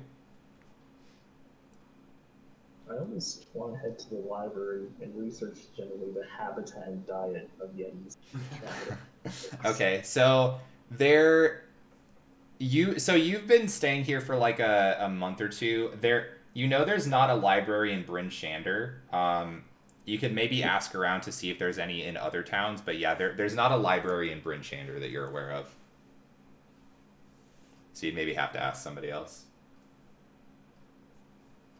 I'll save that for next time. Okay. All right. Anything else you guys would like to do? Heading to the inn. Cool. Yeah, I'll go to the inn as well. All right. Me too. I will turn in. Yeah. All right. So everybody's heading to the inn. Mm-hmm. Sounds good. All right. I think it's probably a good place to cut it off unless you guys wanted to do anything else before hitting the sack. High five, everyone. High five, everyone. Just jump up in the air and high five. Yeah, I just had to make sure that I talked to Eldon, make sure he knows that for his next book, that he should make me look very cool, because I definitely successfully rode the polar bear and all the illustrations and make it look really cool. Yeah, Well, after that fight, maybe I could see some potential writing more of an action style, biography or adventure book instead of just writing travel guides. And if I do set it here in Icewind Dale, then maybe it'll drum up some more business and more people will visit here, which will make my travel guide even more popular. Kind of like Yeah, you have to write under at like my a pen name or quill, something. my head, and like grab my journal and start seriously writing and like kind of looking at Brawley, trying to draw him as I go. Still not sure what a travel guide is, but sure. Whatever you say. Kind of ignore him and keep going. Actually, can I do one more thing? Yeah. I turn to Eldon and say, hey, you want to come with me to just outside of town, make a small effigy for that polar bear I electrocuted? Like sniffle a little bit. I'm like, yeah, I'd like that. With N. Yeah, you guys are able to make a little nice thing there just to honor the life of the polar bear. Awesome. F's in chat. All right. So I think that's probably where we're going to end it for tonight's session. So Let's go. thanks for playing, guys. Didn't go nearly as long as last time, so that's good. So we had a couple tech issues at the beginning, but the session itself basically went 4.5 hours, which is ideal. Yeah. So, yeah, obviously I had some tech issues along the way. We'll eventually stop having those theoretically, maybe, possibly. Who knows? But yeah, thanks for watching, everybody in chat. Again, thanks for Silver Yoshi for the raid. I don't know why that raid even the notification went through. I have my notifications turned off. Like the sub notifications clearly don't go, but like the raid one still was. So I don't know why it did, but yeah, no, I appreciate that raid. Yeah, so I'm gonna end stream here in a sec. I'll find somebody to host, but yeah, thanks for watching, everybody. And I will see you all in 2 weeks from now. Bye bye, chat. Bye. Okay.